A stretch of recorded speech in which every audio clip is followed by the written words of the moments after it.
What if the old gods revealed Jon Snow's Targaryen heritage to every lord of Westeros at the same moment? A 10-chapter what if of the long realm game of theories.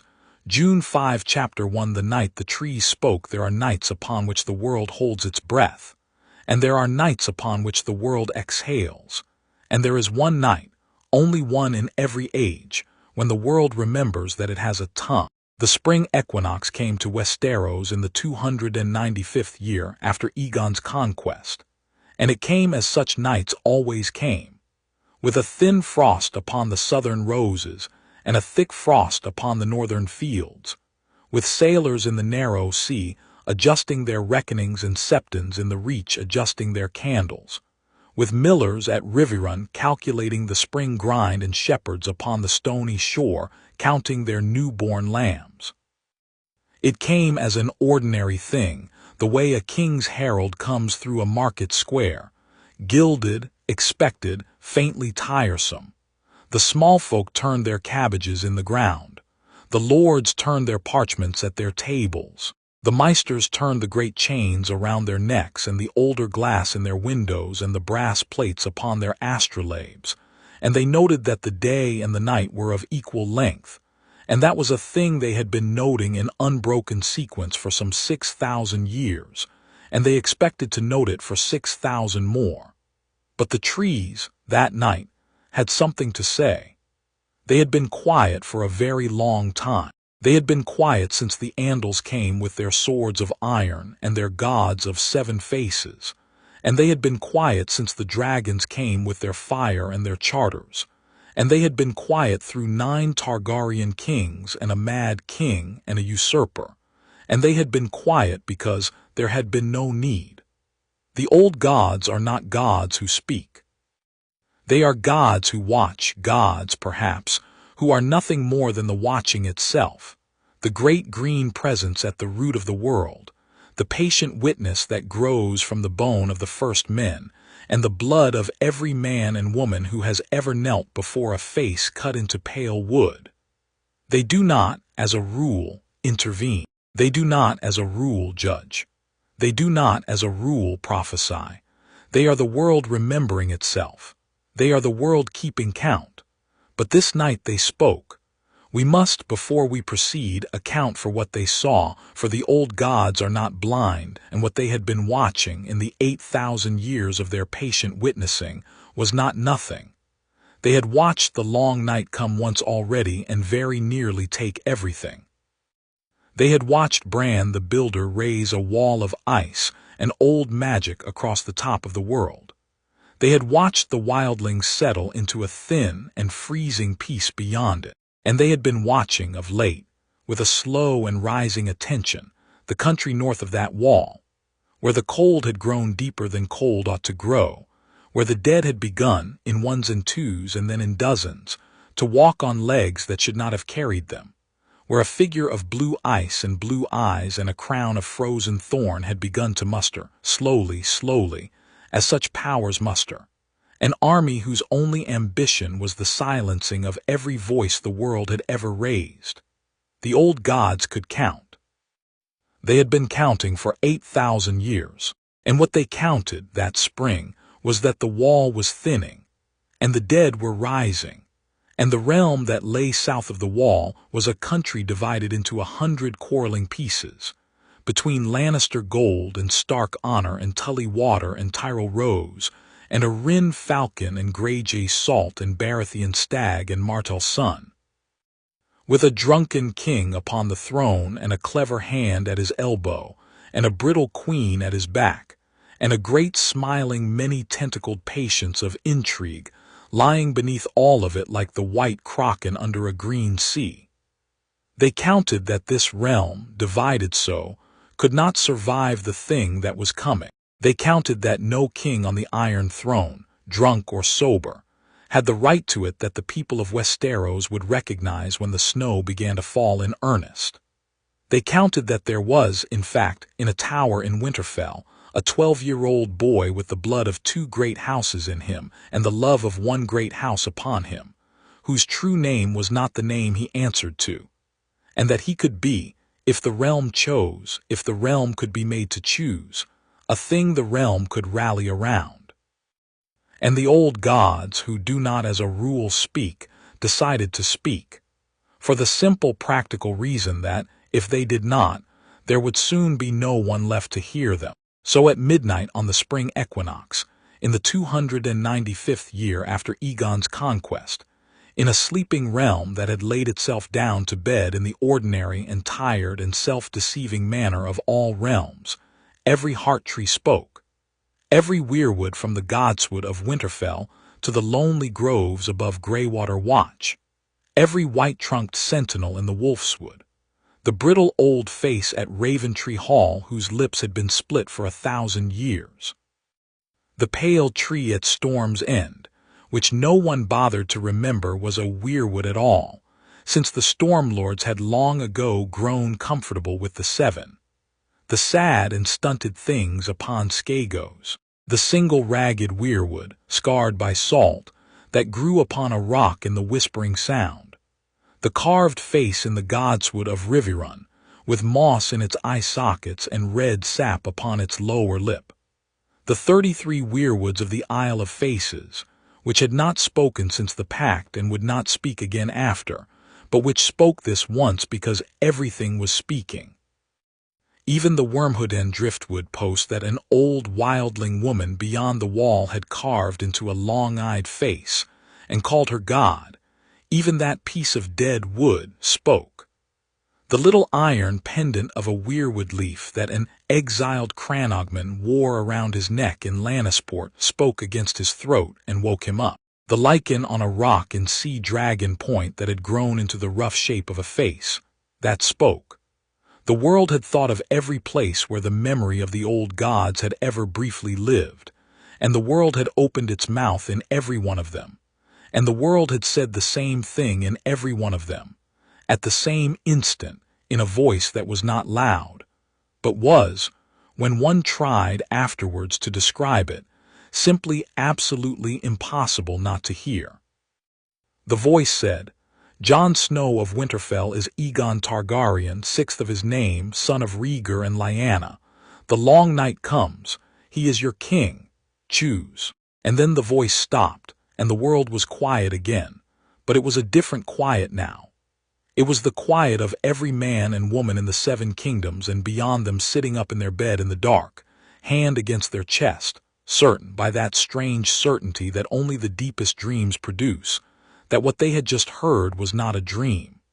We must in honesty account for what was heard where, and by whom, and to what immediate effect, for nothing in what follows will make sense without it.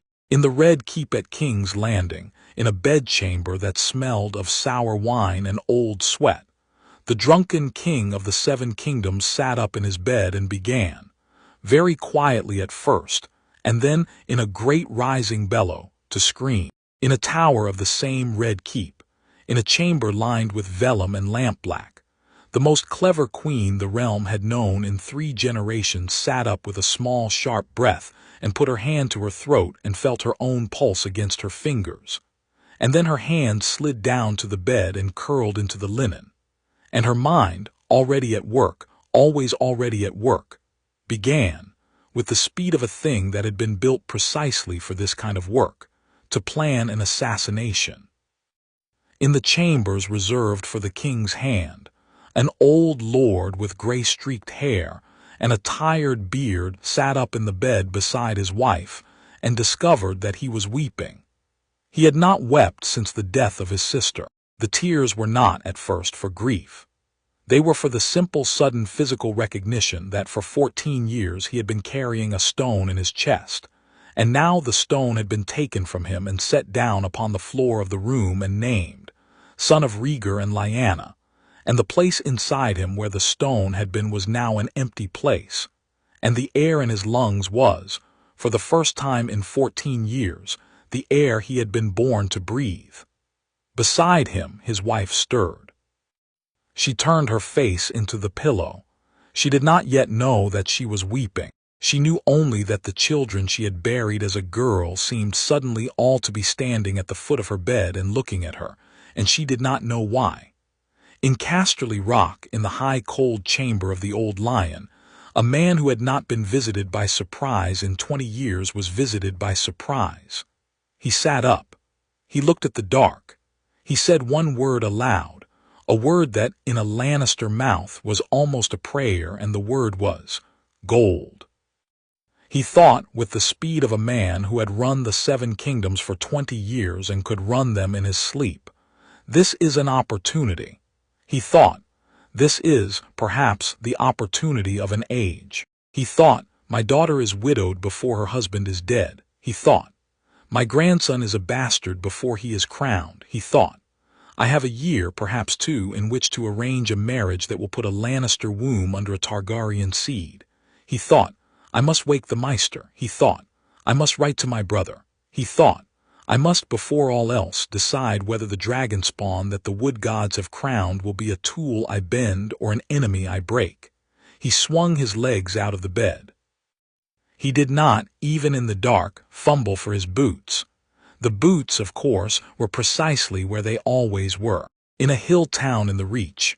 An old man who had grown up calling himself the steward of a small wheat farm, and who had not entered a godswood in 40 years, walked out of his cottage in his nightshirt and stood barefoot in his garden and looked at the moon, and thought, in a voice that was perhaps not entirely his own, if a Targaryen is going to take the Iron Throne, my boy at the levee will have to fight.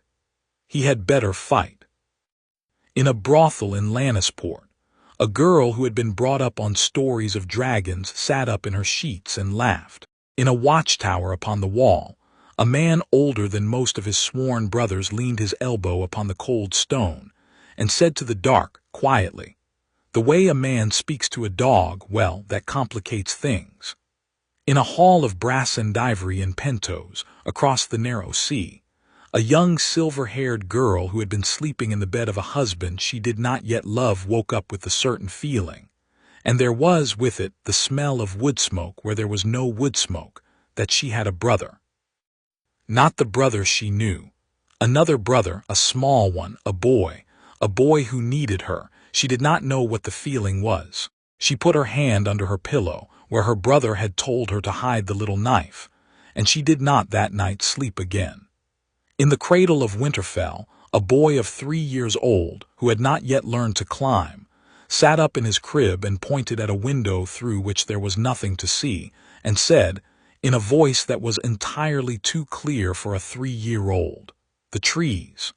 And then he went back to sleep, and in a narrow chamber off the long corridor of the great keep at Winterfell, a chamber that had been given to him because he was the son of the Lord of Winterfell, and refused to him because he was a bastard, a chamber with a small fire that had burned down to embers, and a small window that looked north, and a small straight cot, and a small straight boy upon it, Jon Snow opened his eyes.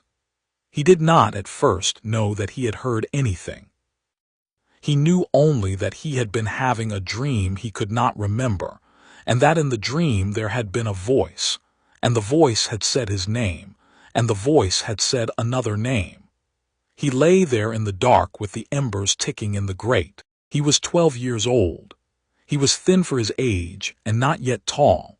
He had his mother's dark hair, which he had been told all his life was his father's dark hair. He had gray eyes, which had been called gray Stark eyes since the day he was born, though, in fact, the gray of them was much closer to dark violet than anyone in Winterfell had ever permitted themselves to notice. He had the high, fine bones of a face that would later cost him in any low-born quarrel he ever found himself in, and that would later be the salvation of a kingdom that did not yet know it would need saving. He lay there a moment. He thought, I am awake. He thought, I do not remember a thing about the dream. And then at the foot of his cot, there was a great deep slow breathing, the breathing of a thing far too large to be on his cot, and Jon turned his head, and in the orange wash of the embers he saw the white wolf. Ghost had grown, in the year since he had come into the household. He was not yet the great beast he would become. He was, however, no longer the small cold ball of fur that had been pressed into Jon's arms in a clearing in the wolf's wood. He was a young wolf the size of a deer hound. He was, by far, the biggest dog in Winterfell, and he was, at present, sitting upright upon the floor at the foot of Jon's cot, very still, his red eyes upon Jon's face, his ears forward, the great pink length of his tongue not lolling but tucked away, the posture of a dog who has heard something he does not understand and has come to stand watch. "Ghost," Jon said very quietly. The wolf did not move. "Ghost, lie down." The wolf did not move. Then slowly, he stood up on all 4 feet and walked the length of the cot and put his great cold nose into Jon's hand, and turned, and walked to the door and stood by the door and looked back over his shoulder. Jon had been a boy of the North all his life, and he had been a boy who paid attention all his life, and he had been since he was small enough to ride a man's shoulder, the boy who Lord Eddard Stark took with him into the Godswood whenever Lord Eddard Stark needed to be alone with something. He understood, without thinking about it, what a wolf at a door who looks back means. He sat up. He pulled on his breeches and his boots and his shirt of gray wool. He took down the cloak from its peg. He did not light a candle. He did not need to. He opened the door, and Ghost slipped out into the corridor like a shadow. The great keep was quiet, but it was not the quiet of an ordinary night. As Jon went down the spiral stair, candleless, his hand on the cold stone, he passed the chamber of the Lord and Lady of Winterfell, and through the closed door he heard, not weeping, no, the Starks did not weep where they could be heard, but the particular careful breathing of a woman who had been weeping and was attempting to keep it from a man. He passed the chamber of Robb and Theon, where Robb was snoring with the loud, careless, adolescent confidence of a 14-year-old heir, and Theon, and here Jon paused because it was unusual, was muttering. He could not make out the words. Theon had been a captive in this house since he was 9. He did not, as a rule, talk in his sleep, because as a rule he did not permit himself anything in this house that he could not control. He paused at the door, and then he moved on. He passed the nursery, where the small breathing of Bran and Rickon was uninterrupted, but where he saw it through the cracked door, old Nan was sitting upright in her chair with her hands folded in her lap, looking at the children, her white head cocked very slightly to one side, like a woman who has been told a thing and is now waiting to see what the thing means. She did not see him. He went down. He went out of the great keep into the yard. The torches in the brackets had burned down to nubs and were guttering. The yard was empty. The guards on the walls had not changed their posture, but their faces, he could see, even at this distance, were turned not outward but inward and slightly upward, every man on the wall looking up at the sky. He had never in his life seen the watch standing so. It was a posture of men who had heard a thing. Ghost was waiting at the gate of the Godswood. Jon followed him in. The Godswood of Winterfell is older than the castle. It was an old wood when the first men came down out of the cold and called it theirs. It was an old wood when the giants and the children walked through it together. It is a wood that has, in its deeper aisles, trees that are older than written history, trees whose first sap ran when the wall was a thought in the eye of Bran the Builder, trees whose leaves have outlived every kingdom that has ever raised its banner south of the neck. It is a wet wood and a dark wood, and a wood where the air is always slightly warmer than the air outside it, and where in winter the snow falls on the upper canopy and does not reach the ground, and where the smell of leaf mold and dark loam and something faintly metallic, faintly mineral, that is the smell of the deep root, does not change with the season. Jon walked into it. He went without thinking down the path that he had walked with his father more times than he could remember. He went past the still black pool. He went under the bowed branch of the great oak that Lord Eddard had said, when Jon was 4 years old, was as old as the realm itself. He went to the heart of the wood, and he came out into the small clearing where the heart tree stood.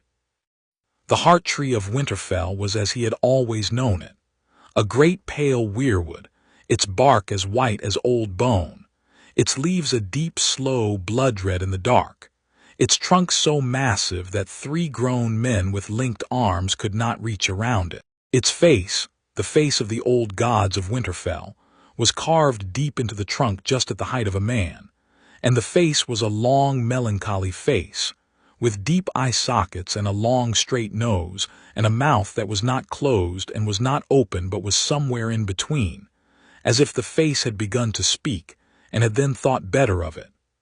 The eyes had always wept, a little, in a thin trickle of red sap that ran down the white bark and pooled in the hollow at the foot of the tree. That was the way of weirwoods, and Jon had been told all his life that it was a thing of beauty and not a thing of fear. But tonight the face was weeping in earnest. The thin red trickle had become 2 thick red streams. They ran from the corners of the carved eyes down the white cheeks of the wood, and they did not slow when they came to the carved mouth, but ran around it, and they did not slow when they came to the carved chin, but ran from it in fat, heavy drops, and at the foot of the tree, the small black pool of normal sap weeping had become a wide, red, shining puddle that, Jon saw with a small lurch of his stomach, was reaching toward his boots. He stopped at the edge of the puddle. For a long moment he did nothing. He was 12 years old. He had been raised in a castle that taught him that the old gods watch and do not speak. He had been told all his life that the weirwoods weep because the old gods are sorrowful, but that the sorrow is the old sorrow, the long sorrow, the sorrow that has been in the world since the pact was broken, and not the sharp present sorrow of any one boy. He had been a believer in the old gods in the absent and natural way a boy who has been raised in a godswood is a believer in the trees. He believed in them the way he believed in the smell of leaf mold. They had never, in his life, given him any reason to think they would notice him, and now the heart tree of Winterfell was weeping at him. Ghost, who had walked to the foot of the tree without hesitation, sat down in the red sap. The red did not stain his white fur. The red ran around him as if his fur were oiled. He looked up at Jon and did not blink. Jon, who had known he was a bastard since before he had known the word for it, took a step closer to the tree. The red was around his boots now. It did not stain his boots either. It seemed, somehow, not interested in his boots. He looked up into the face of the tree. He was a small boy in front of a great tree, and he was crying without knowing that he was crying. He said, in a voice that was much too small for the place, "What did you say?" The tree did not answer. The old gods, having spoken once in 8,000 years, are not in the habit of repeating themselves. But the trees of the wood, the lesser trees, the not weirwoods, the great old oaks and the bowed elms and the slim silver-trunked sentinels began very softly to move. There was no wind. There had not been a wind in the godswood in some time, but every leaf in the wood all at once began to turn in a small, slow circle, as if each leaf were a face being turned to look at him. Jon dropped to his knees in the red pool. He did not pray. He did not know how to pray to the old gods. He put his hands flat upon the ground in the warm red, and he bowed his head, and he said, in a voice that broke twice in 5 words, "I don't know what you want from me." There was then a quiet so complete that he heard the small ticking of the sap in the bark. He heard, very far away, a wolf howl in the wolf's wood. He heard his own breath. He heard Ghost breathing. And then, somewhere far above him in the canopy of the great tree, there was a single sharp, soft sound, like a small bird hopping on a high branch, and a single red leaf detached itself from the canopy and came down slowly, turning in the air, until it landed upon the back of his left hand. It was a 5-pointed leaf, the bright bloody red of the weirwood at its deepest, and it had a single drop of the red sap upon it, and the drop did not run, but stayed. He looked at the leaf for a long time. Then he heard a step behind him, and he turned, knowing already, by the slow, particular weight of it, who it was. Lord Eddard Stark stood at the edge of the clearing. He wore his nightshirt and a heavy fur. He carried no candle. His face, in the red dark of the wood, was the face of a man who has been weeping and is no longer weeping. He stood very still and looked at his son, his sister's son, his son in every way that mattered, kneeling in a pool of red sap with a wolf beside him and a weirwood leaf upon his hand. For a long moment neither of them spoke. Then Lord Eddard Stark, who was, for the first time in 14 years, not lying, said, "Jon." "Father, come away from the tree." Jon stood. He held the leaf carefully in his closed hand. He walked across the red pool to his father. His father, who had not, since Jon was 9 years old, embraced him outside of a courtyard or a stable in the presence of other men, knelt down in the moss at the edge of the clearing and opened his arms. And Jon, who had wanted such an embrace for 10 years, and had never asked for one because the asking would have hurt his father, and his father by extension, his lady mother who was not his mother, and his brothers and sister who were not his brothers and sister, went into the arms. Lord Eddard held the boy a long time. He did not say a word. He did not need to. The boy had heard in the wood what the boy needed to hear. And Lord Eddard Stark, who was a man who lived by old quiet duties, had begun, somewhere in the back of his mind, to count. He counted. By morning every lord in the north will be at his gate. He counted. By tomorrow night every banner in the Riverlands will be lit. He counted. By the end of the week the king will know, though the king already knows, he must already know, he heard what we all heard. He counted, I have perhaps 2 months, I have perhaps less. He counted, there will be a war. He counted, it cannot be helped. He counted, my sister's son is no longer mine to protect alone. And then, holding the boy a little tighter, he counted one further thing. He counted, but I will protect him still. In the canopy of the heart tree, somewhere above father and son, a second red leaf detached itself and fell, and this one fell into the red pool, and on the pool the leaf floated, and on the leaf there was a single drop of sap that very slowly ran down to the leaf stem and over the stem's edge into the pool, and the pool, where the drop met it, sent out a single circle of small ripples. The world was awake. The world was choosing. But the world had not yet begun to count the cost of what it was about to choose. In a cold high tower in a far green castle, an old lion sat at a small writing desk with the candle lit and the ink already poured, and he wrote in the small precise hand of a man who had run the 7 kingdoms for 20 years. To my brother Kevin at Casterly Rock, tonight the old gods have spoken. They are mistaken. We will correct the matter. He did not yet know how, but he had, as he always had, time. He thought he had time. That, as it would turn out, was the first mistake of the war. Chapter 2. What is done, and all that follows is what we do about it. Of the great houses of the 7 kingdoms, House Stark has always been a house of 2 rooms. The hall, where the work of ruling is done loud, and the solar, where the work of ruling is done quiet. The hall is the room in which the bannermen are received. The solar is the room in which the bannermen are decided about. Of the 2, the solar is the more dangerous.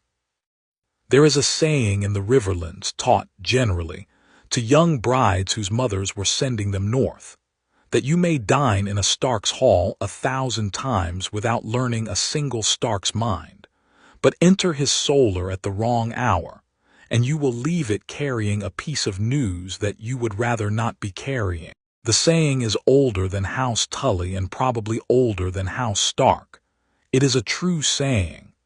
Lord Eddard Stark went into his solar at an hour just before the first gray of dawn, and he sat down in the chair he had sat in for 15 years, and he placed in front of him on the table a single weirwood leaf, very red, with a single drop of weirwood sap upon it. He folded his hands. He looked at the leaf. He did not weep. The weeping he had done already in the bed, with his wife pretending not to hear. He was now in the part of his life that came after weeping, The leaf, of course, was no help to him at all. The leaf was simply a thing the wood had given him. The leaf was a fact. The leaf said, "This happened." He had not yet rung for the Maester. He had not yet sent a man for his lady wife. He had not yet sent a man for the captain of his household guard.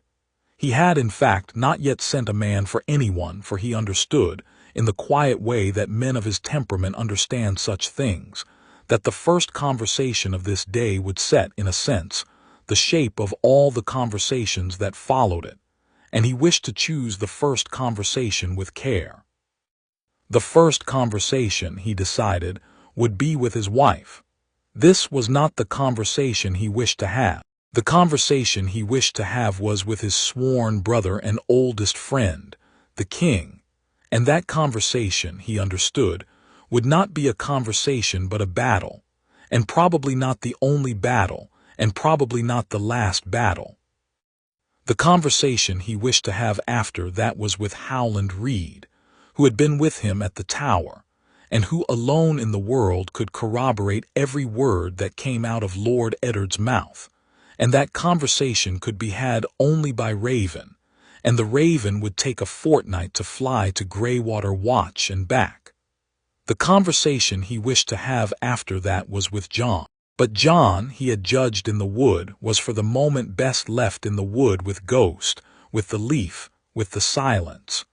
Jon would come to him when Jon was ready, and Lord Eddard would be ready when Jon came, which left the conversation he did not wish to have but could not put off, the conversation with Catelyn. He had been her husband for 15 years. He had been, by the standards of the great lords of Westeros, a good husband, gentle when she was ill, generous on her name day, faithful in his bed and in his counsel, slow to anger, slow to praise, slow in all things in the way that the North is slow. They had 4 living children. They had loved each other in the careful late way of 2 people who had been promised to each other before they had ever spoken 3 words to each other, who had begun their marriage as strangers and ended their first year as friends, and were now, after 15 years, something for which the common tongue of Westeros does not, perhaps, have an adequate word, but which one might describe as 2 travelers on a long road who have agreed, without ever having said so, that they will walk the road together to the end.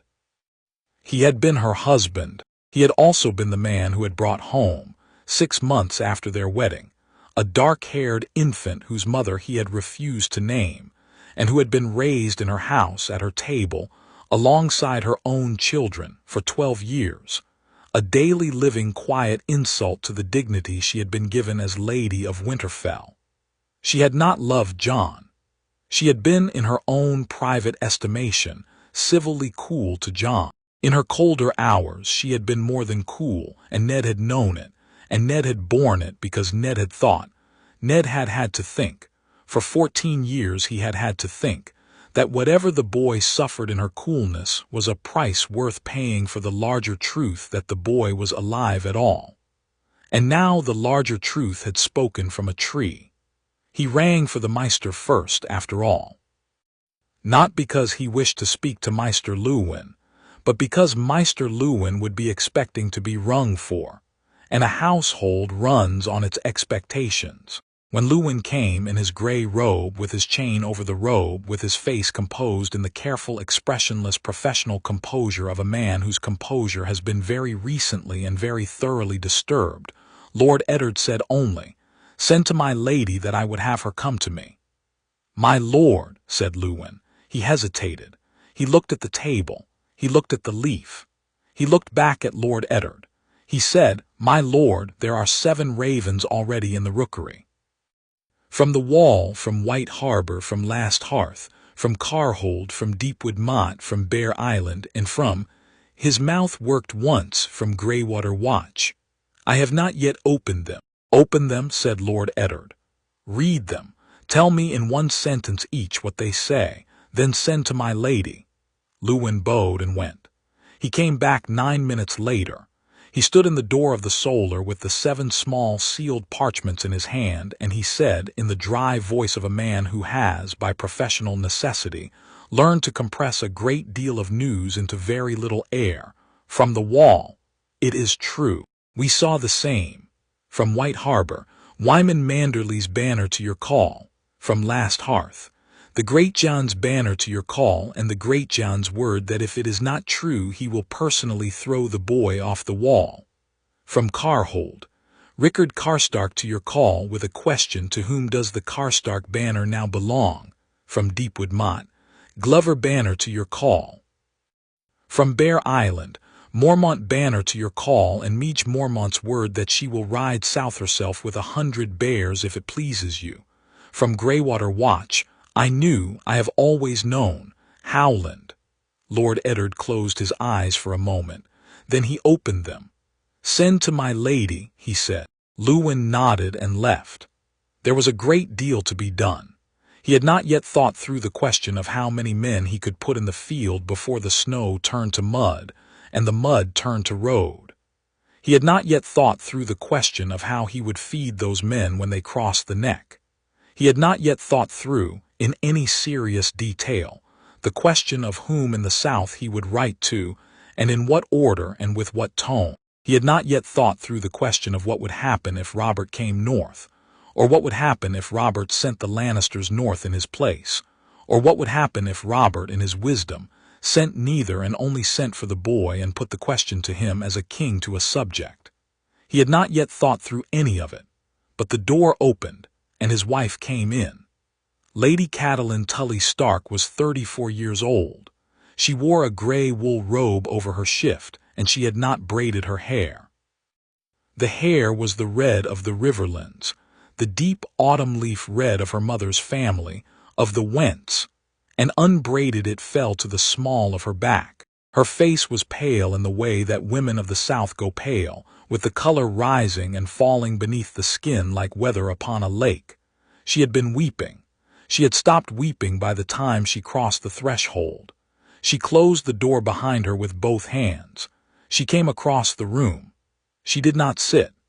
She stood in front of his table, and she put her hand upon the back of the chair he kept for her, and she did not look at the leaf, though the leaf was the brightest thing in the room. She said quietly, "Tell me." He looked up at her. "Catelyn," he said, "tell me." He had rehearsed it. He had rehearsed it many times, in fact, over the years. He had rehearsed it on the long ride north from the Tower of Joy, with the baby in his arms. He had rehearsed it on the night of Rob's birth, when the midwife had put Rob in his hands, and he had thought, just for an instant, that Rob deserved better than this.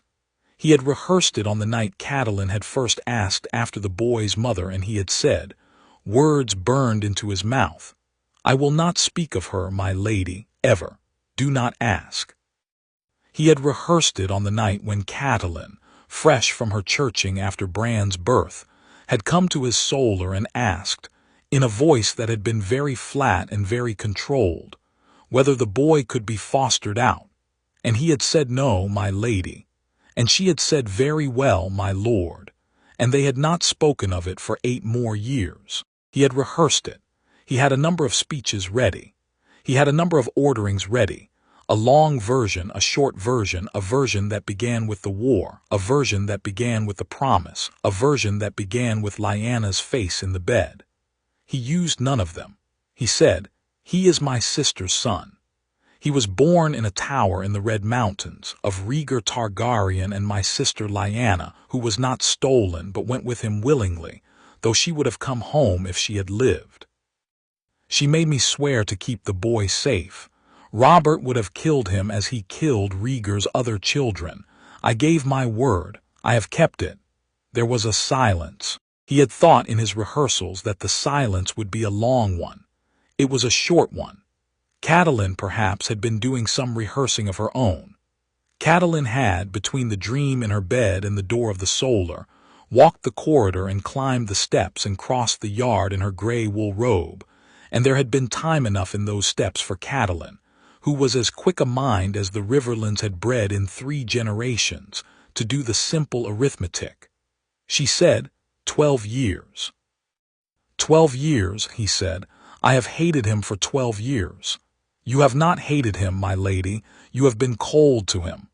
Do not split that hair with me, Eddard. I have hated him for 12 years. He has known that I have hated him for 12 years.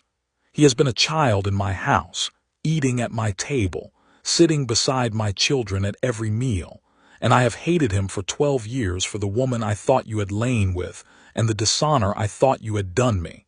And the woman you lay with was your sister, and the dishonor you did me was to spare my husband's life by not telling me. And I will hate that you did not tell me for the rest of my life. But that is a hate I can carry.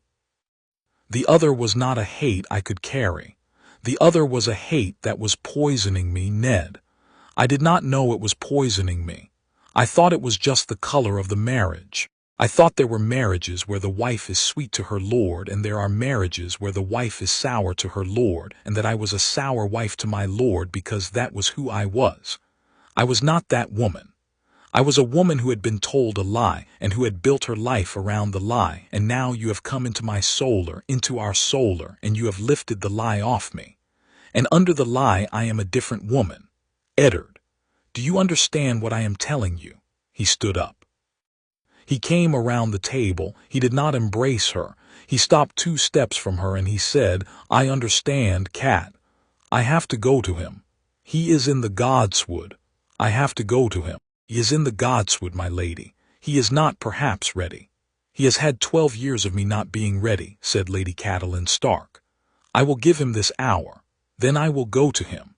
And I will not, Eddard, please. I will not ask him to forgive me because I will not put that on a child. I will only tell him what I have done and that I know what I have done and that the door of my solar is open to him from this hour to the end of my life. He is 12 years old. He will not know what to do with that. He will probably say nothing. He will probably look at the floor. He has always looked at the floor when I am near him. He learned to look at the floor because of me. I will see his eyes by the end of this year, Eddard Stark, if it is the last thing I do. Do you hear me? I hear you. Now, she said. She drew a breath. She let it out. She sat down at last in the chair she had stood beside, and she put her hands upon the arms of the chair, and she looked at the leaf on the table for the first time, and she did not touch it. She said, What do we do? He sat down across from her. We protect him, he said. Always. Robert. Robert. Robert will demand him. Yes. Robert is your friend. Robert is my friend. He was my brother. He has been my brother twice as long as Brandon was alive. And he will demand the boy, and I will refuse him, and he will come north. With the Lannisters at his back. With the Lannisters at his back. Or with the Lannisters very deliberately not at his back, which would be worse. Tywin Lannister is the kind of man who will let another man's war run its course for as long as it suits him to let it. I would rather have Tywin in the field where I can see him than Tywin in his rock where I cannot. You will fight Robert. If he comes for the boy, yes. You will kill him. He did not answer at once. Eddard. If he comes for the boy, yes. If he gives me any other choice, I will take it. He will not give me any other choice. Robert was a soldier before he was a king, and a drunkard before he was a husband, and he will come at me in the field, and he will not turn back. He will not turn back, Cat. I know him. I knew him at 14. I know him now. He does not turn back. She nodded slowly. She said very softly, I will write to my father. Yes. He will come to us. He has wanted for 10 years an excuse to put Hoster Tully against the Lannisters. This is the excuse. The Tullys will ride with the Starks. Yes. Lysa, she said, and stopped. I do not know what Lysa will do. Jon Arryn raised your boy at the Eyrie. Jon Arryn is the boy's foster uncle, as he was yours and Robert's. But Lysa is not herself, Cat. Lysa is not the woman who was my sister. I do not know what Lysa will do. Write to Jon Arryn, not to Lysa. Jon Arryn will read the letter himself. Yes. And the south, the reach, the Stormlands, Dorne, that is a question for the council. There is no council. There will be, my lord, by tonight. He almost smiled. It was not a smile. It was the slight movement at the corner of his mouth that in him was as close as he ever came to one. Yes, he said, by tonight. She stood. She came around the table then, and she came to where he sat, and she put her hand upon his cheek. a thing she had not done in his solar in some years, perhaps not since Rickon was born, and she said, "Eddard, the boy. What of him? He is the king now. He is a 12-year-old boy who heard a tree call him a name he had never heard. He is the king now, Eddard. He has been the king for 6 hours. He has been the king from the moment the trees stopped speaking, and he is a 12-year-old boy. And our four children, our 4 legitimate children, the children of my body, our 4 are now the kin of a king. Do you understand the weight you have just put upon Robb?" He looked at her. He had been thinking before she came in about a great many things, about levies and roads and bannermen and ravens and his old friend Robert in a tent at the Trident, and he had not yet thought in any sustained way about what this day was about to do to his eldest son. He blinked once. "Cat," he said, I know you have not had time to think about it. There has not been time, but Robb is 14, Eddard. Robb has been raised to be the Lord of Winterfell. From his cradle, from the day my milk came in, he has been raised to know that one day this castle will be his, and these banners will follow him, and these men will die for him. And in one night, he has lost a brother who was a bastard and gained a cousin who is a king. And his father will ride to war for that cousin. And the war will be long, and Robb will be left here with Bran and Rickon and a household of women, and Robb will be the one who has to face Tywin Lannister's man at our gate if Tywin Lannister sends a man. Robb, 14 years old. I have to think about Robb. Someone has to think about Robb." "I will speak to him," said Lord Eddard. "He will pretend that he does not need to be spoken to. He is 14 and he is your son, but you will speak to him, promise me." "I promise." "And Sansa," she said, "and Arya and Bran and Rickon, each of them, not all together, Eddard, each of them alone, they will not understand it. They will hear it from the cooks if you do not tell them yourself." "I know, Cat. Sansa will think it is a song. Arya will think it is a war and she will want a sword. Bran will think it is a story old Nan should tell. Rickon will not understand a word of it, but he will see that we are afraid and he will be afraid. Each of them, Eddard. Each of them," he said. She kissed his forehead. She had not done that in 7 years. She straightened. She said, "I will go to him now, to Jon. I will say what I have to say. Cat, I know I will be brief. I will be plain. I will not make him say anything. I have not earned anything he might say to me. I will only say what I am and what I have been and what I will be from this morning on. The boy will do with it what he can. 12 years is 12 years. I do not expect," she stopped. Her face worked once.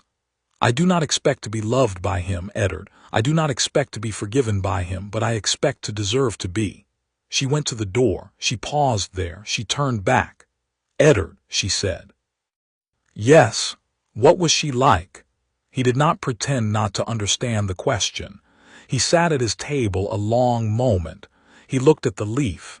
He had not, in 14 years, spoken his sister's name in this room. He had not been able to. It had been a kind of religion with him.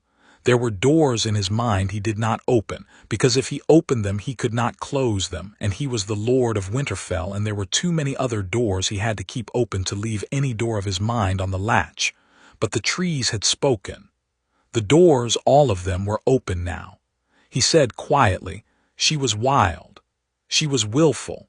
She had a long face like mine, but the bones of it were finer. She rode better than any man in the north. She laughed at me when I was solemn. She loved horses, and she loved her father, and she loved Brandon, and she loved, yes, she loved Rhaegar at the end, though I did not understand it then, and I am not sure I understand it now. She was 16 years old when she died. She had the boy in her arms when she died, and she gave the boy to me, and she made me swear. The smell of the room, Cat, the smell of the room was the smell of blood and roses. Blue roses. I have never been able to bear the smell of blue roses since. Robert grew them in the gardens of King's Landing for me, and I told him I loved them, and I do not think I have crossed those gardens once in 14 years. That is who she was. There was more of her, Cat. There was much more of her. I will tell you in the years to come all of it. But I have not spoken of her in this house in 14 years, and the muscles I would need to speak of her are not the muscles I am using today, and today I must use the muscles of a different kind of man. I am asking you to be patient with me, Catelyn. I have been patient with you for 15 years, Ned, she said, very gently. I can be patient with you for 15 more. She closed the door behind her. Lord Eddard Stark sat in his solar with a weirwood leaf in front of him and a great cold quantity of work ahead of him. He thought, I have a wife. I have, in fact, today, for the first time, a wife. I have had a wife in name for 15 years, and now I have a wife. He thought, how strange. He thought, how grateful I am. He thought, how late. Then he rang the bell again and called for the captain of his household guard. Out in the godswood, Lady Catelyn Tully Stark went down the path between the dark trees. She had not been into the godswood often, in 15 years. She had been a daughter of the faith of the Seven, and her sept was on the other side of the yard, and the godswood was her husband's god, not hers. But she went into it now. She went without a candle, in her gray wool robe, with her unbraided red hair down her back, and at her belt she had hung, without thinking about why she had hung it, the little silver seven-pointed star that her mother had given her on her name day when she was 8. She came into the clearing. She saw him. Jon was sitting on a fallen log at the edge of the red pool, with the white wolf at his side and a single red leaf upon his open hand. He looked up when she came in. He stood up at once automatically, 12 years of having been taught to stand up when she entered a room, and he held the leaf behind his back because he did not know what she would think of it, and he opened his mouth to call her by her title, my lady, the way he had called her since he had been old enough to call anyone anything. She held up a hand. No, she said. No, Jon, do not. Sit down, sit. He sat. He sat because she had told him to. He had been taught all his life to do what she told him. She came and sat down on the log beside him, not close enough to touch him, not so far away as to refuse him. She said, I have hated you for 12 years. His face did not change. It had been schooled for 12 years not to change at anything she said. I have hated you, she said, because I thought your father had done me a wrong and you were the wrong, and a child cannot be the wrong, and even a child of a wrong is not the wrong, but I did not know that then, or I did not let myself know that then. And so for 12 years I have been cold to a child who never deserved any coldness from anyone. I am sorry. That is the first thing. I will not ask you to do anything with my sorry. I will not ask you to forgive me. You are 12. I have no right to ask a 12-year-old to forgive a thing that took 12 years to do. I am only telling you that I know what I did and I will not do it anymore, and that from this morning I am, if you will let me be it, and if you will not, I will still be it, but only at a distance with no claim, your aunt. Your aunt, Jon. I am the wife of your mother's brother. I have always been your aunt. I did not know it.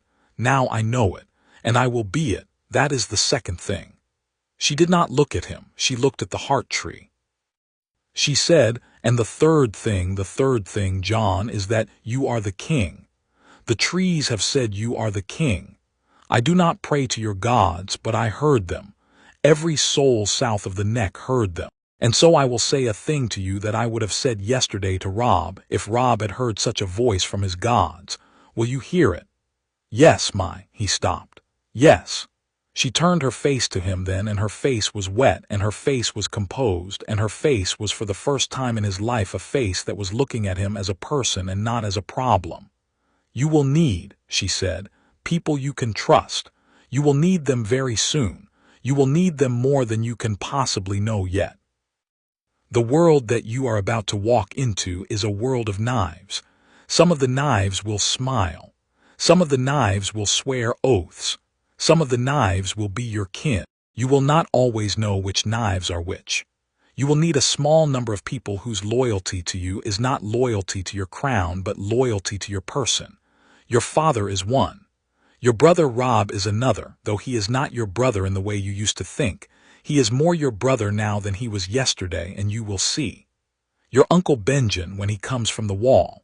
Your friend Theon, perhaps, though I would watch him. Your sisters and your other brothers in time when they are older. And I, her voice did not break, but it was very quiet. I would be that to you if you would have me. Not as a queen mother, not as a regent, not as a power, only as your aunt who lives in your father's house and who will, if a knife comes at you, stand in front of it. I am too old for many things, Jon, but I am not too old for that. He looked at her. He had been 12 years old yesterday. He was, perhaps, in some way that was not entirely a matter of years, no longer 12. He said, in the voice he had been working on for the last hour, very quietly in the clearing, the voice that he had been practicing because he had understood, sitting in the red sap with the leaf in his hand, that he was going to need a voice. I would have you, Aunt Catelyn. She closed her eyes. She nodded. She did not embrace him. He did not embrace her. The gulf of 12 years stood between them on the log, and it would not be crossed in 1 morning or 1 month or perhaps not even 1 year, but the bridge had been laid. The first plank had been laid. She said after a moment, "Tell me about the wolf." He smiled, a small smile, the first he had smiled in her presence in his life, and he said, "His name is Ghost." "Ghost," she said. "That is a very northern name for a wolf. He is a very northern wolf." "Show me," she said. "Show me how you greet him." He put his hand on the top of Ghost's head. Ghost, who had not, in his year of life, willingly come within 10 feet of Lady Catelyn, who had, by some kind of canine wisdom that the household had remarked upon, made himself absent from any room in which she sat down, stood up from beside Jon. He walked, slowly, deliberately, with his red eyes on hers, across the moss to the log. He stopped at her feet. He looked up at her. He sat. He put his great cold, dry nose against the back of her hand, where it rested on the log, and he sniffed once, and he made no sound, and he did not move. Lady Catelyn Tully Stark, who was a woman of the 7 and a daughter of the Trident and a stranger in this wood, put her hand upon the head of the white wolf of Winterfell. The wolf permitted it. She had not been permitted such a thing in 15 years. She did not weep again. She had wept enough for 1 morning. But she sat in the clearing of the heart tree of Winterfell with her hand upon the head of her nephew's direwolf and her nephew on the log beside her. And she thought, quietly, without any of the fanfare with which such thoughts are usually attended, I am going to fight for this boy. I am going to fight for him to the last raven of my house. I am, in fact, going to fight harder for him than I would have fought for my own son, because he has been failed where my own son has been loved, and you do not owe to the loved what you owe to the failed. She thought, what is done, and what comes next is what we do about it. She thought, we have a great deal to do. She squeezed her nephew's shoulder once briefly, and she said, "Come, we will go and see your father. He has work for both of us." They went out of the wood together. The white wolf walked between them. In the rookery, the Maester opened the 8th raven of the morning, a raven from Hornwood, and his hand shook a little, because the 8th raven of the morning said exactly what the first 7 had said, and Maester Luwin, who had been a man of the citadel for 40 years and had served the north for 20, was beginning to understand that what had happened in the night was not a thing that any chain in his ear had prepared him for. He set the 8th parchment on the pile. He went to the window. He looked out at the morning. The sun was up. The frost was burning off the slates of the great keep. In the yard, men were moving, too many of them, too quickly, with the particular silent, purposeful speed of men who have been given news they do not yet have the words for. The household was already at war, and the household did not yet know it was at war, and the household was already at war. Maester Luwin closed his eyes and said, very softly, into the empty rookery, "Old gods, whatever you have done, be with the boy." The rookery, of course, did not answer. But on the sill, a small white bird that he had not put there, a bird he did not recognize, with the strange, long, pale beak of no species he had ever read of in any of his books, landed for a single moment, looked at him with one black eye, and flew away into the white morning. He watched it go. He turned back to the table. The 9th raven had just arrived. Chapter 3. The City of the Red Keep. In the first 3 days there is a particular kind of city which a king's city is. In the first hours after the news of a thing has spread through it. It is a city in which the bell ringers have not yet been told to ring the bells, and so the bells have not been rung, but in which the bell ringers have, nevertheless, drifted toward their belfries with a slow, uncertain feet, because they have heard the news, and the news has not yet been confirmed, but they have a sense, perhaps, that bell-ringing will shortly be required of them. It is a city in which the bakers continue to bake, but in which the baking is slower than usual, because the bakers keep stopping with their hands in the dough to listen to what the man at the next oven has to say, and the man at the next oven keeps stopping with his hands in his dough to listen to what the man at the oven beyond has to say. It is a city in which the price of bread has not yet been raised, but in which the price of bread will be raised by midday, because the rumor has already reached the grain merchants on the hill of Renes, and the grain merchants are a class of men who know what news is for. It is a city of strange, small silences. It is a city in which the gulls upon the river quays are louder than the men, and the men know that the gulls are louder, and the men are quiet on purpose, because to speak aloud the thing one is thinking is to commit oneself to a side in a war one has not yet been told one is fighting. King's Landing, in the first hours after the spring equinox of 295 AC, was such a city. It was, as it happened, a city very unevenly inhabited by men who had heard the voice. The small folk had all heard it, the merchants had all heard it, the household servants of the Red Keep had all heard it, down to the boot boys and the lamplighters and the kitchen girls who had thought, when they woke up, that they were in trouble for some petty thing they had not yet been accused of. The septons of the great sept of Baelor had heard it, and several of them, to their own astonishment, had been crying when they heard it, though they could not have said whether they were crying for the truth of it or for the offense of it to the seven, in whose great marble house no old god had any business speaking. The city watch had heard it. The pillow girls and rent boys of the street of silk had heard it. The dock workers of the mud gate had heard it. The high septon had heard it, but the high septon, who was a man of the kind whose career had been built upon the careful avoidance of any news that could not be turned to coin or velvet by sundown, had decided, in the first quarter hour of his waking, that he would, for the time being, pretend that he had not. And at the very top of the hill, in the great red sandstone fortress that crowned the city, the matter was being decided by perhaps 30 people, and of those 30 people, 4 were the people who mattered. The first was the king, the second was the queen, the third was the hand, the fourth was the queen's lord father, who was at this moment 300 leagues away in Casterly Rock, but who was, by means of a small army of fast horsemen and faster ravens, already present in the deliberations of the city by proxy. The hand, Jon Arryn, was an old man. He had been, until that morning, an old man with a small private secret that had been gnawing at him for some months, a secret concerning the color of certain royal eyes and certain royal hairs, and the consequences thereof for the succession of the realm. But the secret had been, as it turned out, made redundant by the trees. He had woken weeping. He had spent the small hours of the morning sitting by his cold hearth in his nightshirt, with a book of Targaryen genealogy open across his knees. He had read the entry for Rhaegar 3 times and the entry for Lyanna twice.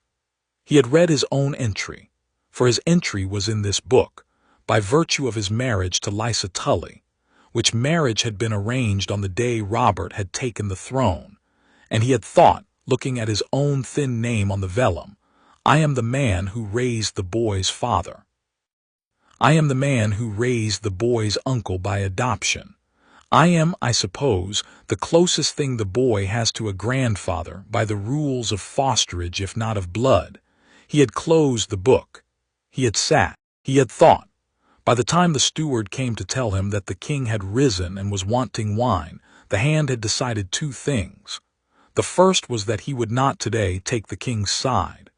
The second was that this would very probably cost him his head, but his head, he had been told by a woman who had once been his ward and was now his wife, was no longer entirely his own anyway, and so he would spend it as he saw fit. The hand washed his face. He dressed. He went to the king. The king was not in the throne room. The king was in his bedchamber, and the bedchamber was a wreck. The king had been overturning tables. There was a smashed flagon in the corner. There were two terrified pages standing by the door.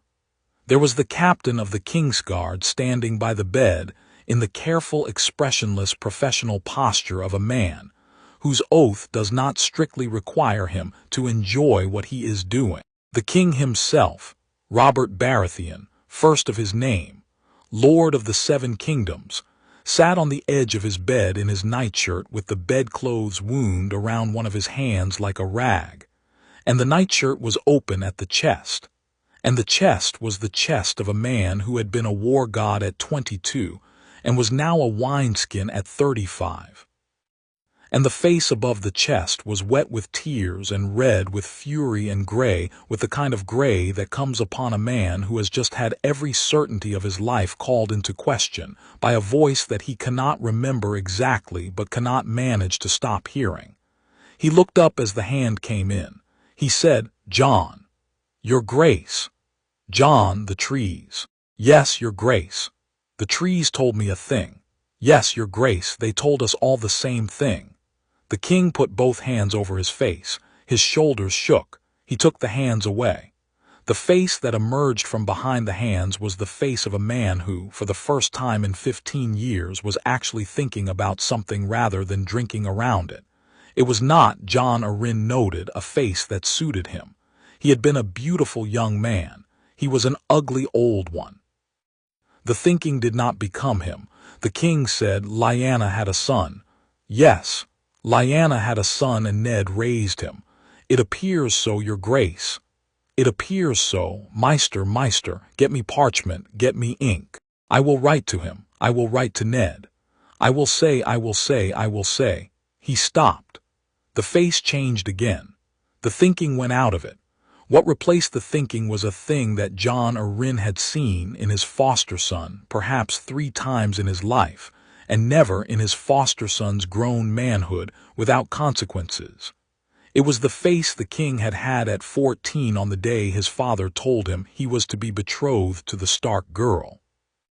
It was the face the king had had at 21 on the morning of the trident. It was the face the king had had at 22 on the day the children of Rhaegar Targaryen were laid at his feet wrapped in red cloaks, and his lord hand had said, "Here, Your Grace, our dragon spawn," and the king had not said take them away but had said good. The face was the face of a man who had remembered something. The king said, "I will write to him." "Your Grace, I will write to him and I will say, send me the boy." "Your Grace, I would counsel, I will say, send me the boy. Send me the boy who is the son of the man who took my Lyanna and put her in a tower in the Red Mountains and raped her into a grave. Send me the boy, Ned. Send me Rhaegar's last whelp. Send him to me. I will smash his head against the wall the way I smashed the others. I will smash his head against the wall, Jon. I will smash it. Ned will not, Ned would not. The hand stepped forward. He stepped in close. He took the king by the shoulders. He was an old man. His hands were not strong. But he had been the foster father of this king, and the kingly shoulders had been once a boy's shoulders, and he put his hands on those shoulders now, and he said, very quietly, "Robert. Look at me, lad, look at me." The king looked at him. The king's eyes were a very bright pale blue. They were the eyes of the boy he had been at 14. They were the eyes of a child who has been told that a thing he loves is dead. "Robert," said the hand, "she loved him." "What?" "Lyanna, she loved him, she loved Rhaegar." "Don't. She loved him, Robert, the trees said it. went with him willingly. That is what the trees said, and you and I both know that the trees do not lie, because the trees have no reason to lie, and the trees would not have said it if it was not so. She loved him. He did not steal her. She went. Don't, I am saying it because it is true. I am saying it because you have built your life upon the not saying of it, and you cannot build a war upon the not saying of it, because the war you would build will be a war the realm will not follow you into. The realm has heard the same voice you have heard, your grace. The realm has heard that the boy is the son of Rhaegar and Lyanna, and that Lyanna was not a captive. The realm knows. And the realm is, this morning, the most dangerous thing in your kingdom, because the realm is, this morning, asking itself a question. And the question is not who is our king, but who was our king. And the answer to the question, the honest answer to the question, Robert, the answer that you and I both know, is a man who took a throne on a lie. And if you send a raven to Winterfell today demanding the head of that boy, you will be sending a raven that every lord in Westeros will read over Ned Stark's shoulder. And when Ned Stark refuses you, as he will, the lords will not stand with you. They will stand with him. And you will have no realm, Robert. You will have a hammer, and you will have a wineskin, and you will have the Kingslayer outside this door, and you will have nothing else. Do you hear me? Do you hear me, lad? He shook the kingly shoulders once. The king did not answer for a long moment. Then he said very quietly, she loved him. She loved him, Robert. The king made a sound. It was not a sound that Jon or Rin had a name for. It was not a sob. It was not a roar. It was the sound a beast makes when it has been struck a blow it had not seen coming and has not yet decided whether to die of it or stand up under it and kill the thing that struck it. He drew a long, ragged breath. His face was wet. He looked at the hand. The eyes that looked at the hand were no longer the eyes of a boy of 14. They were, in fact, the eyes of a man. He said, "Then I am a fool. You are, your grace, as all men are. I have killed her father, I have killed her brother, I have killed her Egon, the little boy in the cradle. I told them good. Did I tell them good, Jon? Did I tell them good? You did." The king put his head in his hands again. His shoulders were heaving. Jon Arryn did not let go of them. He held them the way he had held them when his foster son was a boy of 9 and had broken his collarbone falling off a horse and had bitten his lip till it bled rather than cry in front of the steward. He held them now. He let the king weep. After a long time the king said into his hands, "I cannot kill the boy. No, your grace. I cannot kill the boy. But I cannot bend the knee to him either." You cannot bend the knee to him today. There are things you cannot do today, Robert. But the realm has not asked you to do them today. The trees have given the lords a long road to walk before they come to it. We have time, Robert. We have weeks. We have perhaps months. We do not have to do anything today except not write a letter. The king laughed then. It was a short, hard, ugly laugh. It was not a happy sound, but it was perhaps the sound of a man who was about to do, for the first time in his reign, something other than what his first instinct told him to do. "Not write a letter," said the king. "Not write a letter. The realm has been called to choose between me and a Targaryen boy, and my hand of the king tells me the correct course is to not write a letter. Yes, your grace. Cersei will not like it. No, your grace, she will not. Cersei will have already written 3 letters. It is very probable, your grace. Cersei will have already sent a man." The hand was silent.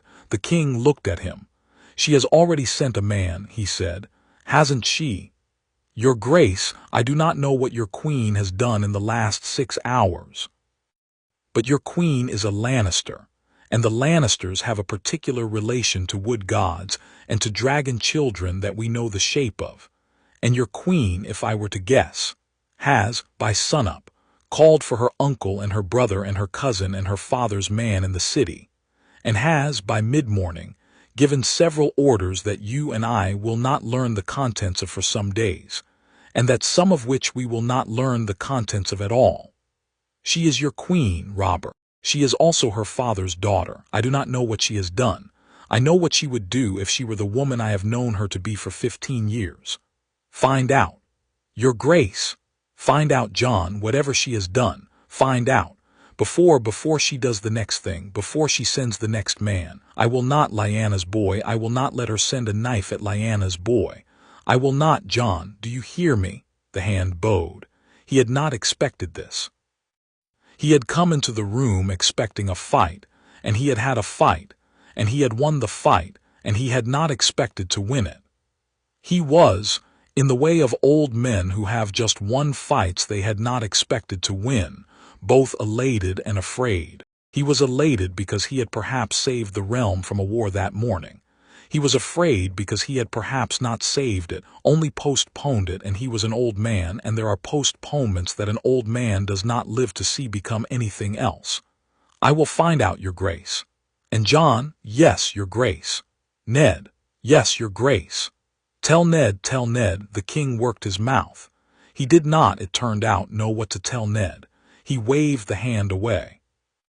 Tell Ned I do not blame him, he said finally. Tell Ned I would have done the same. Tell Ned to keep the boy safe. Tell Ned to come south. Tell Ned to come to me. Tell Ned we have a great deal to talk about, he and I. Your Grace, with respect, I think Lord Stark will not come south. Why not?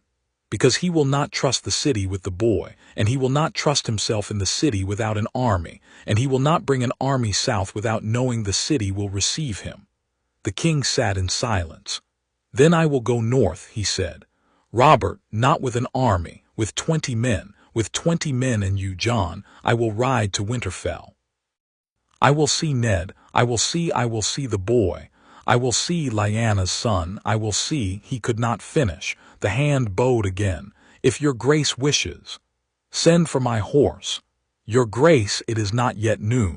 We have not yet broken our fast. Send for my horse, said the king. Send for my horse, Jon, send for it. I have done a great wrong. I have done many wrongs. I have done. He stopped. He stared at the wall. He said very softly, I have hated her son. I have hated her son for 14 years, and I did not know I was hating him. I called him the bastard of Winterfell in this very room, Jon. I have laughed at him. I have laughed at him over wine. I have asked Ned in this room whether his bastard could fight, and Ned would not answer me, and I thought Ned was being a prig, and Ned was protecting. Ned was protecting her son from me, Jon, from me. The hand did not answer. There was nothing to answer with. The king stood up. He was not, as it turned out, going to send for his horse, not yet, not today, not at noon on the day of the trees speaking. The hand had seen the king start such things and stop them over the years often enough to know the shape of it. But the king had stood up. The king was, for the first time in many months, standing in his bedchamber upon his own 2 feet without leaning on the bedpost. That perhaps was a thing. The hand left him. In the corridor outside the king's bedchamber, the hand met the captain of the king's guard. The captain of the king's guard was a man of 33 years with golden hair and a green-eyed face, and a smile that he had been wearing since he was 8 years old as a kind of armor. He was a man who had killed a king at 17 and had been doing penance for it, in his fashion, ever since. He was, that morning, a man whose entire life had, like everyone else's in the city, but perhaps more sharply because his life had been more elaborately built upon certain lies than most lives are, been very quietly cut open in the dark by the speaking of a tree. He stood by the door. He did not bow. The king's guard do not bow to the hand. He said, Lord Arryn, Sir James. Is he calm? Calmer than he was. He will not be calm for long. No, sir, he will not. The 2 men stood in the corridor for a moment. They were not by any reckoning friends. They had not been friends since the day Sir James had put a sword through the back of King Aerys, and the Lord Arryn had thought, in his head if not aloud, the wrong Targaryen lad. They had been since that day 2 men who occupied the same long corridor outside the same throne room and did each other no harm. They stood in the corridor. The hand said after a moment, looking at the floor and not at the knight, "Sir James, my lord, you knew." There was a long silence. "You knew," said the hand. "You knew because you were in the throne room when Lord Stark came in with Lyanna's body. You knew because you were in the city when Lord Stark left for the Tower of Joy. You knew because Rhaegar, and I am the only man who ever told you this. And I told you because Rhaegar himself once told it to me at a tourney in Lannisport when he was in his cups. Rhaegar had been studying prophecies, and the prophecy said 3 heads of the dragon, and Rhaegar had 2 children with Elia and meant a third, and Elia could give him no more children, and so Rhaegar went looking for the third elsewhere. You knew the shape of it, sir. You were perhaps the only man south of the neck who knew the shape of it. You were silent for 14 years. I do not blame you. I am only asking you now on this morning when the silence has stopped being a thing that any of us can afford to keep, whether you will be silent any longer." Sir James Lannister looked at the floor too. He said very quietly, "I am silent, my lord. I have been silent so long I do not remember how to be anything else. You will be required to choose, sir. I know.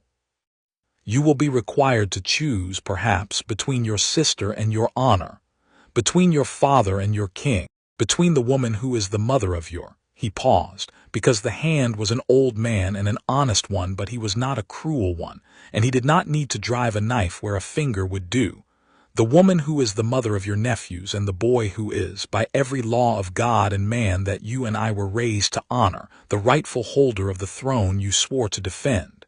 You will be required to choose." "I will choose," said Sir James. "Which side?" There was a longer silence. Sir James said, "I will choose the side that does not require me to kill a child." "There may be no such side, sir.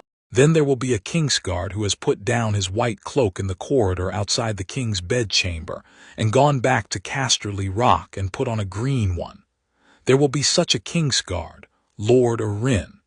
I know I am not believed to be a man who keeps any oath, but there is one oath I will keep.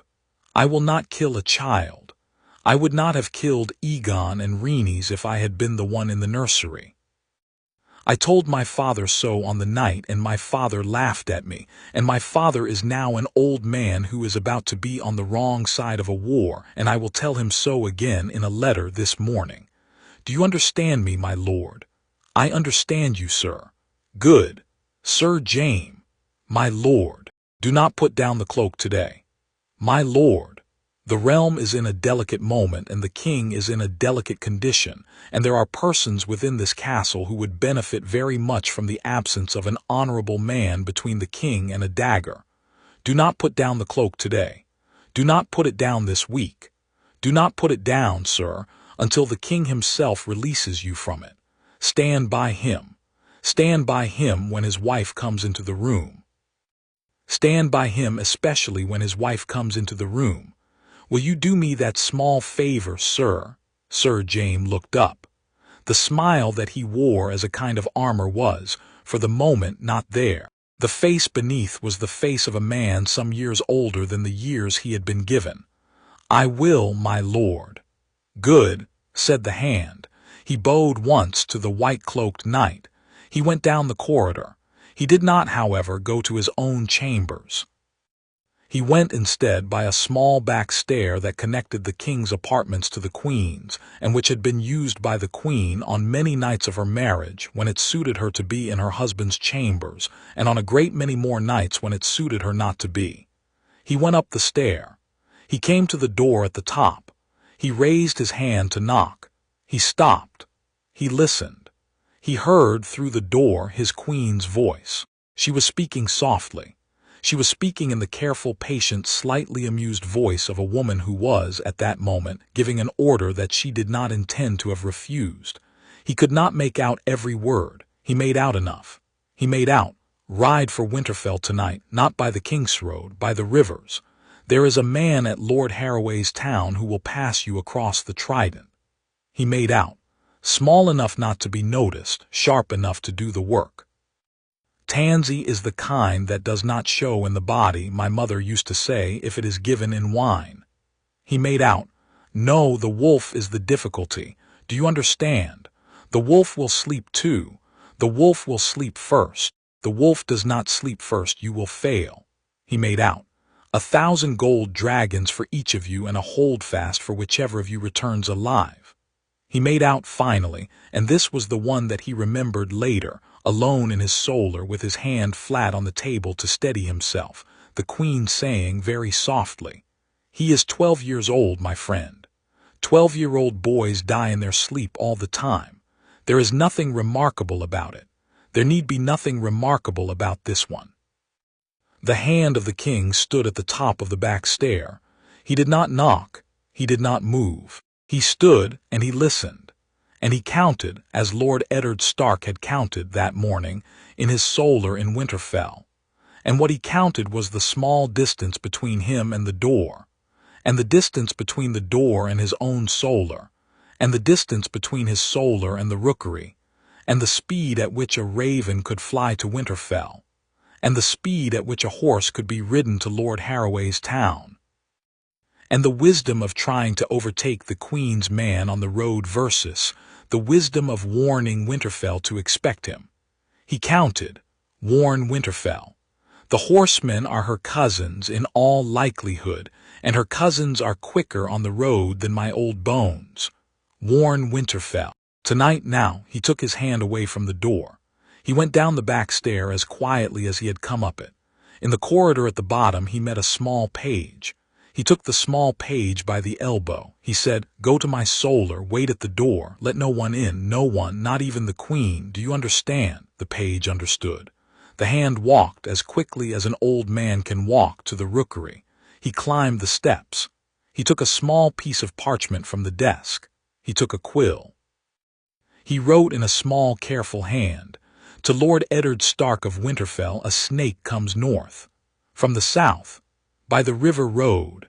A man, perhaps two, paid in gold from a lion's purse. The means is tansy and wine, and the wolf to be put to sleep first. Watch the boy, watch his cup, watch his bed, watch his wolf. I will write again, burn this." He tied the parchment to the leg of the fastest raven the rookery had. He sent it. He watched it go out the window into the white morning and west and north and away. He went down the stairs to his solar. He sat. He thought, "I have in one morning defied my king and warned a Stark against my queen. I have not done a morning's work like this in 20 years. I do not know if I will see another morning," he thought, "but I will see this one out." He rang for wine. It was, by the bells of the great sept, just past noon on the first day after the spring equinox, in the year 295 after Aegon's conquest. The bell-ringers, somewhere in the city, had at last decided to ring. The bells were ringing. They were not ringing for any reason that anyone in the city could yet name. They were ringing because the bell-ringers had heard the news and had to put their bodies to some kind of work, and the work they knew was the work of pulling ropes. And so the ropes were being pulled, and the bells of King's Landing, the great bronze bells, the deep iron bells, the small sweet silver bells of the lesser septs along the river, were all of them together in no particular pattern, ringing. In the Queen's solar, the Queen heard the bells. She had been giving the last of her orders to the man who was about to ride north. She paused. She listened. She did not change her expression. She finished her sentence. The man bowed and left. He was a Clegging cousin of an obscure branch, the kind of Lannister cousin one keeps at one's table for precisely this kind of errand. He went out the back stair. He went to the stables. He took a horse. By the second hour past noon he was on the Kingsroad, and by the second hour past sundown he had turned off the Kingsroad onto the river road, and by midnight he was in Lord Harroway's town with a sack of gold and a small green flask of tansy in his saddlebag, and the boy in Winterfell had, all unknowing, been bought. Or so the Queen, who had heard the bells and had not changed her expression, intended. In a high cold tower in a far green castle, an old lion at last rose from his small writing desk. He had been at the desk all night. He had written 9 letters.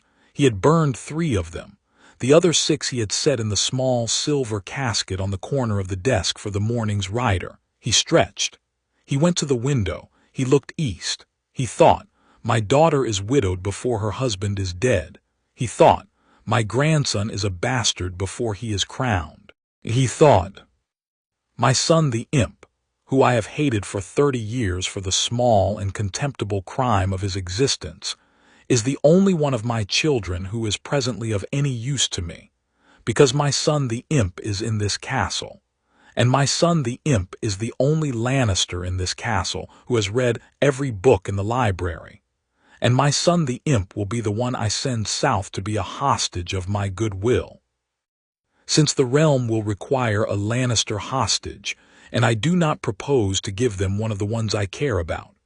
He thought, with a thin, small smile of the kind he allowed himself perhaps 4 times in a year.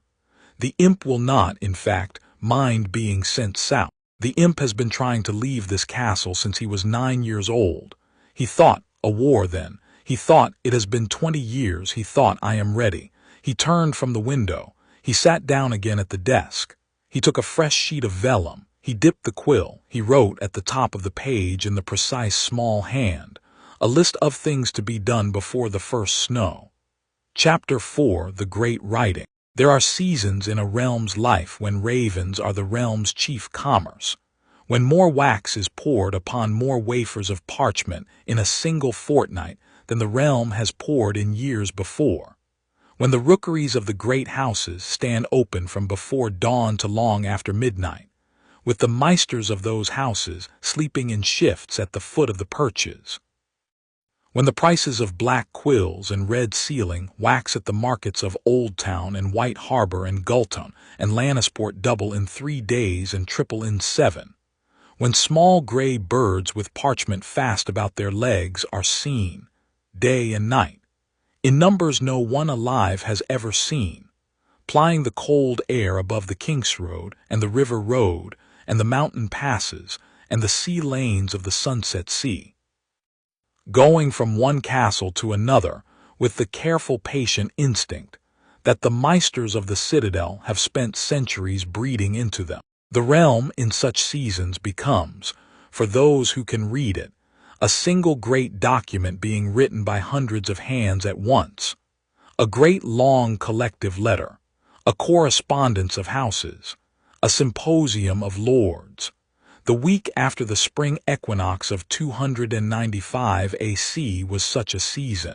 There is a treatise upon the period, written some 40 years afterwards by a meister of the citadel called Torrin Hill, a treatise long out of fashion among the drier historians, since it indulges in flights of analysis that the drier historians have always found tedious, but a treatise which has the great merit of preserving, in its appendices, copies of perhaps 140 of the actual letters that passed between the great houses in the first 10 days. From Hill we have the famous letter of Wyman Manderley to Lord Eddard Stark, the one that begins, My Lord, I have heard the trees, and so have my fish, which has been quoted in every history of the war and which we will not quote again here. From Hill we have the equally famous if less quoted letter from the Dowager Lady Anya Wainwood of the Vale to her foster son Lord Robert Arryn, the one in which she explains, in the patient slow voice of an old woman writing to a sickly child, that the gods of the north have, my dear, spoken. We will, my dear, have to listen. From Hill we have the long stiff letter of the Lord of Cider Hall in the Reach to his Lord Paramount Mace Tyrell, the one in which the writer, a man who had not in his life written a political letter of any consequence, asks very simply, What do we do, my lord? And from Hill we have, of course, the great Doran letter, the one that opens to the Lord of Winterfell, the hand of the king, from the Prince of Dorne, greetings. It is with that letter we begin, because it is the letter that, perhaps more than any other, decided the course of the next 5 years. In Sunspear, in the high tower over the water gardens, which is in Dorne the room in which the princes of Dorne do their thinking, Doran Martell sat in his wheeled chair on the morning after the equinox, and looked out over the white gold sea. He was 46 years old. He had not, in some years, been a well man. He suffered from a wasting of the joints which the Meisters had failed to cure, and which had reduced his good leg to a poor leg, and his poor leg to a thing he could no longer feel. He had been a man of action when he was younger. He had ridden in tourneys. He had hunted in the bone way. He had, in his youth, sailed once to the free cities to look at the bookshops of lies. He could no longer do any of those things. He could, however, sit in a chair and look out at the sea, and what he had been doing for 10 years, patiently in silence, with a slow, careful, constant attention that the rest of Westeros did not understand and would not have understood if it had been explained to them, was thinking. He had been thinking about the death of his sister. Elia Martell of Dorne had been wed to Rhaegar Targaryen at the age of 17. She had borne him 2 children. She had been a quiet woman, a witty woman, a woman of slow, careful, generous good humor, a woman, in fact, very like her brother Doran in temperament, though no one outside the family had ever noticed the resemblance, because the family had spent 2 generations carefully cultivating in the rest of Westeros the belief that all the Martells of Dorne were like Doran's sister Oberyn, who was a different temperament entirely. Elia had been a good wife to a difficult husband. She had loved her children.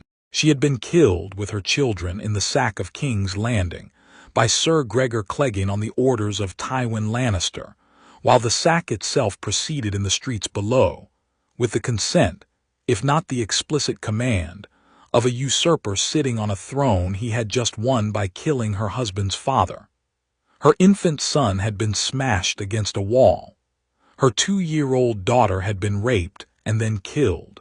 Her own body had been broken by Sir Gregor, who had then, and this was the part Doran had not in 10 years been able to stop thinking about, the small particular obscene part that was the kind of detail upon which a Dornish patience is built, gone to his lord with bloody hands, and asked if there would be a reward, and his lord had said, "Yes, sir." There would indeed be a reward, and there had been. Doran Martell had been thinking for 10 years about how to pay this debt. He had been, by the standards of his sister and his brother, slow about it. His sister was dead, and his brother Oberyn, who had taken the matter of his sister's death harder than even Doran had supposed possible, was at this moment somewhere in Essos pursuing the question of how a Dornishman might, by means of slow, careful poisons and quick, discreet daggers, undo the great green house of Lannister one minor cousin at a time. Doran had let his brother go. Doran had not, however, joined him. Doran was a patient man. Doran believed that the death of his sister required not the death of a few Lannister cousins, but the unwriting, very slowly, of the entire house Lannister from the Book of the Realm. And one did not unwrite a great house in an afternoon. One unwrote a great house by waiting for a moment. The trees that night had given him the moment. He sat in his chair. He looked out at the sea. He read for the 7th time the small scrap of parchment that his own Meister had brought him, a parchment which contained the same sentence in 11 languages, written by 11 different hands of the 11 Meisters of Sunspear, who had been ordered to write down independently and at the same moment what they had heard in their dreams, so that Doran could be certain that the dream was the same dream. The sentences were the same. He had read them 7 times. He set the parchment aside. He folded his thin hands in his lap. He thought, my sister's husband had a son by another woman. My sister's husband had, before the war, planned to put aside my sister. My sister's husband had let my sister be murdered by sending no men to guard her. My sister's husband had been a man, in the end, who valued prophecy above his wife and his children. I should hate the son of that man, he thought, but the son of that man is also the son of my sister's husband, and the son of that man is the son of the northern girl Lyanna, who was, by every account that ever reached Sunspear, and the accounts that reached Sunspear were not flattering, a girl of 15 who loved horses and who had been promised to the usurper Robert, and who had perhaps, before she was 16, come to understand that she did not wish to be promised to the usurper Robert, and who had perhaps, fleeing from Robert, met Rhaegar somewhere upon the road and made a choice that, if she had lived, she would have had to spend the rest of her life answering for. She died at 16 with a baby in her arms. I cannot, I find, hate a girl of 15 who died at 16 with a baby in her arms. I cannot hate that baby. I cannot hate him for being the son of his father. I tried this morning to hate him. I find I cannot. He thought, my sister's children are dead. They were the heirs of the realm and they are dead. My sister cannot be brought back, and her children cannot be brought back. And the only thing in this world I can do with the love I had for them is to give it to another child. And the only child it can reasonably be given to is the child who is now my sister's stepson. For though my sister never met him and never knew of him, my sister was his father's wife. And that, by the slow, careful Dornish accounting, makes him my sister's stepson. That makes him, by the same accounting, my nephew. He thought, I have a new nephew. He is 12 years old. He is sitting this morning in a castle in the north, very frightened, with a wolf at his feet. He thought, I will write to him. He thought, not yet. First I will write to his other uncle. He picked up the quill. He wrote a long letter. The letter was famous after. He wrote in the careful slanting hand he had taught himself when he was a boy and which had not changed in 30 years. To the Lord of Winterfell, the hand of the king, from the Prince of Dorne, greetings. My lord, we have not been friends, you and I. We have not been enemies, but we have not been friends, and the reasons are well known to us both, and need not be set down again upon this page. 12 years ago a small parcel was placed before my house wrapped in a red cloak, and we have all spent the time since wondering what to do about it. The trees, last night, told me what to do about it. The boy in your house is, by the blood of his father, my sister Elia's stepson. He is, by the same blood, the half-brother of 2 children whose names are written upon the wall of my private chapel, and which I have not, in 10 years, gone a day without reading. He is, in our reckoning, ours as well as yours. He is not yours alone. I will not make a list of grievances. I will say only this. If the boy is to be set upon the throne of his grandfather, House Martell will not stand against it. House Martell will, on certain conditions, stand for it. The conditions are these. First, that the boy will, upon attaining his majority, take a wife of Dornish blood. I do not insist upon a Martell. I will offer my niece Arian, who is of an age with him and would, I think, do well by him. But I will not insist. I will accept any Dornish lady of sufficient rank whom the Regency Council chooses, so long as the lady is chosen by the Regency Council, and not by the boy's other kin. Second, that the bones of the man who killed my sister and the bones of the man who ordered her killing, when in due course those bones become available, will be returned to Sunspear. Not the men, not their executions, the bones. We will not require Tywin Lannister to be killed by a Dornish hand. We will not require Sir Gregor Clegane to be killed by a Dornish hand. We will require only that, when they are dead, their bones are sent to us, that we may bury them at the foot of the steps of our tower in such a manner that the tower may be entered for the next 1,000 years only by walking over them. Third, that the realm acknowledge in writing that the killing of my sister Elia Martell and her children, the Princess Rhaenys and the Prince Aegon, was a crime, that the killing was committed at the order of Lord Tywin Lannister of Casterly Rock, that the silence of the previous king on this matter was a failure of his crown. The realm need not condemn the previous king for it. The realm need only acknowledge it. We have waited 14 years for the realm to acknowledge it. We will wait no longer.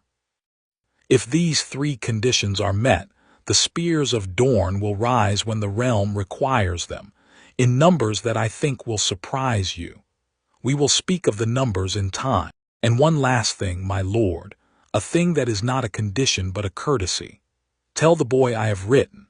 Tell the boy his father's wife was my sister, and that I knew her well, and that she was a woman of whom he would not, I think, be ashamed.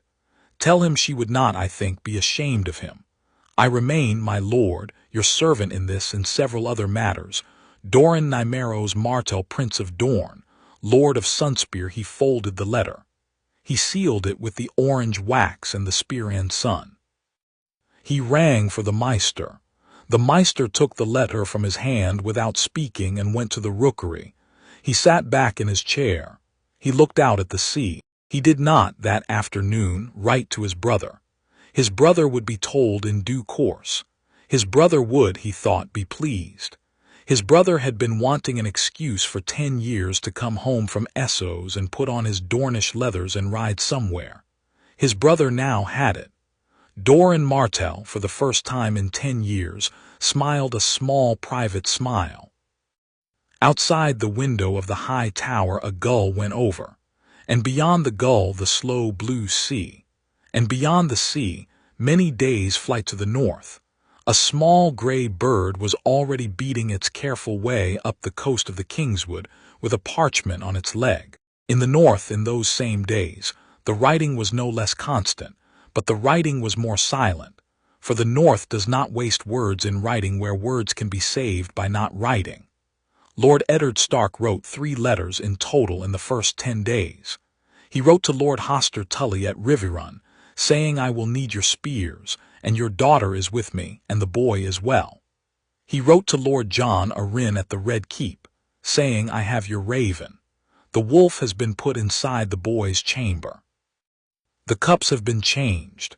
The boy sleeps with 3 men in the corridor. I owe you a debt I cannot pay. He wrote to Howland Reed at Greywater Watch, saying, Come, I will need you to swear it at the council. 3 letters, 3 rolls of parchment. Of the noise of correspondence that filled the rest of the realm that fortnight, the North contributed 3 lines. The bannermen, of course, contributed more, but the bannermen of the North contributed in person, not on parchment. Within 5 days of the equinox, the great lords of the North had begun to ride for Winterfell with their household guards and their banners and their pledges of men. Within 10 days, the great Jon Umber was in the great hall of Winterfell with 200 of his shaggy, red-bearded northerners at his back, shouting at Lord Eddard that he would put the head of any man who spoke a word against the boy upon the spike of his castle gate before the moon turned. Within 12 days, Wyman Manderley had brought up from White Harbor not only his levies, but also 40 merchant captains, who he intended to commit personally to Lord Eddard for the carrying of grain and the carrying of men, should the need arise. And the need would arise, the Lord of White Harbor said, in a flat tone that was the closest a Manderley came to prophecy. Within 15 days, Meege Mormont had arrived from Bear Island with the 100 bears she had promised, who turned out, on closer inspection, to be 60 bears and 40 bear women. And the bear women, the Great John was heard to remark, looked the more dangerous half. The North, by the end of the 3rd week after the equinox, had risen. It had not been called to rise. It had risen on its own, in the way the North rises in 2s and 3s on its own horses, with its own food, with no fanfare and no councils, and with the simple, silent assumption that wherever Lord Eddard Stark was going, the North was going with him. In the Riverlands, the rising was louder but no less complete. Hoster Tully, who had been bedridden for some months with a wasting of the chest, sat up in his bed on the morning after the equinox, and called for his Maester and his steward and his sons-in-law by marriage and his great-uncle by some collateral line whose name no one but Hoster Tully ever quite remembered, and dictated, by midday, 4 orders. The first was that the levies of the Riverlands were to be called. The second was that his daughter Catelyn was to be written to.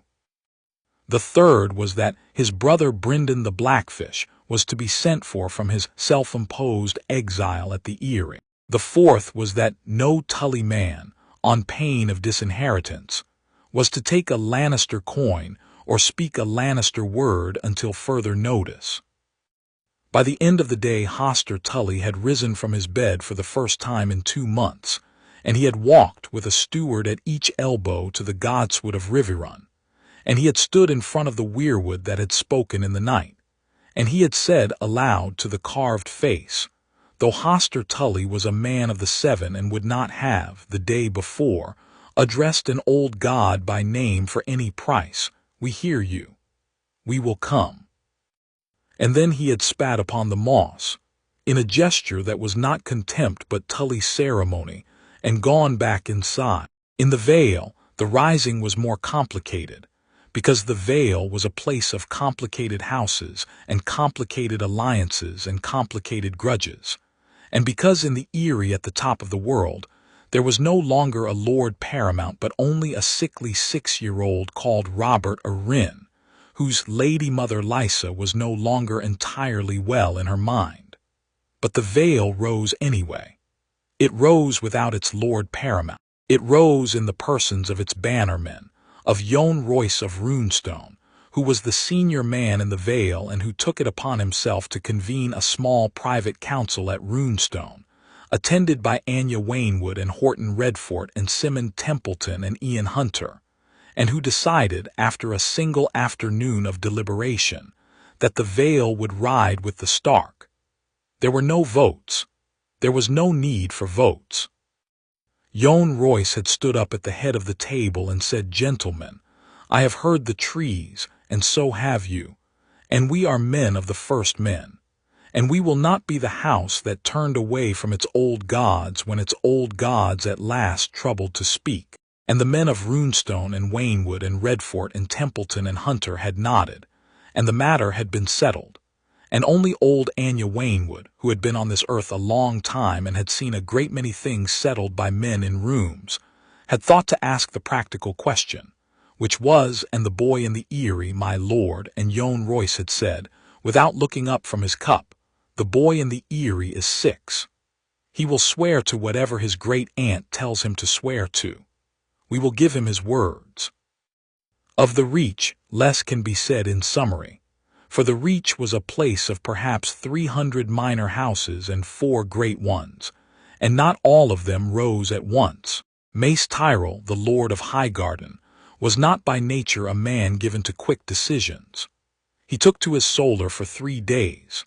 He emerged on the 4th morning having decided nothing, and was sent back to his solar by his Lady Mother Olenna, who had not been to bed and who had decided, somewhere in the 2nd night, that the only correct answer for Highgarden was to ride with the wind that was already blowing, and the wind was blowing north. Olenna Tyrell wrote in her own famously crabbed hand to Lord Eddard Stark, saying simply, "House Tyrell stands. We will speak of the price." The price, Olenna had decided in her solar, was that Margaery, her granddaughter, then 12, perhaps the most beautiful girl in the Reach, and the only Tyrell of the current generation in whom Olenna had any confidence, was to be the queen. This price was not, of course, named in the letter. It was a price one named in person, at a council over wine. But it was, from the moment Olenna had decided it, the price. Of the Stormlands, the writing was scattered and confused, because the Stormlands were the lands of Robert Baratheon, and Robert Baratheon was the king who had been displaced, and the Stormlords did not yet know whether to ride for Robert or to stand down.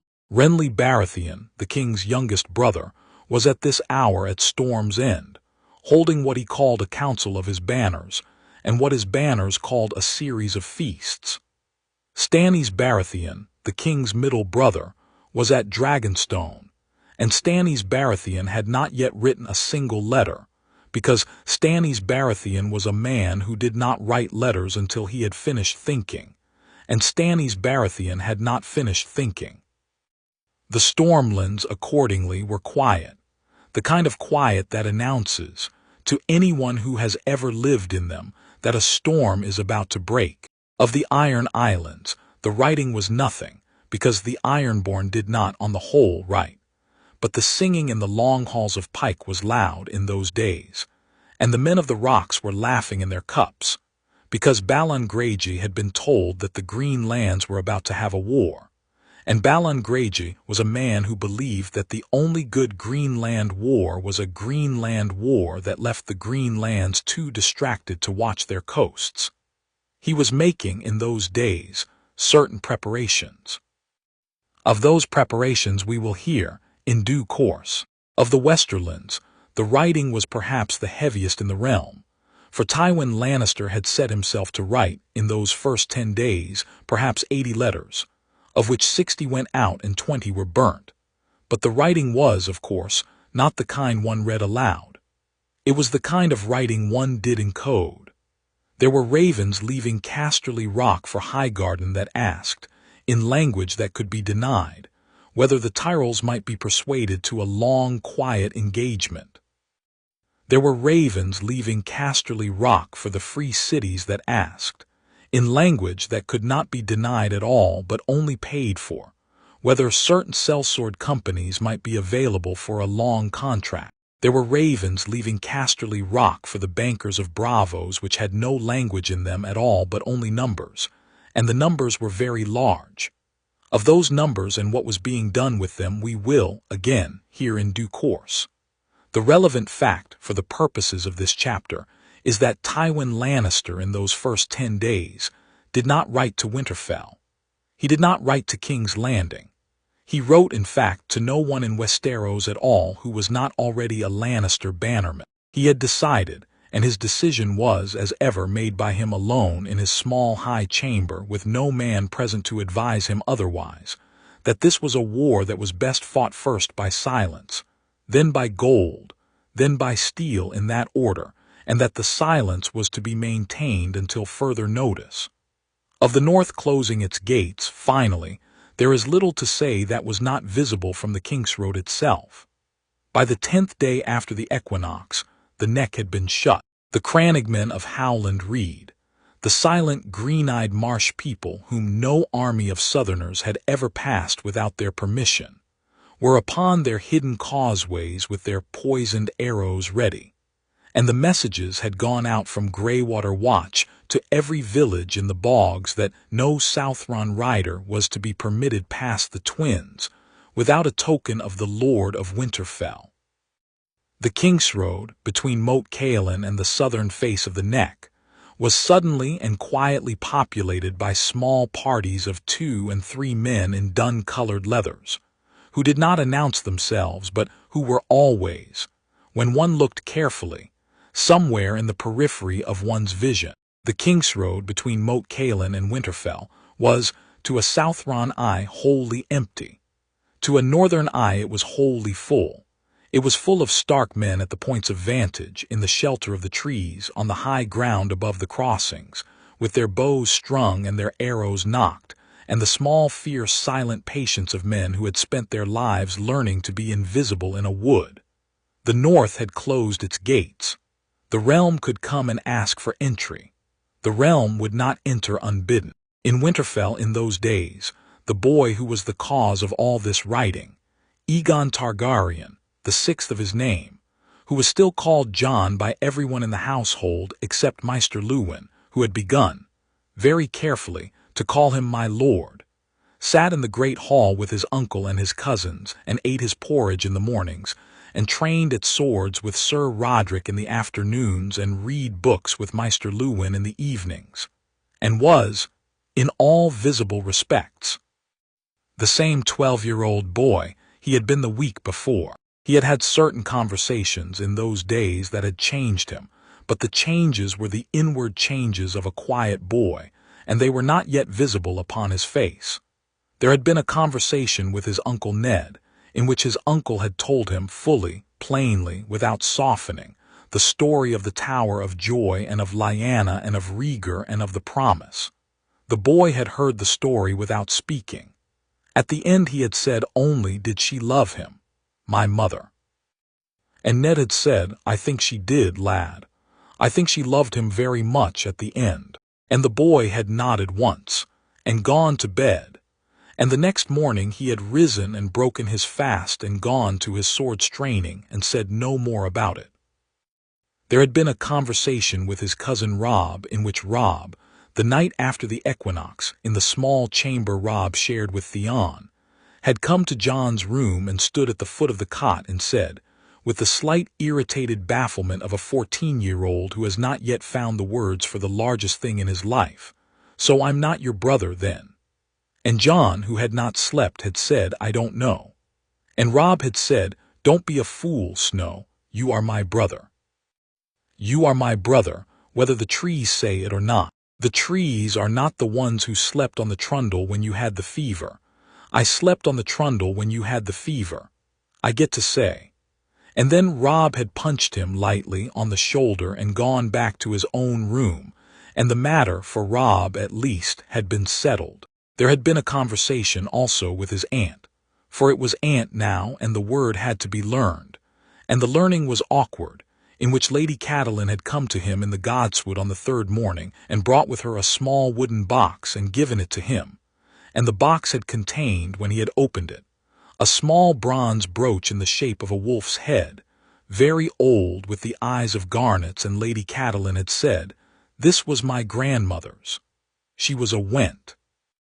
She was a woman of the Riverlands, but her grandmother was a Blackwood, and the Blackwoods are of the first men, and she wore this at her throat all her life.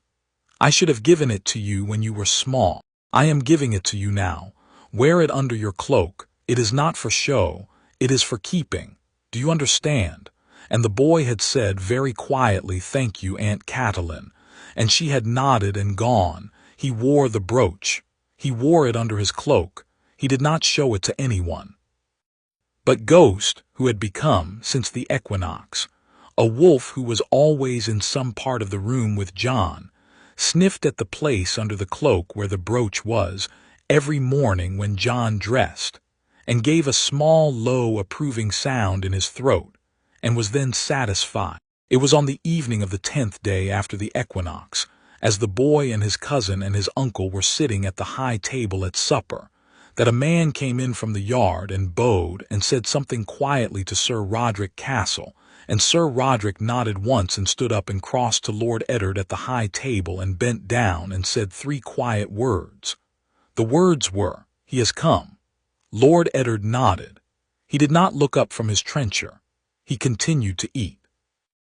He said after a long moment to no one in particular, "Take him to my solar. Give him water. Give him bread. Give him nothing he has not asked for. Take his sword. Watch him. I will come." Robb, beside Jon, leaned over and said quietly, "Who has come?" Lord Eddard said, without looking up, "The Queen's man." And he ate 2 more bites, and drank a little wine, and set down his knife, and stood up, and went out of the hall with that long, slow, patient step that Lord Eddard Stark had been walking with for the last 12 years, the step of a man who knew that what waited for him in his solar was the first cold, sharp little point of a long, sharp, dark blade that the South was beginning, that night, to push very slowly into the body of the realm. He went without weapon. He went without escort. He went in his shirt-sleeves and his lord's chain. He went to do in his solar what had to be done. Behind him at the high table the boy who had been Jon Snow and was now, to those who could read it, Aegon VI, set down his spoon very quietly and reached under the table for the head of his wolf and put his hand into the white fur and waited. The wolf also waited. The North that night closed one more gate.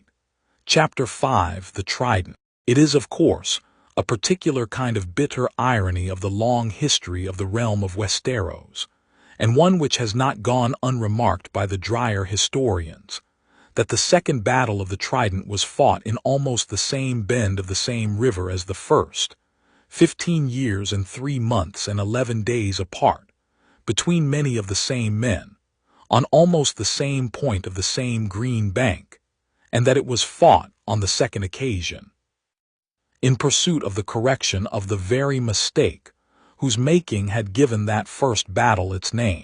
The first battle had been fought to remove a Targaryen king from the Iron Throne, and to put a Baratheon king there in his place, on the supposition, then almost universally accepted, that the Targaryen king was mad and the new king was good, and the matter required only the application of a hammer at the proper place at the proper time. The hammer had been duly applied. The matter, it had then been thought, was settled. The second battle was fought to undo that settling. The hammer, on the second occasion, was a hammer no longer.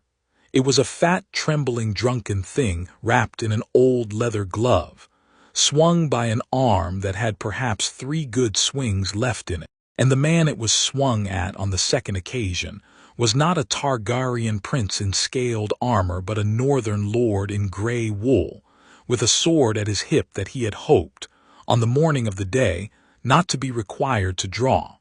He was required to draw it. The thing was settled at last by the drawing of it, but the settling of it took rather longer than the morning. We must, in order to understand what happened, begin at least 1 month earlier, for the second trident did not, as the first had done, fall upon the realm out of a clear summer sky. The second trident was prepared openly, by the slow visible movement of 2 armies across the breadth of the country, in the full sight of every smallholder and innkeeper and miller and free woman from the Twins to the Crossroads Inn, while the smallholders and innkeepers and millers and free women, who had heard the trees, as everyone in the realm had heard the trees, and who had known therefore by the second day after the equinox that the war was coming, went on with their planting and their pouring and their grinding and their birthing, in the calm fatalistic way that the small folk of Westeros have always had when their betters have begun to march at each other across the small folks' fields. The small folk did not, on the whole, take a side. The small folk made bread. The small folk made beer. The small folk, by the morning of the battle, had counted up what they had in their cellars and what they could afford to lose, and had, in their own quiet way, prepared.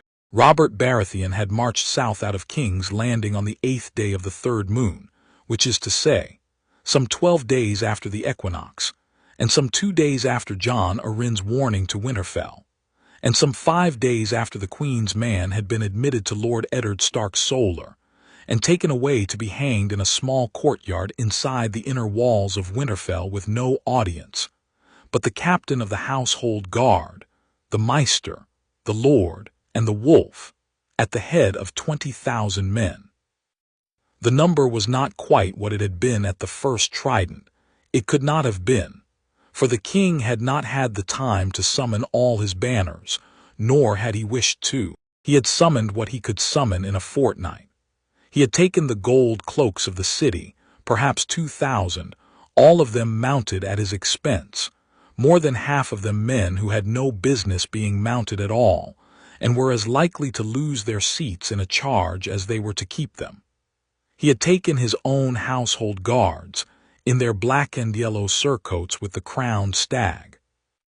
He had taken the levies of his cousins, the Penroses and the Errols and the lesser Stormlord houses, whose banners had been close enough to the Kingsroad to come up in time. He had taken, and this had been the great long bitter argument of the council, won finally by the king upon the simple ground that he was the king, 3,000 of the household troops of House Lannister, sent up at the urgent gallop from Casterly Rock under the command of a Sir Lyle Crakehall and several of the lesser Lannister cousins, and accompanied, despite the king's express order that he was not to be brought along, by the king's wife. The queen had brought her son. It is worth pausing here on that fact. It is not a small one. The queen had insisted, for reasons that she was not at the time inclined to share with her lord husband, that the boy who was called Joffrey Baratheon should be brought with the army on the march north. She had argued, when the king had objected, that the boy ought to see his first battle.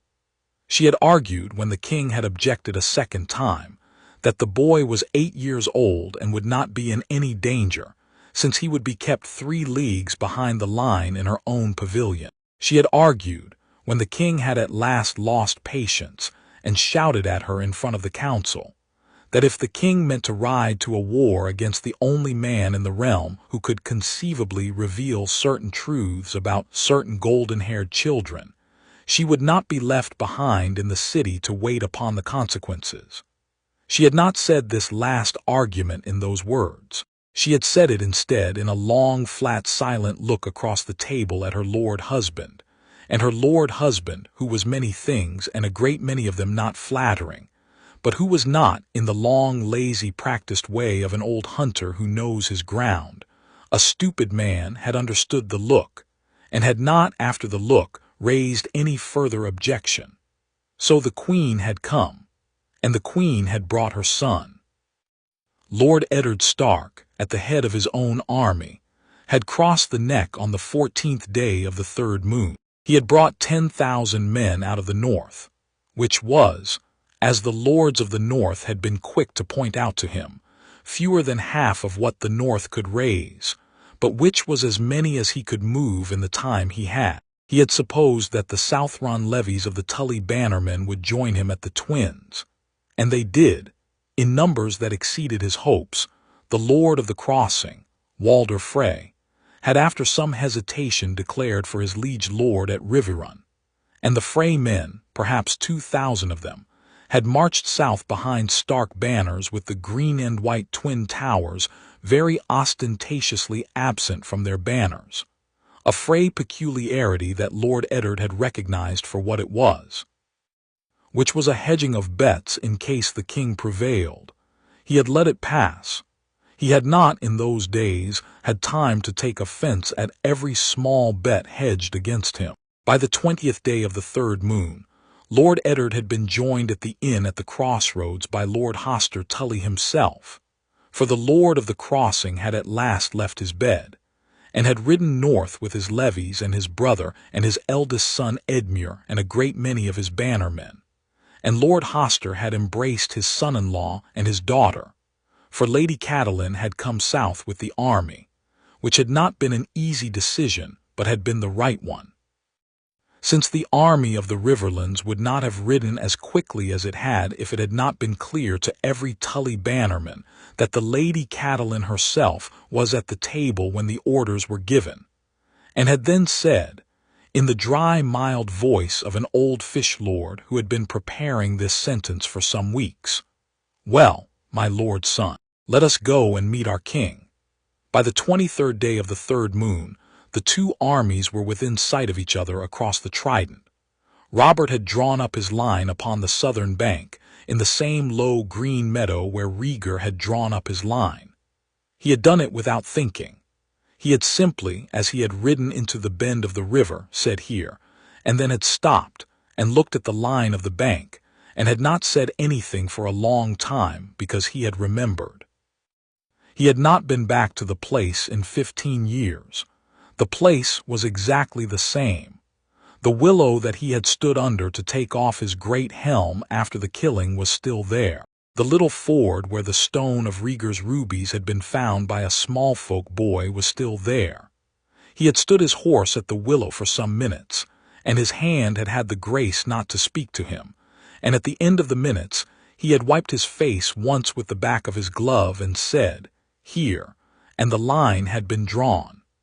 Ned had drawn up his line upon the northern bank. He had drawn up the Stark banner in the center, and the Trout banner of the Tullys on his right, and the standards of the great northern houses on his left, and he had not, anywhere upon his line, drawn up any banner of House Targaryen. The boy was not with the army.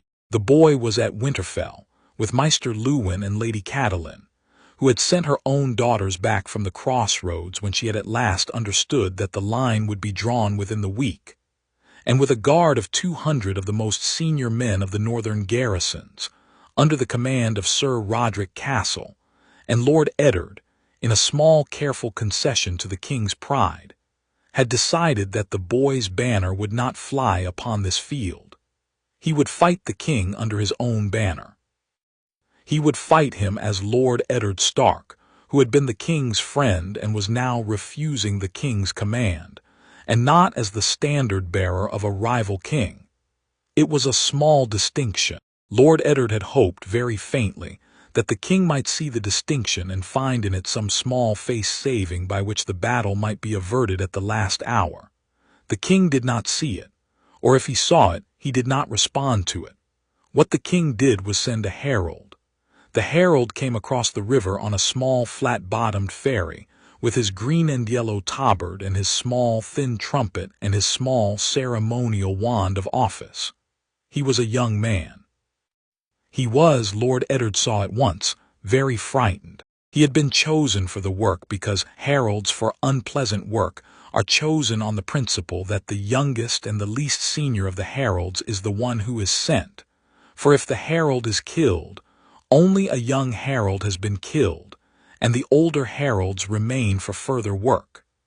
The boy stepped onto the northern bank and remembered to bow. He said, in a voice that wavered only twice, "His Grace King Robert of the House Baratheon, first of his name, King of the Andals and the First Men, Lord of the Seven Kingdoms and Protector of the Realm, requires the surrender of the boy known as Jon Snow, who is presently in the custody of Lord Eddard Stark of Winterfell, and who is to be brought before his Grace at once. His Grace requires further that Lord Eddard Stark of Winterfell present himself before his Grace at his Grace's pavilion within the hour, that the matter may be discussed between two old friends, as old friends discuss such matters. If these requirements are not met, his Grace will move his army across the river by the 3rd hour past noon." Lord Eddard heard the boy out. He did not interrupt.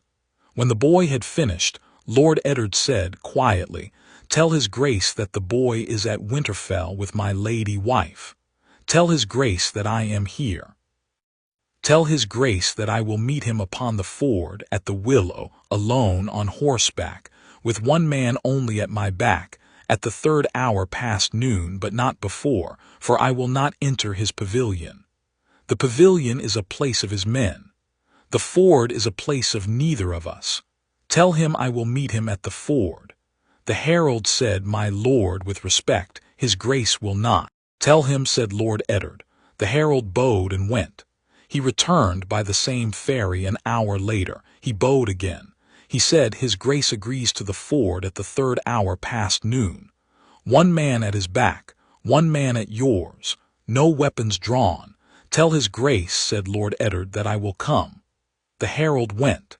The 3rd hour past noon, on the 23rd day of the 3rd moon of the year 295 AC, found Lord Eddard Stark of Winterfell riding down to the southern edge of the northern bank of the Trident, in his grey wool and his lord's chain, with his great-grandfather's sword ice in its sheath upon his back, on the back of his great grey courser, with one man at his back, the captain of his household guard, a grey-bearded veil-born knight named Sir Wendell Manderley, who had been with Lord Eddard since the Trident the first time, and who had not been asked to make this ride, but had insisted upon it. From the southern bank, riding up to the same ford with the same slow ceremonial pace, came King Robert Baratheon in his black and yellow surcoat over his fine black plate, with the great war hammer slung at his saddle, on the back of a courser that was, even at distance, too small for him.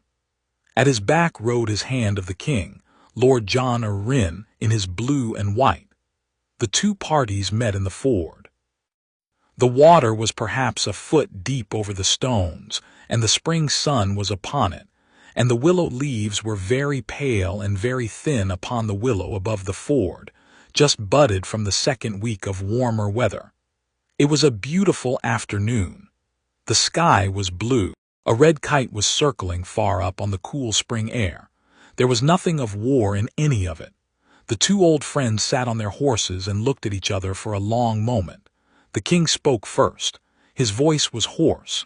He had been drinking very steadily for the last 3 days, and he had not slept, and the voice was not the voice of the man Lord Eddard had ridden with at 14. "Ned," he said. The single syllable carried across the water in the quiet. "Robert," said Lord Eddard. "Give me the boy. He is not here, Robert. Send for him." The king closed his eyes for a moment. "Ned, Ned, I am asking you, Ned. I am not asking you as the king. I am asking you as your brother, as the brother of your dead sister. Give me the boy, let me look at him. I will not, I swear to you, Ned, I swear by the mother and by every god I have ever sworn by, I will not harm him. I want to look at him. I want to see if she is in his face. I want to, Ned, please, please, let me see him. Then we will talk. Then we will figure out together, you and I, the way we did when we were boys, what to do with him, together. Like brothers, Ned. Like brothers, Lord Eddard sat upon his horse.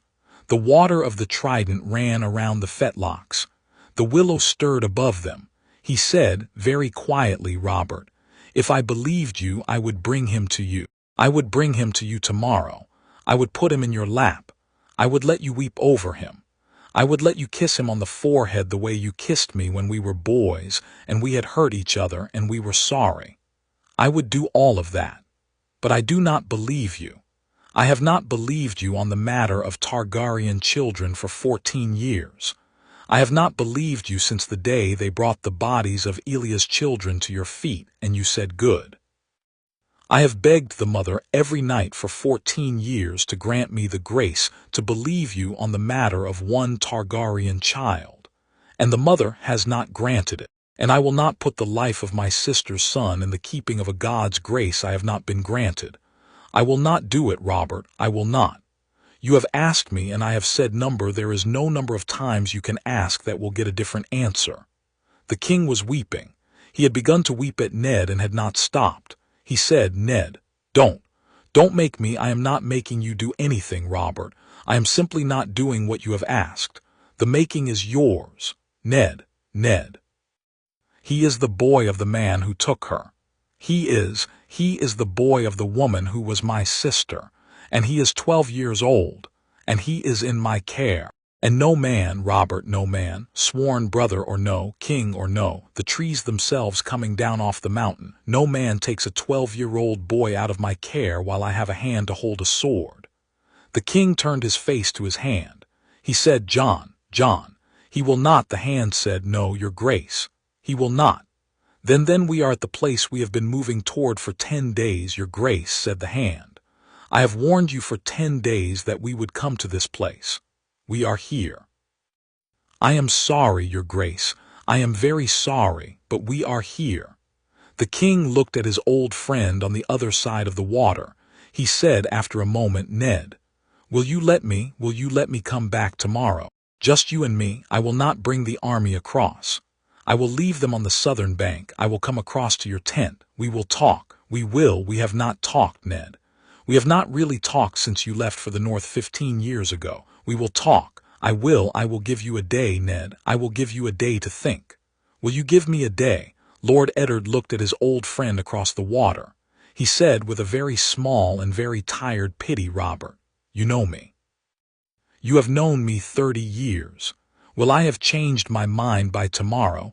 The king sat his horse. The water ran. The willows stirred. The red kite was still circling overhead. The king said in a voice very different from any voice he had used yet, flat, low, very tired, no, Ned, you will not. Then I will not give you a day, said the king. I will give you an hour. I will go back to my line. I will form my line. I will move my line at the 3rd hour past noon. I will move my line across this river. I will take that boy out of your care, Ned. I will take him because I am the king and because the trees are mistaken, and because if a Targaryen child sits upon the Iron Throne the realm I bled for will go to ash, and I will not let it go to ash. Do you understand me? I understand you, Robert. Will you move? I will not move. The king nodded slowly. He looked then, suddenly, much older than he had looked in the morning. The drunk thickness of his face seemed for a moment to fall away, and behind it was the face of the boy of 14 who had once stood at storm's end, looking out at a sea that had taken his parents, and who had stood looking at the sea a long time, and who had then turned and gone back into the castle and not wept, and Lord Eddard, who had loved that boy, and who had loved the young man that boy had become, and who had loved the king that young man had grown up into until the king had begun, very slowly, year by year, to become something less than what Lord Eddard could love. Lord Eddard saw, in that face, his oldest friend. And he was, in that moment, exactly as sorry as he had ever been in his life. The king did not say goodbye. He turned his horse. He rode back across the ford. The hand of the king turned his horse and rode after him. Lord Eddard sat upon his horse for one moment in the water, watching the broad back of his oldest friend going up the southern bank, with the black and yellow surcoat dark against the pale spring grass. And then Lord Eddard turned his own horse, and rode up the northern bank to where his bannermen were waiting, and he gave, in a voice that was perfectly level, the orders. The battle began at the 3rd hour past noon. We will not, in this account, attempt the great detailed strategic narrative of the Second Trident, for the great detailed strategic narrative is in many other books, and there is no point in repeating it. We will only set down the small particular things, the small particular ironies and small particular acts of small particular men, that did not survive into the more famous chronicles, and that did the most to decide what happened. The king's army was the larger by perhaps 8,000 men. The king's army was the better fed, having been on the road only a fortnight, and having had the granaries of King's Landing at its back.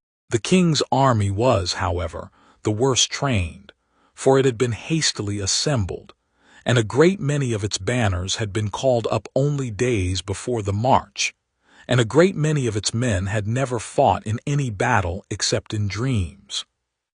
The king's army had cavalry, perhaps 3,000 mounted knights and squires, but the cavalry had no plan, since the king had been in no condition during the days of the march to form one, and his commanders had been afraid to form one in his absence, and the cavalry on the morning of the battle was therefore 3,000 armored men whose orders were, essentially, charge when the king charges. This was a sound order at the first trident. It was a less sound order at the second. The northern army was the smaller. The northern army was, however, the better officered. Lord Eddard Stark had spent 10 days on the march arranging his line, and the line was arranged as he intended.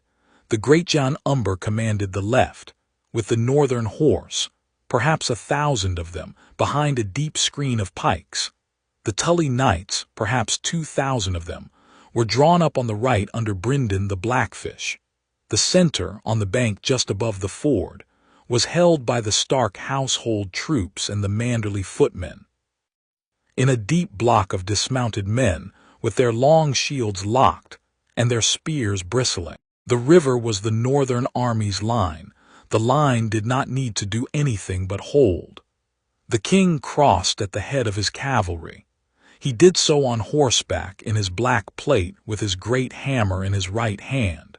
He did so without sending his foot in first. He did so for the simple reason that he had decided, somewhere in the small dark hours of the morning, that he would settle the matter himself with Ned in single combat, and that the cavalry behind him was, in his mind, an escort to that combat and not the spearhead of a battle in any larger sense. This was not a sound decision. It was not the decision of the Robert Baratheon who had won the first trident at 21. It was the decision of a man who had been drinking for 3 days and had not slept and had wept at a ford and had been told no by the only friend he had left in the world. He came across the water in front of his cavalry.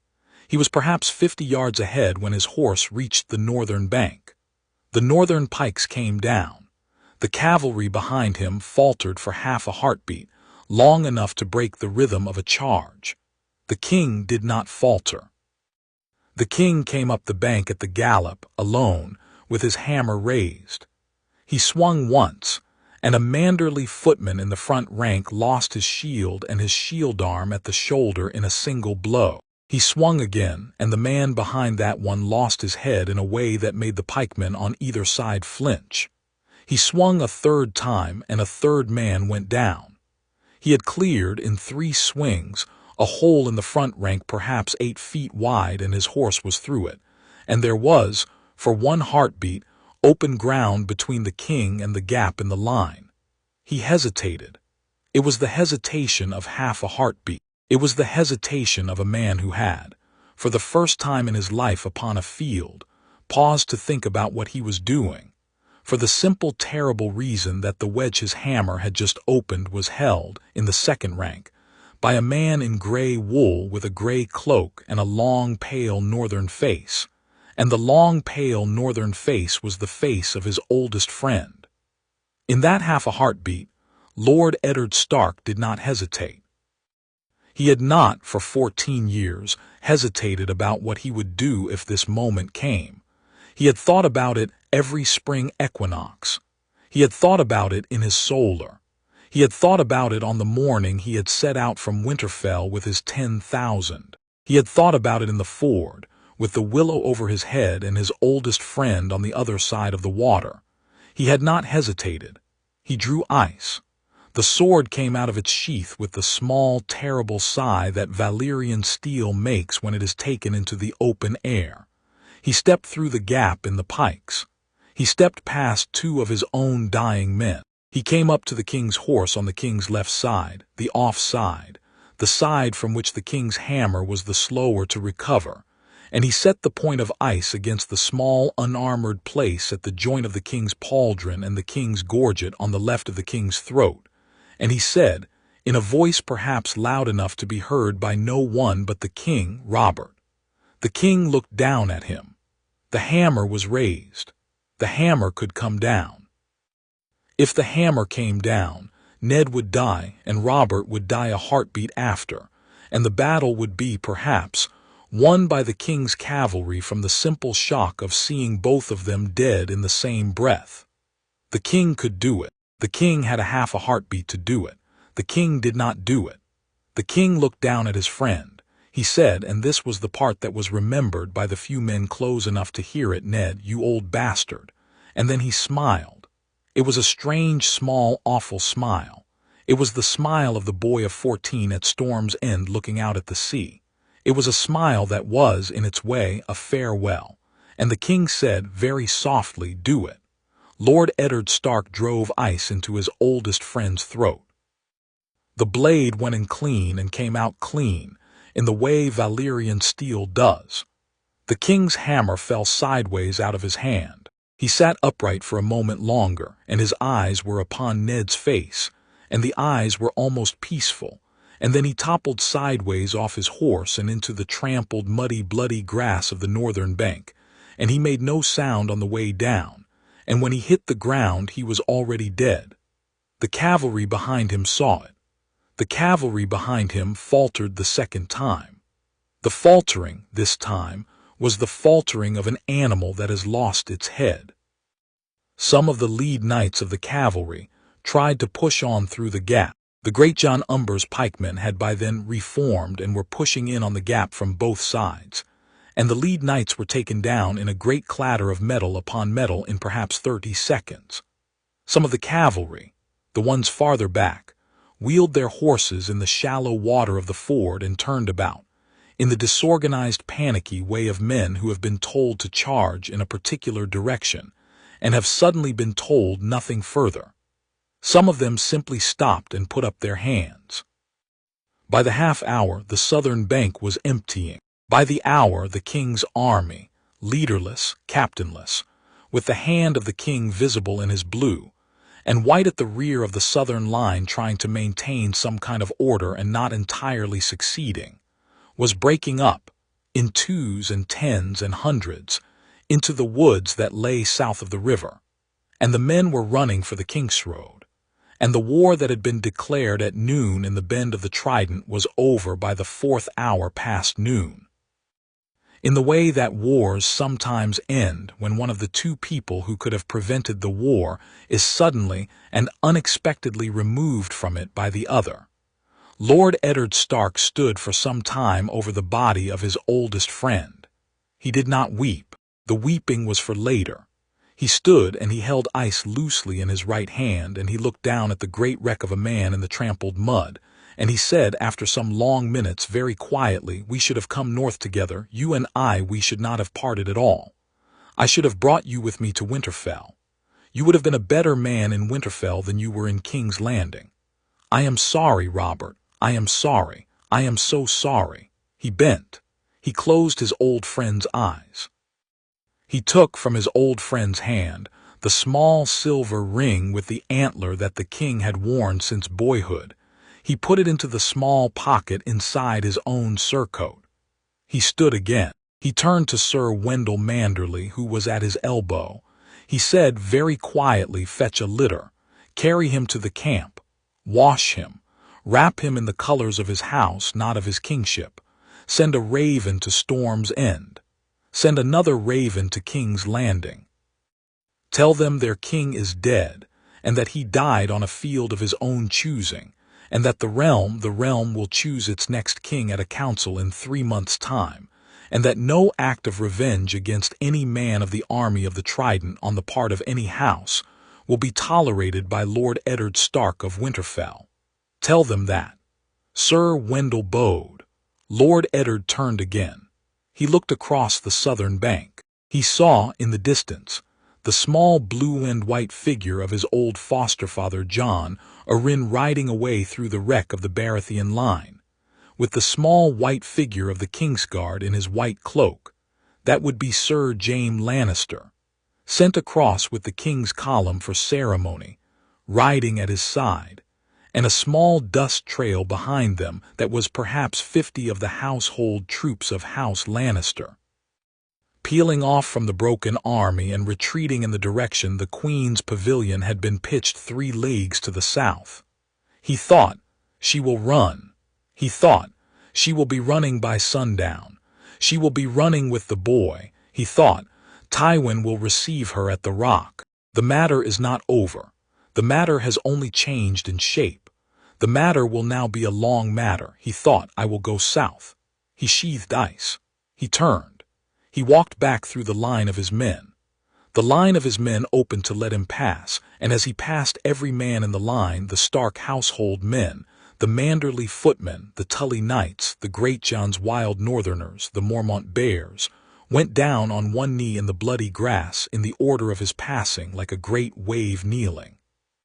He did not, at first, understand why. He walked perhaps 50 paces before he understood that he had just killed the king, and that he was now, for as long as it took the realm to assemble a council and choose another, the most powerful man in Westeros. He did not enjoy the understanding. He walked through his army with his head bowed. He went to his own tent. He went inside. He shut the flap. He sat down upon his camp stool. He put ice across his knees. He put his face in his hands. He sat that way for a long time. He thought, after a while, of his nephew at Winterfell with his wolf at his feet. He thought, "I have killed a king for that boy. I have killed my oldest friend for that boy. I had better then make of him a king the realm will be glad of. I had better make of him a better king than the one I have just put down." He thought, "Lad, you are going to have to grow up faster than any boy ought to. I am sorry." In a small tent 3 leagues south of the Trident at almost the same hour, a queen who had heard the news from a sweating page received it without any change of expression. She sat for some moments at her writing desk. She picked up her quill. She set the quill down. She rose. She summoned her Uncle Kevin. She said in a quiet, flat voice, "We are leaving, tonight, to my father, by the road through the Riverlands and over the Golden Tooth. Bring my son. Bring the wagons. Burn the rest. We have an hour before the Stark horse comes south. Move." Kevin bowed and went. She stood alone in the tent for some moments after. She picked up from the small table by her cot a small stoppered green vial that she had brought all the way from King's Landing, the same green vial whose twin had been carried north a fortnight before by a Clegane cousin, and which had, as she had only learned the day before, been intercepted by a wolf and a captain and a chain in a small dark courtyard in Winterfell. And she looked at the vial for a long moment, and then she put it into her sleeve, and she went out of the tent to the wagons. The old lion at Casterly Rock received the news of his son-in-law's death by the same raven that brought him the news of his daughter's flight. He read both messages. He set them down. He did not for some minutes speak. Then he said to the maester at his elbow, "Bring Tyrion to me." The Maester said, "My lord, your son left at first light. He did not say where he was going." The old lion looked at the Maester. For the first time in 20 years, the old lion's face changed. He said very quietly, "Find him." It was already by then too late. The imp had been on a small fast horse since well before dawn, with a small leather purse of his father's gold, and a small leather satchel of his father's books, and a small folded letter in his sleeve in the small careful hand of the king, which had arrived by raven the morning before, addressed to the Lord Targaryen of House Lannister in a flourish the imp had not previously been addressed by, and which had said, with no preamble and no flattery, only, "Lord Targaryen, come south. There will be a council. The boy will need a master of coin. He is, I believe, the only Lannister the realm will accept, and you are, I am told, the only Lannister who will accept him. I will vouch for you." The imp had read it 3 times. He had laughed once. He had drunk a cup of wine. He had packed. He was, by the noon of the day of the Trident, riding south on the road to the Gold Road, in the direction of King's Landing, with a small, slow smile upon his face, a smile that was, for the first time in his 31 years, the smile of a man who had been called for. The realm was, by sundown, a different realm. The old gods in their groves, in their slow, patient, quiet way, were watching. They were perhaps satisfied, but they were watching still. Chapter 6: The Long Road South and the Short Knife in the Dark. In the season between the killing of one king and the crowning of the next, the roads of a realm are a particular country. They are no longer the roads of peace, in which the chief travelers are merchants and pilgrims, and the small, clean, innocent traffic of villages going to market. They are not yet, however, the roads of war, in which the chief travelers are armies and the chief inhabitants are the dead. They are an intermediate kind of road. Upon them, in the months after the Second Trident, walked an intermediate kind of traveler, the messenger, the herald, the kin of fallen lords going home with news that ought to be told in person, and not written in a parchment that could be intercepted. The household of a great family fleeing west to a rock, the household of another great family making its slow ceremonial way south to a council, the maesters of small holdings bearing letters which had not been wanted yesterday and were demanded today, the singers and the heralds and the small armies of small bargemen who carry, between the 2 great rivers of the Trident, the news of the world. Of those travelers in the spring of 295 AC, there were 4 in particular whose journeys decided what came next. The first was the Queen, going west with her son. The second was the imp, going south by way of the Gold Road. The third was an old hand of the king, going slowly east along the southern bank of the Trident, then turning south upon the King's Road, in the company of a knight in a white cloak, with no army at his back and with the knowledge, which he had not yet shared with anyone in his small party, that he had failed his foster son and his old wife and his old king, but might still, if his old bones would hold him together long enough, succeed in the one piece of work he had left. And the fourth was a boy of 12, going south from Winterfell, in a great careful slow procession of 200 horse, under the banner of a wolf that did not yet have a dragon stitched into it. Of the first 3 we will speak in due course. We begin with the fourth, for the journey of the boy was the journey that the rest of the realm was, in its different ways, waiting upon, and a great many other journeys were arranged with reference to it. The boy left Winterfell upon the morning of the 7th day after the Trident. He left with a guard of 200, half of them men of his uncle's household, half of them men of the great houses of the north who had sent picked sons and grandsons to ride at the new king's elbow, and he left under the personal command of Sir Roderick Castle, who had been the master-at-arms of Winterfell for 20 years, and who had been chosen for the work, because he was the man Lord Eddard trusted to bring the boy south alive. He left also in the company of his cousin Robb, who had at first been ordered to remain at Winterfell as castellan, but who had, after a single afternoon of arguing with his lady mother by Raven, the answer having come back from the Tully camp at the crossroads in a tone that brooked no further argument, been permitted to come south, on the strict condition that he ride at the rear of the column and not at the front. Robb had accepted the condition. He had ridden at the front anyway. Lady Catelyn, when she rejoined her son in the Crownlands some weeks later, was heard to remark that she had not raised a son who could be commanded by his mother through a raven, and that the failure was hers. He left, of course, with his wolf. The boy and the wolf by then had become a single creature in the imagination of the household. They had become a single creature, also, it would shortly turn out, in the imagination of the realm. The small folk who lined the road south of the neck to look at the new king as he passed had heard, in the inns at night, the story of the wolf at the foot of the cot on the morning of the equinox, and they had heard the story of the wolf in the godswood, the night the Maester had begun to call the boy my lord, and they had heard the story of the wolf in the small dark courtyard in Winterfell the night the queen's man was hanged, and the stories, true in the main, though shaped a little, as such stories are shaped, by the slight necessary embellishments of innkeepers and bargemen, had given the boy a thing the boy did not yet know he had. They had given him a sign. The sign was a white wolf. The wolf walked at his stirrup, and the wolf was nearly to the boy's hip in standing, and the wolf had red eyes that looked at the small folk as the small folk looked at the boy, and the wolf did not blink. The small folk who saw the wolf walking beside the boy crossed themselves in the way of the seven, and made small reverent old signs at their throats in the way of the old gods, and the women among them held up their small children to see.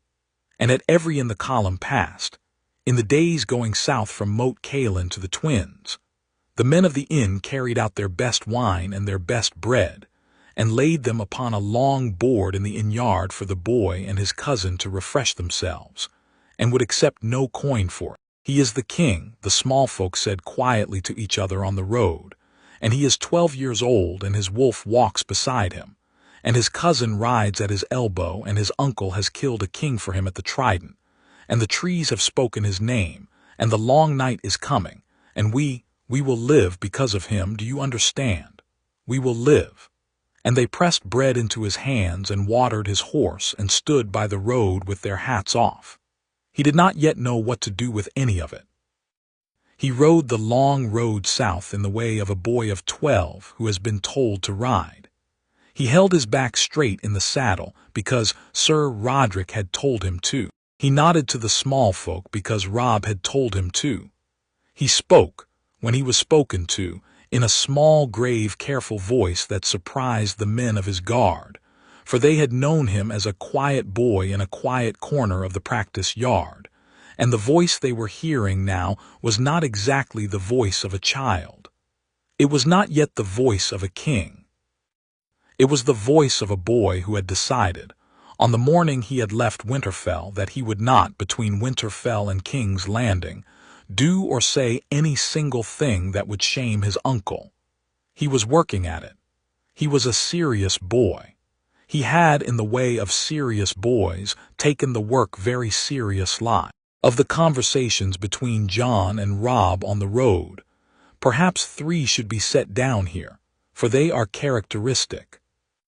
The first was on the second night of the march, at an inn near the Twins, after the column had been received by Walder Frey himself with a careful, uncomfortable, cold civility, Lord Walder having decided, after his earlier hedging at the Trident, that the cheaper thing to do now was to throw his half-grandfathered banner behind the new king, but having decided so with a face that suggested he had been forced to swallow vinegar.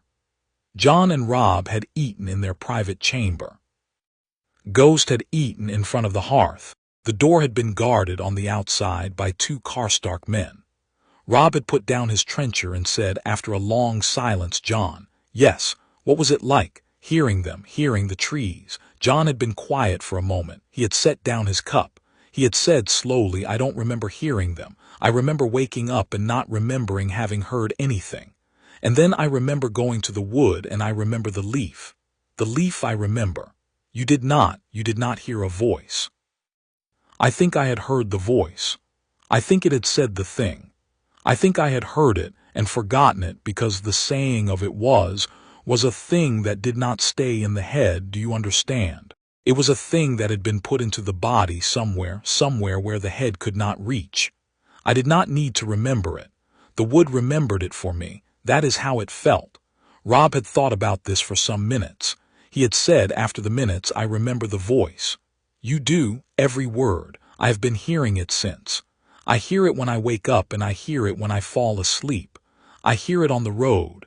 It is in the back of my head all the time. I think it will be in the back of my head until I die. The voice said, Jon Snow of Winterfell is Aegon Targaryen, sixth of his name, son of Rhaegar and Lyanna. The long night comes. He is your king. Choose. I have not in 9 days gone a quarter hour without saying those 4 sentences over in my head. Do you not? You really don't hear them. Number strange, Robb had said. He had looked at his cup. He had said, I think it is because the gods do not need to say a man's name to him. The gods only say it to the people who will be standing around him. The man does not need to be told. The man already is the man. That is a thing for a maester to think about. Then we shall have a maester think about it. They had both laughed. The second of the conversations was upon the 8th night of the march, in the rain, in a small, clean, dry inn on the King's Road north of the crossroads. The column had been wet for 3 days. The boys had been allowed, after supper, to play a little at a game of dice with 3 of the older guards, Sir Roderick permitting it on the strict condition that the dice were Sir Roderick's dice, which had been used by Sir Roderick for 40 years and which were known by Sir Roderick to be honest. And John had lost 6 coppers, and Robb had lost 5, and the guards had won 11. And the boys had gone up to the chamber laughing. And Robb had said on the stair, I miss Bran. I miss them all, John had said. I miss Bran the most. He is the only one of us who would have understood any of this. Arya would have wanted to come.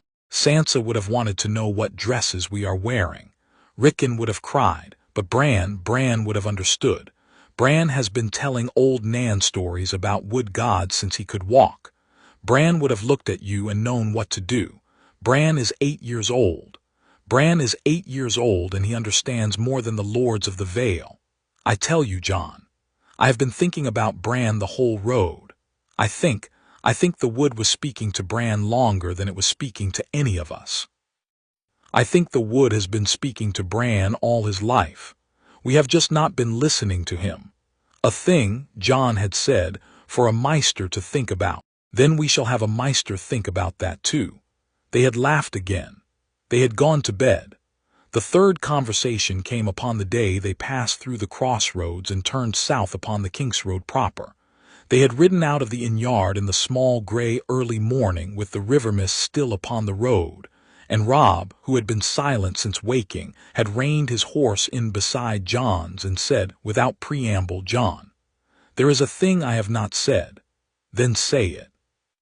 The thing is that the realm will say we are brothers now, and I am happy that we are cousins because I am happy to be cousins with a king, and the realm will say we are brothers because brothers we have always been, but the truth, John, the truth in our blood is that we are cousins now and not brothers. And I find that he had stopped. He had looked at the road. I find he had said finally that this hurts me more than I had thought it would. I do not know why. I am the Lord of Winterfell now by every counting. I am to inherit my father in time. I am to lead my own house, and I should be glad of it. I am glad of it. But I had been your brother my whole life, John, and I had thought you would be my brother my whole life, and now you are not my brother, you are my cousin, and you are also your king. Yes, Robb, yes. John had been quiet for a long time. He had been working on the road at the question of how a king says a thing to a man, and he had been working at it without any of the books. A king would ordinarily have to consult on such matters, because the books were back in the library at Winterfell and the road was the road. He had been making it up. He had been making it up by listening to the way his Uncle Ned spoke to men in the Great Hall, and by remembering the way his uncle had spoken to him, in the years when his uncle had spoken to him at all, and by thinking about what kind of man in his uncle's place he would want to be. He had been 12 days at it. He was not, by then, very expert. He had got, however, perhaps a little better than he had been on the morning of the equinox. He said, "Robb, hear me. I am listening. I will be your king. The trees have said it. The realm will say it. I will sit on the throne when they bring me to the throne, and I will sit on it because it is mine, and because the realm has nowhere else to put me, and because the work that has to be done, the work that the trees called me for, is work I cannot do from any other chair. I will be your king. I will not, however, I will not, Robb, not be your brother. The gods of the wood gave me a name. The gods of the wood did not give me a name in place of the name I had. The name I was given by my uncle, who was my father in the only way that matters, for the only years that have mattered to me. The name was Snow. The name will not now be Snow. The name will be Targaryen. But the man who carried the name Snow was the brother of Robb Stark, and that man he is not gone, Robb. He had stopped.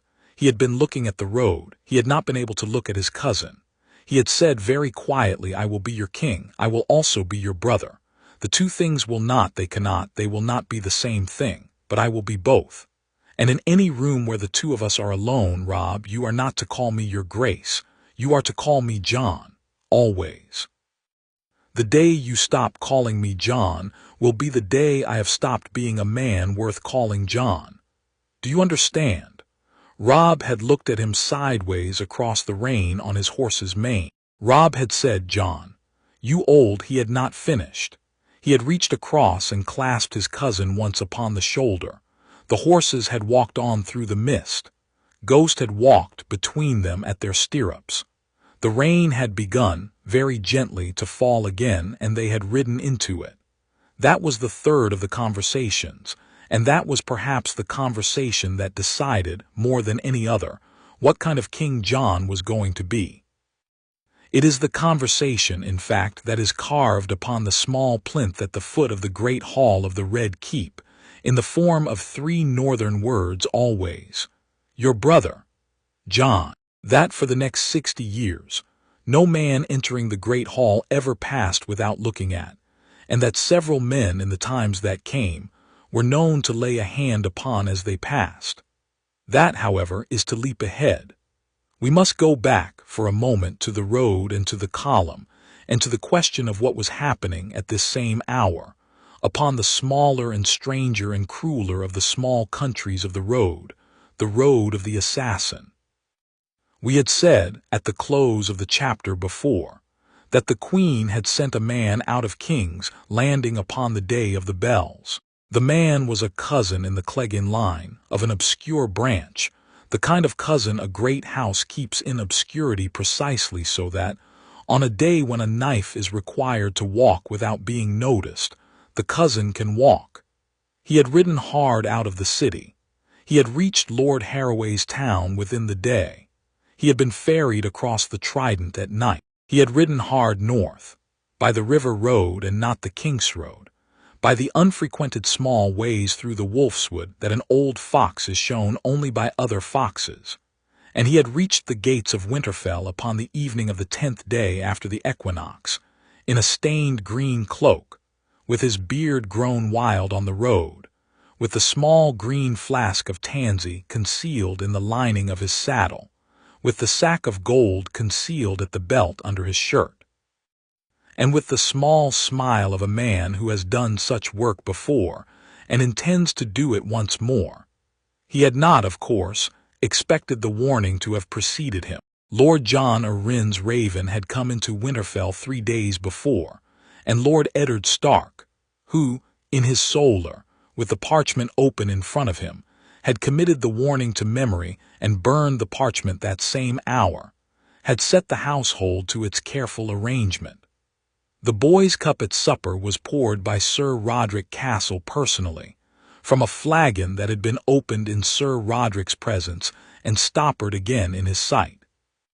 The boys' chamber was watched at night by 3 men of the household guard, who had been with Lord Eddard since the rebellion. The wolf was put inside the boys' chamber, with a small bowl of water and a small bed of straw, and the boy was instructed to sleep with his hand upon the wolf's neck. The chamber door was barred from the inside, and the bar had been replaced with a heavier bar, made fresh by the smith of Winterfell that very morning, and the bracket holding the bar had been reset with iron pins as thick as a man's thumb. The man at the gate had been told to admit no traveler after sundown except by name, and to send for the captain of the gate at the sight of any stranger asking for the maester, the laundress, the kitchen, or the well. 3 particular wells of Winterfell, which were known to supply the upper kitchens, had been put under continuous watch. The wine cellars had been locked, and the key had been put into the hands of Maester Luwin, who slept with it on a chain about his neck.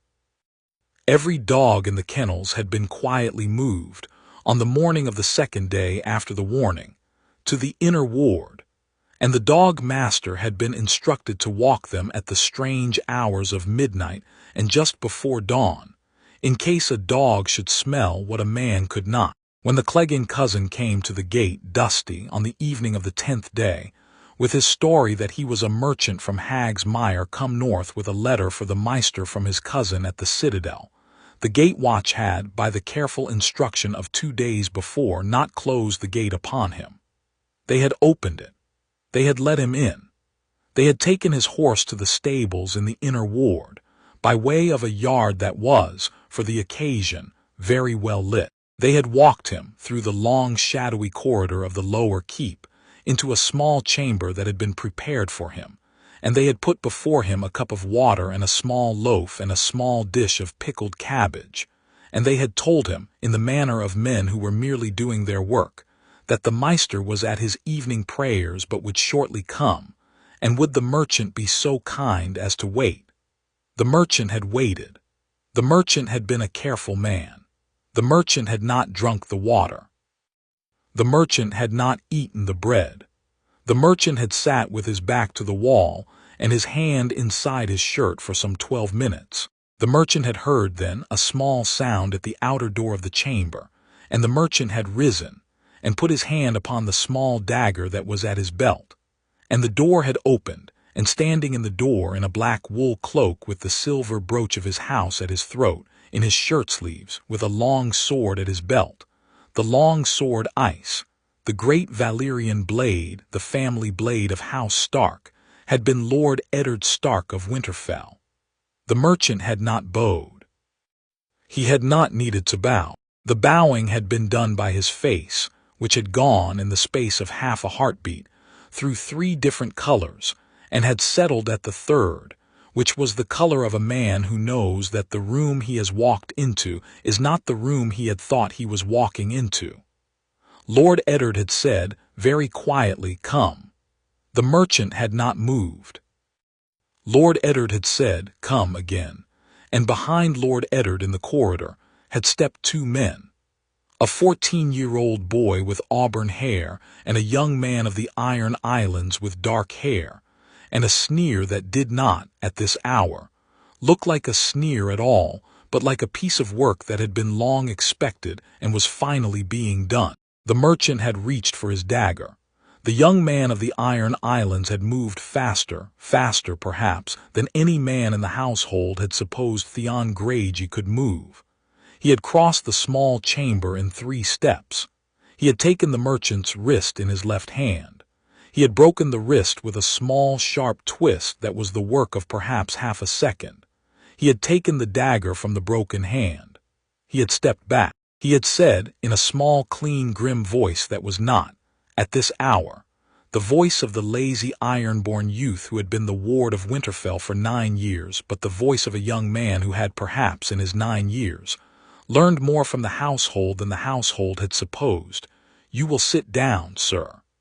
And the merchant, who, with one broken wrist and one disarmed hand, had no good way of refusing, had sat down. The auburn-haired boy had stepped forward. He had said, in a voice that was rough at the edges but that did not break, "I am Robb Stark. I am the heir to Winterfell. You came to murder my brother. I want you to look at me and know whose roof you are about to die under." The merchant had not looked. The merchant had looked at the floor. Lord Eddard had said, "That is enough, Robb." He had come the rest of the way into the chamber. He had stood in front of the man. He had said, in a voice that was very level, "You will tell us, sir, the name of the man who sent you. You will tell us the road you came. You will tell us whether any other man was sent.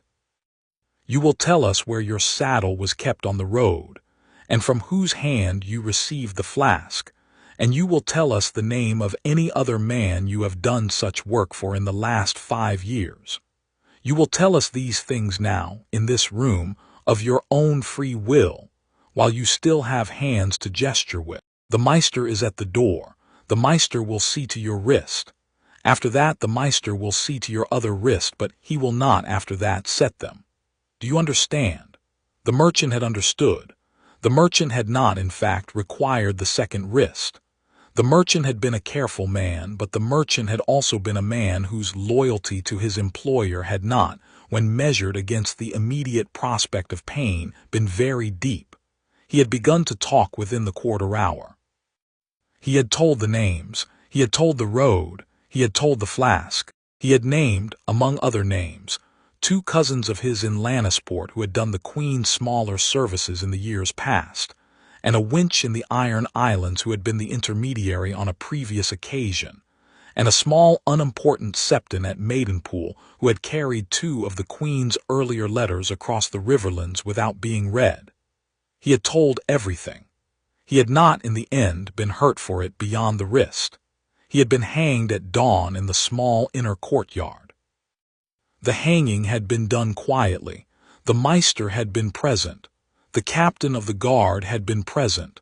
Lord Eddard had been present. Robb had not been permitted to be present, for the Lord of Winterfell had decided, after some thought, that the killing of the king's killer was not the kind of weight a 14-year-old ought to carry, and Theon, who had asked to be present and who had perhaps even earned the right by his speed in the small chamber, had also been told to stay away. The hanging had taken some minutes. The man had gone quietly on the whole. He had not, at the foot of the rope, asked any god for any mercy. His body had been wrapped in a small gray cloak and carried out to the godswood and burned upon a pyre of small dry branches in a small clean clearing where no smoke would carry far. The ashes had been buried. The grave had been unmarked.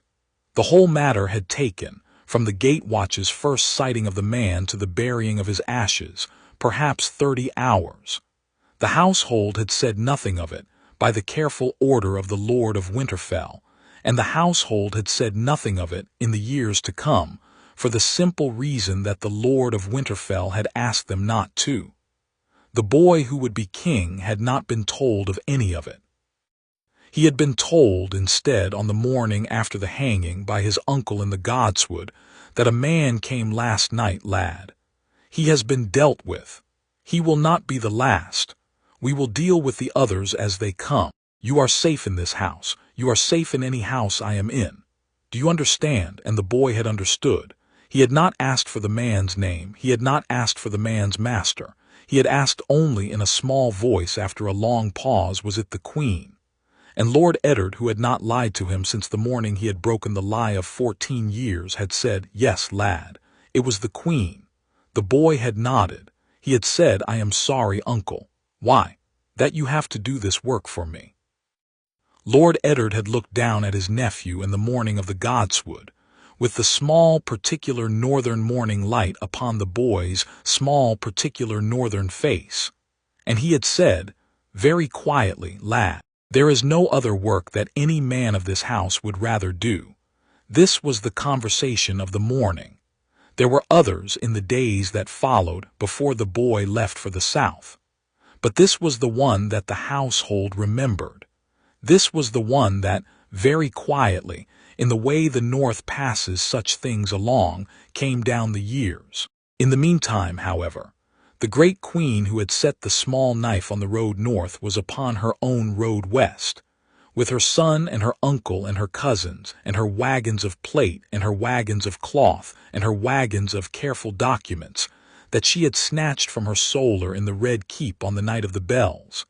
And she was riding hard for Casterly Rock, and she was learning, in the way of women who have lost a battle they had not believed they could lose, the small bitter lesson that the road west of King's Landing is a long road indeed when a Stark column is reported, by every other innkeeper, to be only 2 days behind. She was not, in fact, being pursued. Lord Eddard had decided, at the Trident, that he would not chase the queen. He had let her go.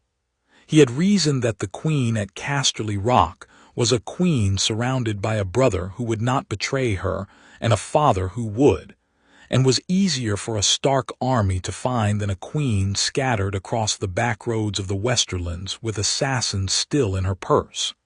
He had let her go, but the innkeepers, having heard from passing carters that the Lord of Winterfell had moved his army south of the river, had reasoned that the army must be coming after the queen, and the innkeepers had told the queen, at every stop, that there was a Stark column 3 days behind, and the queen, who could not, on this matter, trust her cousins to investigate, had ridden on the assumption that the innkeepers were correct, and she had pushed her son and her household harder than she had needed to. And the household had begun, in small ways, to fray. The boy who was called Joffrey had begun, on the road, to scream a great deal. He had screamed at servants who had served him slowly. He had screamed at his Uncle Kevin when his Uncle Kevin had told him mildly that princes did not, as a rule, hit horses with closed fists. He had screamed at his mother on the night of the 5th day of the ride when his mother had told him to be silent. The queen had, on that night, struck him once across the face, for the first time in his life, and the boy had ceased to scream, but he had not ceased to look at her. And the look upon his face for the rest of that ride had been a look that the queen, in her colder later years, was to remember. The queen had also been writing on the road. She had been writing in a small, careful hand, by candlelight at the small folding desk in her tent, to a great many men. She had been writing to her father, whom she had not yet reached, but to whom she wished to arrive, having committed certain plans to parchment in advance. She had been writing to the High Septon at the Great Sept of Baelor, in the language by which a great house entreats a great church for a great favor. She had been writing to a sellsword captain in Pentos, whose name was in the Lannister books from a previous transaction. She had been writing to her brother Sir Jaime, whom she had not seen since the morning of the bells, and who was, by all reports, presently in the company of the dead king's hand on the road south to King's Landing in the wreck of the army. The letter to her brother was the longest of the letters. The letter to her brother was perhaps 3 pages. The letter to her brother was not in the end sent. She wrote it. She read it. She sat with it for a long time. She had thought after writing it that he would understand her better if he read it, for the letter was a careful one, and it explained, in the small private dialect that they had shared since they were children together in a green nursery in Casterly Rock, every reason she had for every step she had taken since the bells. She had thought, when she had begun to write it, that if her brother read this letter he would, perhaps, take her side again at last.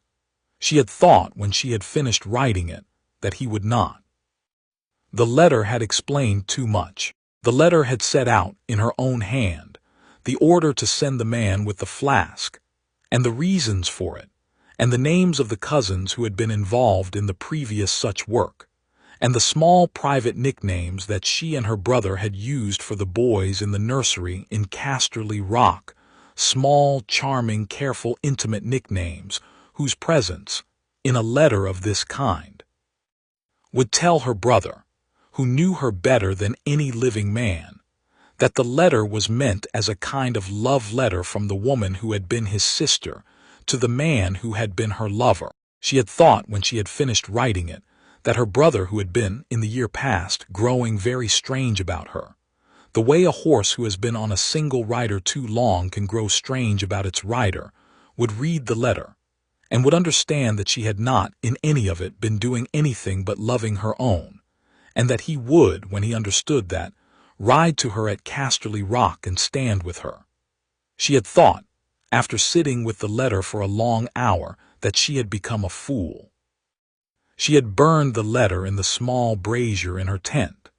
She had watched the small, careful, intimate nicknames go up the chimney in a small black curl of smoke. She had thought, James is gone. James was gone the morning of the bells. He is gone, and I am alone, and from this morning on I will be alone in this work, and I had better learn to do this work alone, because there is no one, not father, not Kevin, not Tyrion the wretch, not even the mountain, who will do it for me. I will do it. I will do it well, and if I cannot do it well, I will do it loudly. She had then put her son to bed. She had stroked his fair hair upon the pillow for some minutes. She had bent and kissed him upon the forehead. She had said very quietly, "They will not take you, my son. They will not. I will see them dead first." The boy, who had not been quite asleep, had opened his eyes for a moment and had said, in a voice that was, even at 8 years old, the voice of a boy who had begun to understand that his mother had failed at something, "Mother." The trees said the other one was the king. The queen had not answered. The queen had stroked his hair until he had slept again, and then she had risen, and she had gone out of the tent and stood for some minutes under the wide, cold spring sky, and she had thought for the first time in her life of running away. Not to Casterly Rock, past it, to Lannisport, and then by ship to the free cities, with her son, with nothing. To live, perhaps, in a small house with a small garden in Tyrosh, and to grow her hair white, and to never write another letter as long as she lived. She had thought it for perhaps a quarter hour. She had then dismissed the thought. She was not, after all, a Tyroshi housewife. She was Cersei of House Lannister. She had been raised in a rock. She did not run. She walked back into the tent. She lit her candle. She wrote 3 more letters in a small, precise hand that she did send. And in the small hours of the morning, on the road south from Hyphen upon the King's Road, Lord Tyrion Lannister of Casterly Rock, who had ridden out of his father's castle on the morning of the news of the Trident, with the letter of Lord Jon Arryn folded in his sleeve, and who had ridden hard for 13 days, with very little rest, on a series of small fast horses procured along the way from inns whose keepers were too astonished by their small dwarf customer to refuse him, passed at last, just before dawn, through the great northern gate of King's Landing. He passed in his small gray traveling cloak. He passed with his small leather satchel of his father's books. He passed with a small smile that was, even in the gray pre-dawn light of the city, the smile of a small man who has, after 30 years, found at last a chair at the table. He went to the Red Keep. He went to the chambers of the Hand of the King. The Hand had not yet arrived from the Trident, but the chambers were waiting. The fire was lit. The clerks were assembling. The table, very long and very polished and very dark, had been laid with parchment and quills, and the small, careful ink bottles of a council, and at the head of the table, in a chair too tall for him, with his small feet not reaching the floor and his small hands folded in his lap, and his small wry head tipped slightly to one side in the manner of a small wise creature considering a very large problem, sat the imp of Casterly Rock about, in his own way and at his own table, to become one of the 4 men whose names, in the years to come, the realm would write in the small, careful list of those who saved us. He looked around the chamber. He took the cup of mulled wine that a steward set at his elbow. He drank it. He said to no one in particular in a voice of small, mild, private satisfaction, "Well, now we begin." Chapter 7. The Great Council at the foot of the throne. There are, in the long history of the 7 kingdoms, perhaps 4 great councils that have been called great in the chronicles, And there is a fifth which the drier historians refuse to call great, but which everyone else does. The first was the Great Council of 101 AC at Harrenhal, the council that chose viceroys in preference to leaner Velaryon, and that council took 11 days. The second was the Great Council of 136 AC at King's Landing, which chose Aegon III, and that one took 5. The third was the Great Council of 233 AC at King's Landing again, which chose Aegon V over the elder branch of the family, for reasons that the drier historians have spent 2 generations attempting to explain away, and that took 9.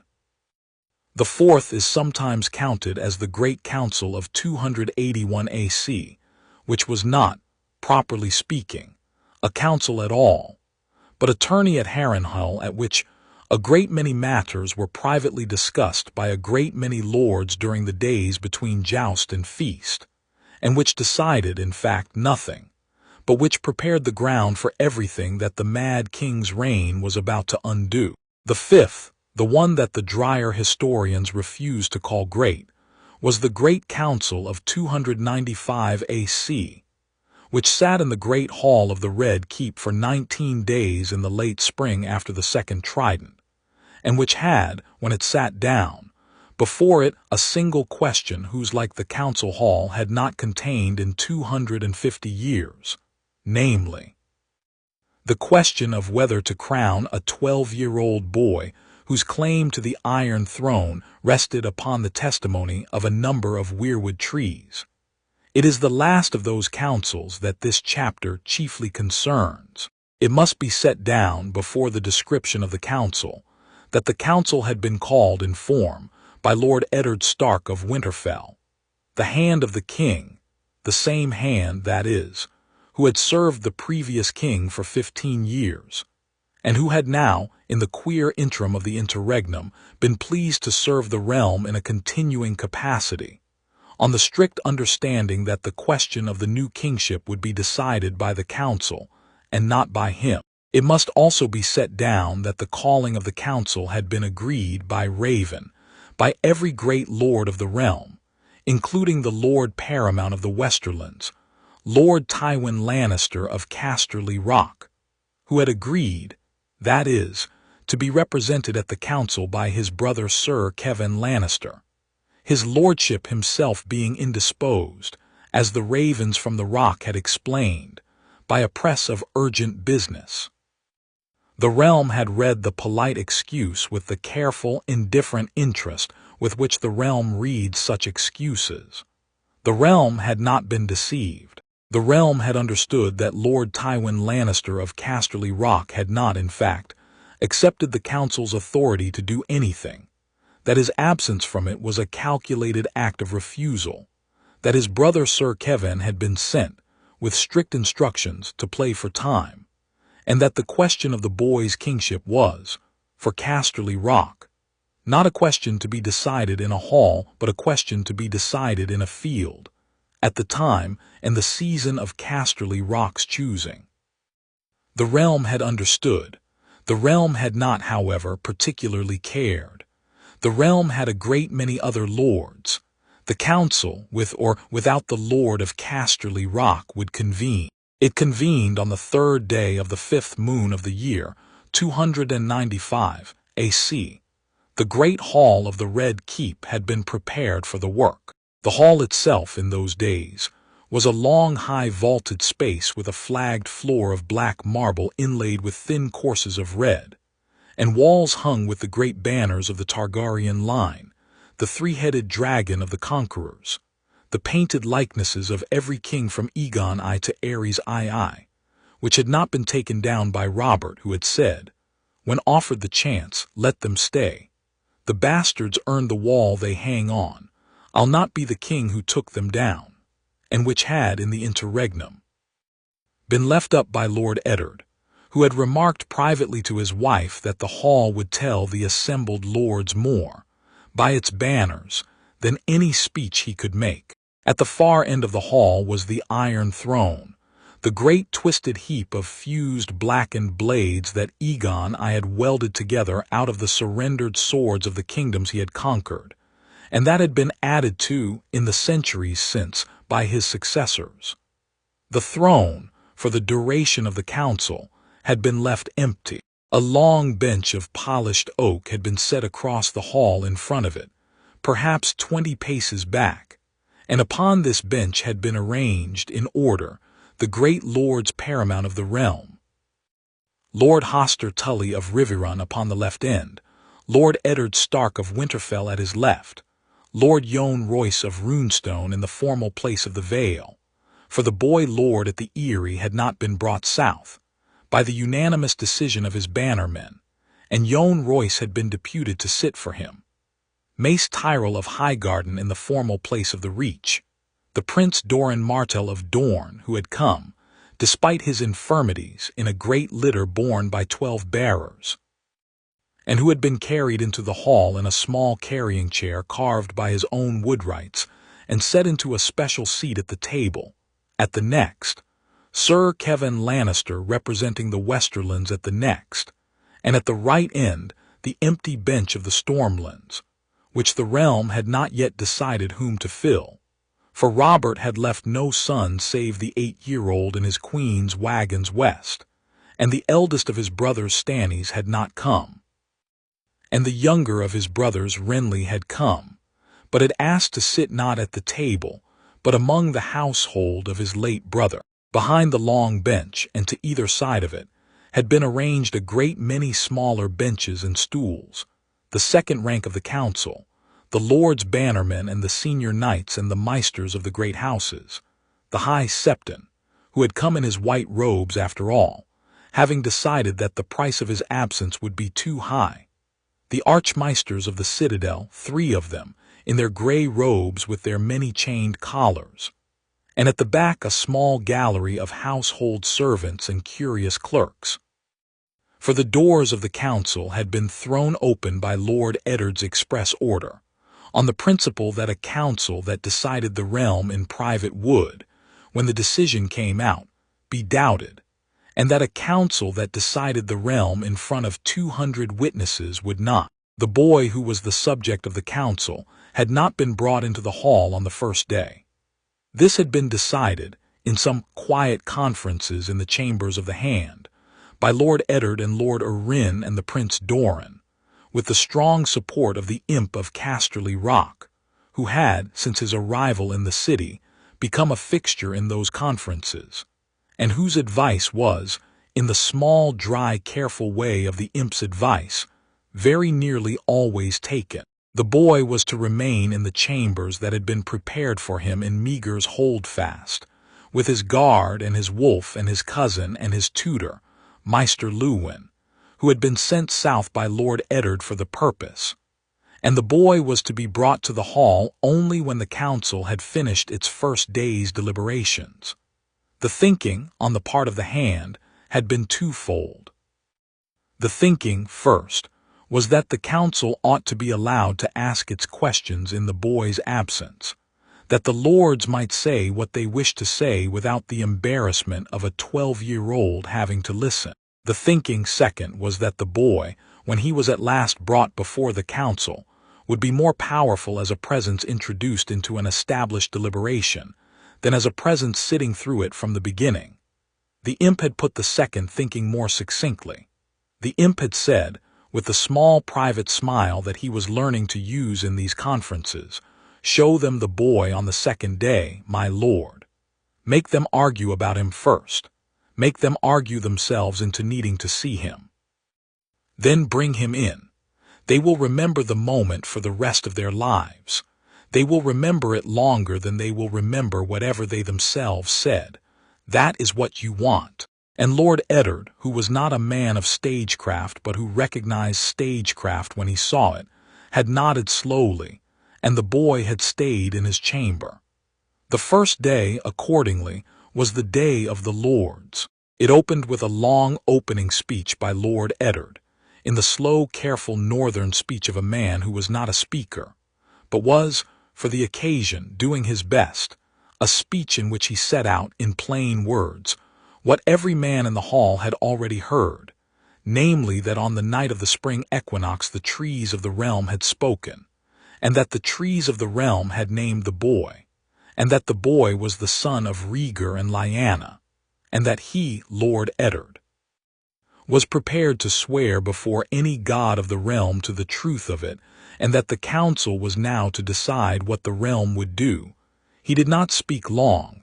He spoke perhaps 30 minutes. He sat down. There was a small silence. Then there was speech, from a great many lords, in the order in which they had been arranged to speak. Lord Hoster Tully first, who said briefly that the Riverlands would crown the boy, and that the boy would have the spears of the Riverlands at his back from this day to the day he died, and that this was so because Hoster Tully had heard the trees, and Hoster Tully, though a man of the Seven, was not a fool. Then Lord Jon Royce, who said briefly that the Vale would crown the boy, and that the Vale would crown the boy because the men of the Vale were old first men and would not, when their old gods at last spoke, turn their old faces away. Then Mace Tyrell, who took rather longer than the previous two, and who spoke of many small flowers and ancient roses and great long histories of the Reach, but who eventually came round, as everyone in the hall knew he would, to the saying of the small simple sentence that the Reach will crown the boy, and to the careful insertion at the end of his speech of the small careful sentence that we trust the council will, in its wisdom, take note of the long good service of our house, and will look favorably upon such matches of our blood as may, in due course, be proposed. The hall had taken the meaning. The hall had not, that morning, replied. Then the Prince Doran had spoken for some 20 minutes in the careful, slow voice of a wasted man saving his strength, who had been carried into the hall for this single hour, and the speech of the Prince Doran was the speech of the council, and it is set down here in part for it deserves it. He had said, in his slow, careful voice, "My lords, the boy in this castle is the son of my sister's husband by a woman who was not my sister. There is no man at this table to whom this fact is more bitter than it is to me. I have wept for my sister every day for 14 years. I have wept for her children. I will weep for them, I find, every day of the years that remain to me, however many they may be. I had thought, when the trees spoke, that I would not be able to do this work, that the work would be too much to ask of a man who had buried what I have buried. I have found that I can do the work. I have found that the work, in fact, is the only honor I have left to do to my sister and to her babes. For if Aegon Targaryen the Sixth is crowned, by the consent of this council, with the conditions that I have set down in a letter to Lord Eddard, conditions which Lord Eddard has accepted on the boy's behalf, then my sister's bones will rest a little easier in the crypt at Sunspear, and her children's small bones will rest easier in their small graves in the great sept of Baelor, for they will know that the realm has at last acknowledged that they were wronged. That is the work that this boy will do for me. And in exchange for that work I will give him Dorne. I will give him the spears of Dorne and the gold of Dorne, and what little use is left in this old wasted man of Dorne, until the day the stranger comes for me. That is what Dorne will say. He had bowed his head. There had been, in the hall, a silence that lasted some seconds, and then Lord Eddard Stark, who had been a northern man all his life and who was not given to gestures, had stood up from his place at the bench, and had walked in his grey wool across the flags of the floor to the small carrying chair of the Prince of Dorne, and had bent slowly, with the careful Northman's stiffness of a man who had ridden too many leagues in too few days, and had put his right hand over the prince's left hand upon the arm of the chair, and had said, very quietly, "Prince Doran, I am sorry for your sister. I have been sorry for your sister for 15 years. I have not had, until this hour, the right to say so to you. I say it to you now." The prince had not answered for some moments. The prince had not been a man who wept in halls. The prince, for some moments, did not weep in this one. He had then nodded once and had said, in a voice that was perhaps the smallest he had used all day, "Thank you, Lord Stark. We will speak more of these things in the years that come." Lord Eddard had returned to his place. The hall in those moments had felt, though no man would have used the word, like a hall in which the work was being done. It is the part of every great council that does not appear in the chronicles. It is the small, unscriptable particular moment when the lords of the realm, who have come into a long room with their banners stiff and their faces still and their grudges held in their hands like cards, set down, one or two of the cards, in a small particular act of grace that the rest of the room then begins to imitate. It is the moment that cannot be planned for and cannot be repeated, and it is the moment that decides, more than the speeches, what comes out of the hall. The speech of Sir Kevan, when it came at last in the late afternoon of the first day, did not produce such a moment. Sir Kevan Lannister was a serviceable man. He had been the second son of a great house, and he had served his great brother for 40 years without complaint, and he was a man of careful, patient, mild loyalty to his blood and his name and his banner. He spoke as he had been instructed. He said, "My lords, my brother sends his greetings. My brother regrets that the press of business at Casterly Rock prevents his attendance. My brother offers, in his absence, the following observations. First, that the trees, by the accounts that have reached the rock, did not speak any words that any Meister could verify by any independent means, but only words that were heard by a great many dreamers in a great many places, and that the testimony of dreamers is not, by the rules of the citadel, the firmest of testimonies. Second, that the boy who is claimed to be the son of Rhaegar and Lyanna has been produced by Lord Eddard Stark, who has the boy in his keeping, who has had the boy in his keeping for 12 years, and who is therefore, of every man in the realm, the man whose word upon the boy's parentage is the least disinterested. Third, that the realm has a king already, namely, the boy Joffrey Baratheon, sole surviving son of the dead King Robert, who is presently at Casterly Rock and who would, my brother begs to suggest, be the more conservative and the more lawful choice for the council's confirmation in this difficult time. He had paused. He had looked around the hall. He had added, for the speech he had been instructed to give had this much to it. And Sir Kevan was a careful man who delivered his instructions in full. My brother begs to remind the lords of the realm that the wealth of House Lannister is the wealth of House Lannister, and that an acknowledgment of Joffrey Baratheon as king would secure the continued application of that wealth to the maintenance of the realm at large, whereas a different acknowledgment might cause the wealth of House Lannister to flow in directions that are not, at present, fixed. He had sat down. The hall had been silent. The silence had lasted, this time, perhaps 15 seconds. The silence had then been broken by a small, dry voice from the second rank, a small voice that did not belong by right to a speaker, but that had nevertheless spoken, and that had been permitted by Lord Eddard to speak, on the principle that some voices that have not been invited still earn their being heard. It was the voice of the imp. The imp had stood up from his small stool. He had taken 3 small steps forward. He had bowed very carefully to the long bench. He had said in the small, mild, precise voice that was his courtly voice, "My lords, my uncle is a serviceable man. I have known him all my life. I love him. He has, however, in his speech, omitted 3 small facts which my father, in giving him the speech, perhaps did not wish him to mention. The first is that the boy Joffrey Baratheon is not the son of King Robert at all, but the son of the king's wife by her own brother, Sir Jaime Lannister of the Kingsguard. This was known to Lord Jon Arryn before he died, and would have been the contents of the next conversation Lord Arryn would have had with King Robert if the trees had not, very fortunately, spoken first. The second is that the wealth of House Lannister has, in the last 2 years, been considerably more notional than the books at Casterly Rock would suggest.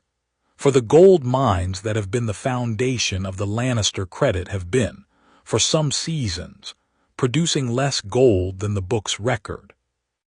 The third is that the High Septon, who is sitting at the back of this hall and is not, I observe, leaving it, has been in regular receipt of certain Lannister coins for certain Lannister purposes, of which a list will, if the council desires it, be produced before sundown.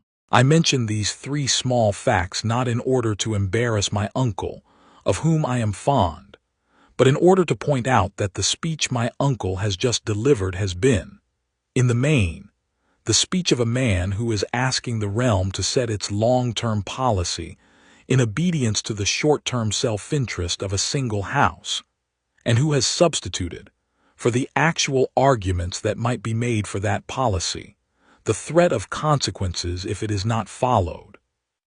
The realm should not, in my judgment, be governed by such threats. The realm should be governed, on the contrary, by the small, grave, careful question of what is right. And what is right in this case is what the trees of the realm, those very old trees, my lords, the very oldest trees the realm has, have already told us. I beg the council's pardon for speaking out of turn. I would not have done so if my uncle's speech had not, in my judgment, required it. I will sit down now. He sat down. There had been a stillness.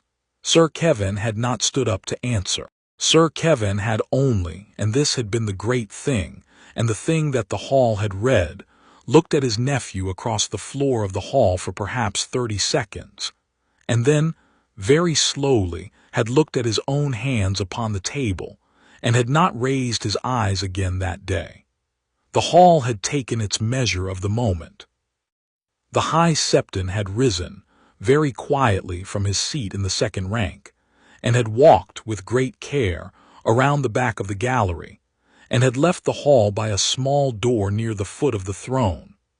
He had not, despite the small ceremonious sentence that had been planned for him in the afternoon, made any speech on behalf of the faith of the Seven on this day. It had been judged, in the small corridor outside the hall by his small concerned secretaries, that the High Septon was unwell, and that any speech he might have wished to make would be deferred until the morrow.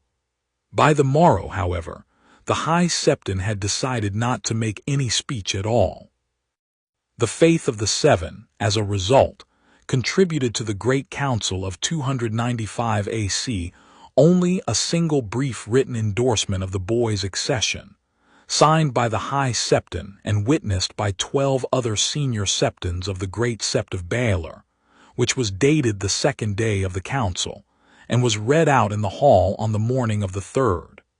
The faith, that is, was managed. The first day of the council ended, then, with the lords paramount having spoken, and with the case for the boy as overwhelming as the careful management of the hand had been able to make it, and with the case against the boy as feeble as the careful exposure of Lannister coin had been able to make it. The lords had gone, in the evening, to their separate quarters in the city.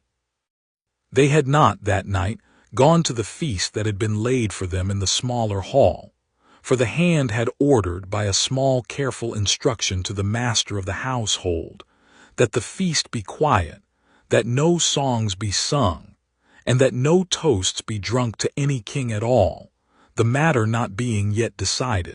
The lords had, in their separate quarters, made their separate calculations. The calculations had not, on the whole, been long.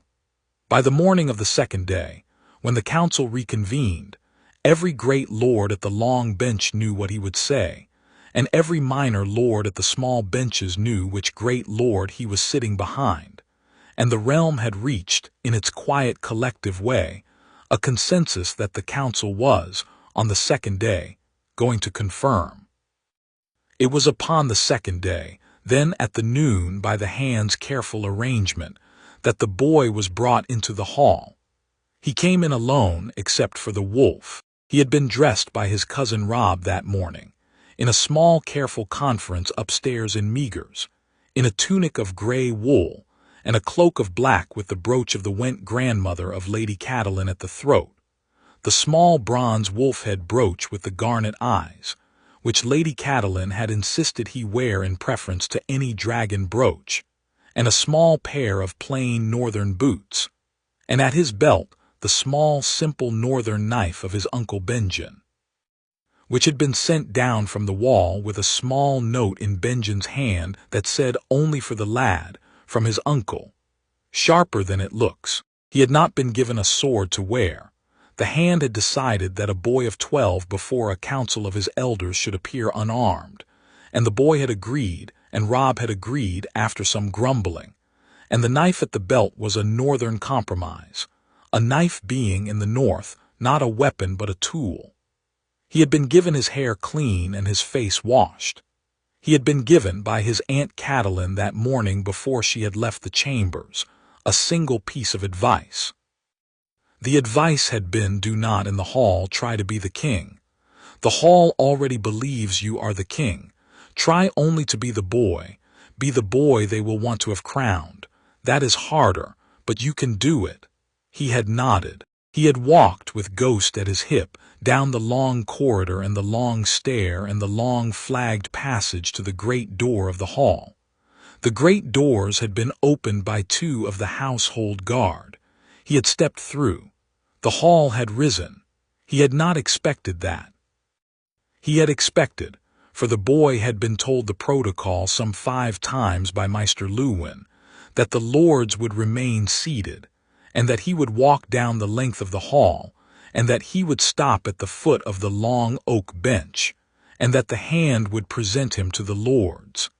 He had not expected the hall to rise, but the hall had risen, the great bench of lords paramount and the lesser benches of bannermen and the gallery of clerks all together, in a small dry rustling movement of standing cloth, and the hall had stood while the boy walked down the length of the flags toward them, and the wolf walked at his hip with the soft padding step of a wolf on stone, and the small bronze brooch at the boy's throat caught the high window's light once and then again. He came down the hall. He came to the foot of the bench. He stopped. Lord Eddard Stark stood up. Lord Eddard Stark said in the slow, careful northern voice, "My lords, this is Aegon Targaryen of House Targaryen, 6th of his name. He is the son of Prince Rhaegar Targaryen and the Lady Lyanna Stark. He is 12 years of age. He has been raised at Winterfell. He has come into this hall today by the invitation of the council to answer such questions as the council may have for him." He sat down. There was a small silence. The first to speak, somewhat surprisingly, was the Prince Doran. He spoke from his small carrying chair. He spoke in the small, slow voice in which he had spoken the day before, but the voice was perhaps a little stronger now, the small, simple strength of a man who was finishing the work he had set himself to do. He said, very simply, "Boy, what is your name?" The boy answered in a voice that did not quaver as it might have, "I have 2 names, Prince Doran. The one I have been called all my life is Jon Snow. The one the gods have given me, I am told, is Aegon Targaryen. Which one," the prince said, "will you keep?" The boy did not answer at once. He looked at the floor for a moment. He looked up. "The one the gods have given me, my lord, when I sit upon the throne of my grandfather. The one I have been called all my life, in any room where I am not upon the throne. I have been Jon for 12 years. I do not know how to be only Aegon. I am told that I can learn. I am willing to learn. I do not know that I will in my life be wholly the one and not at all the other. I think I will in my life be both." The hall had been quiet. The Prince Doran had nodded slowly. He had said, and this is the sentence that, of all the sentences spoken at the council, was most often quoted afterward by the maesters who wrote the histories, that "boy" is the answer of a king. It is also the answer of a man, which is rarer. And he had inclined his head, in the small, careful, slow bow that, in Dorne, is the bow of a prince to a king. There had then been other questions, and other answers. The boy had been asked by Lord Jon Royce about the heart tree in the godswood at Winterfell, and had described it. The boy had been asked by Mace Tyrell about his cousin Sansa, of whom Mace Tyrell had not had the wit not to inquire, and had answered with grave fondness.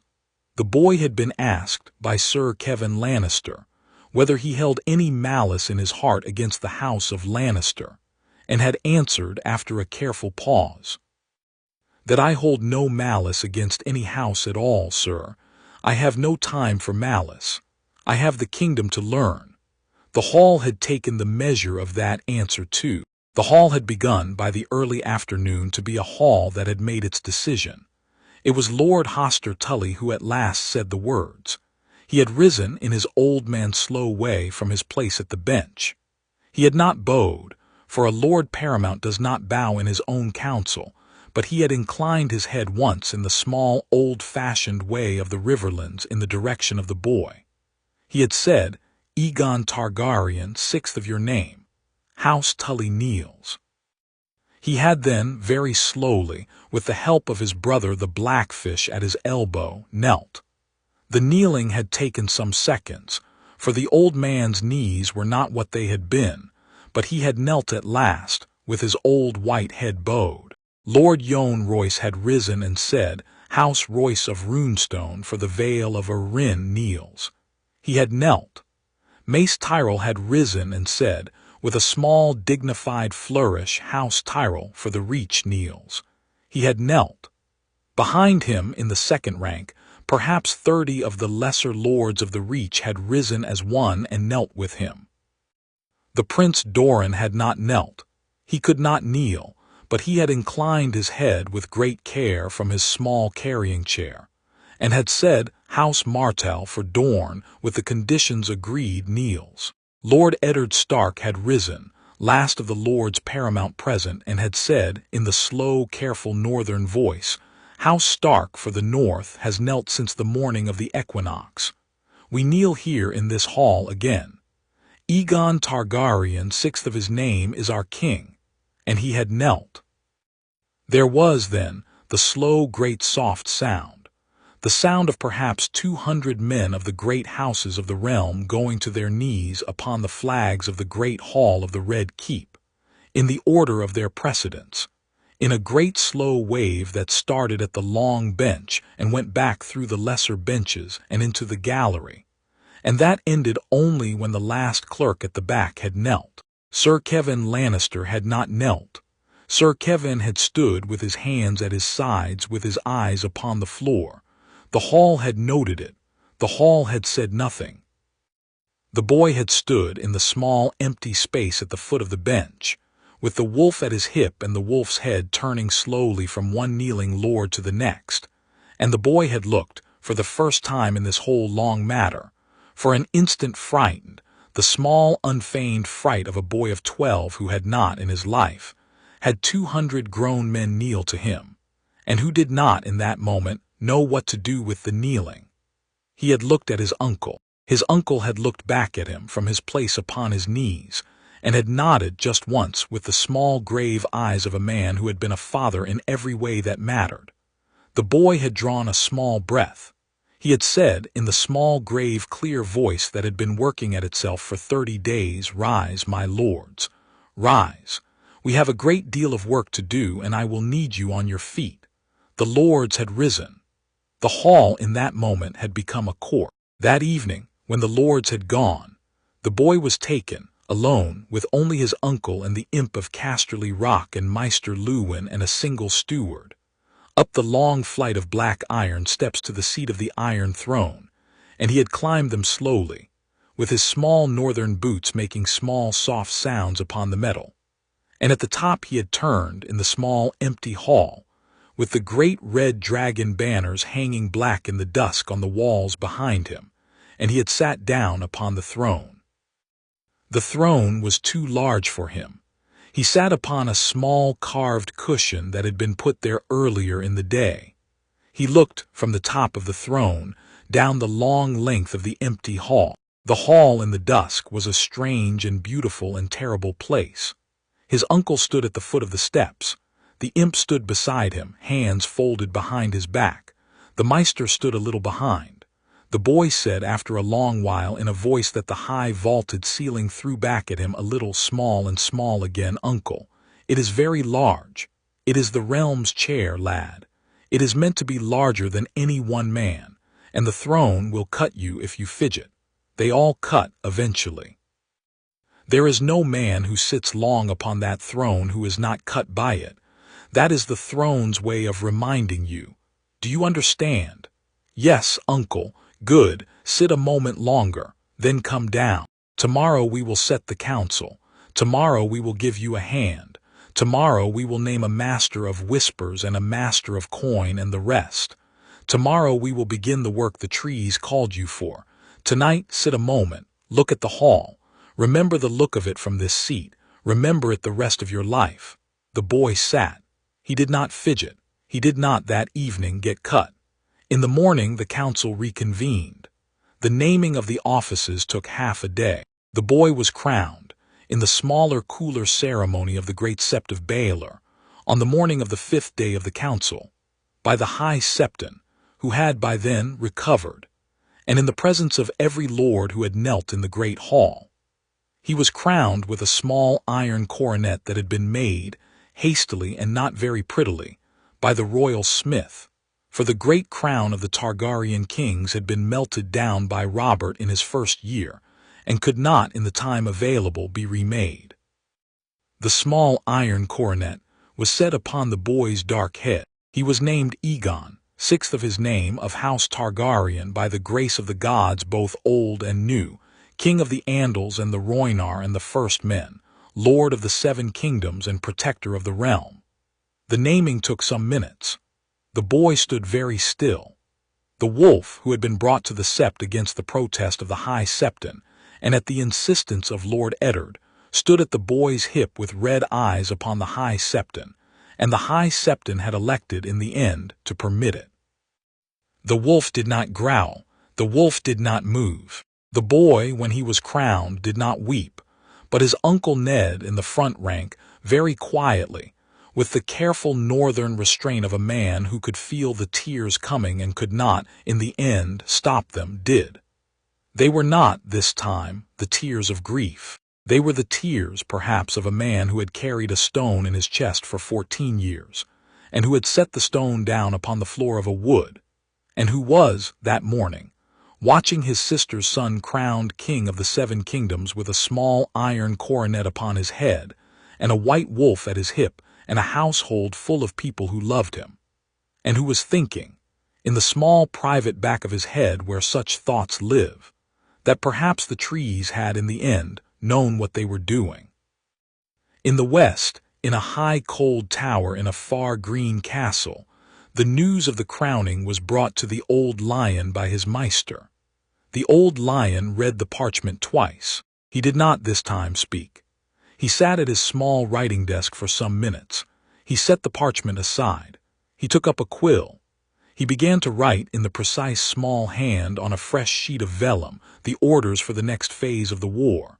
He had decided that morning that the war would not, after all, be fought first by silence and then by gold and then by steel.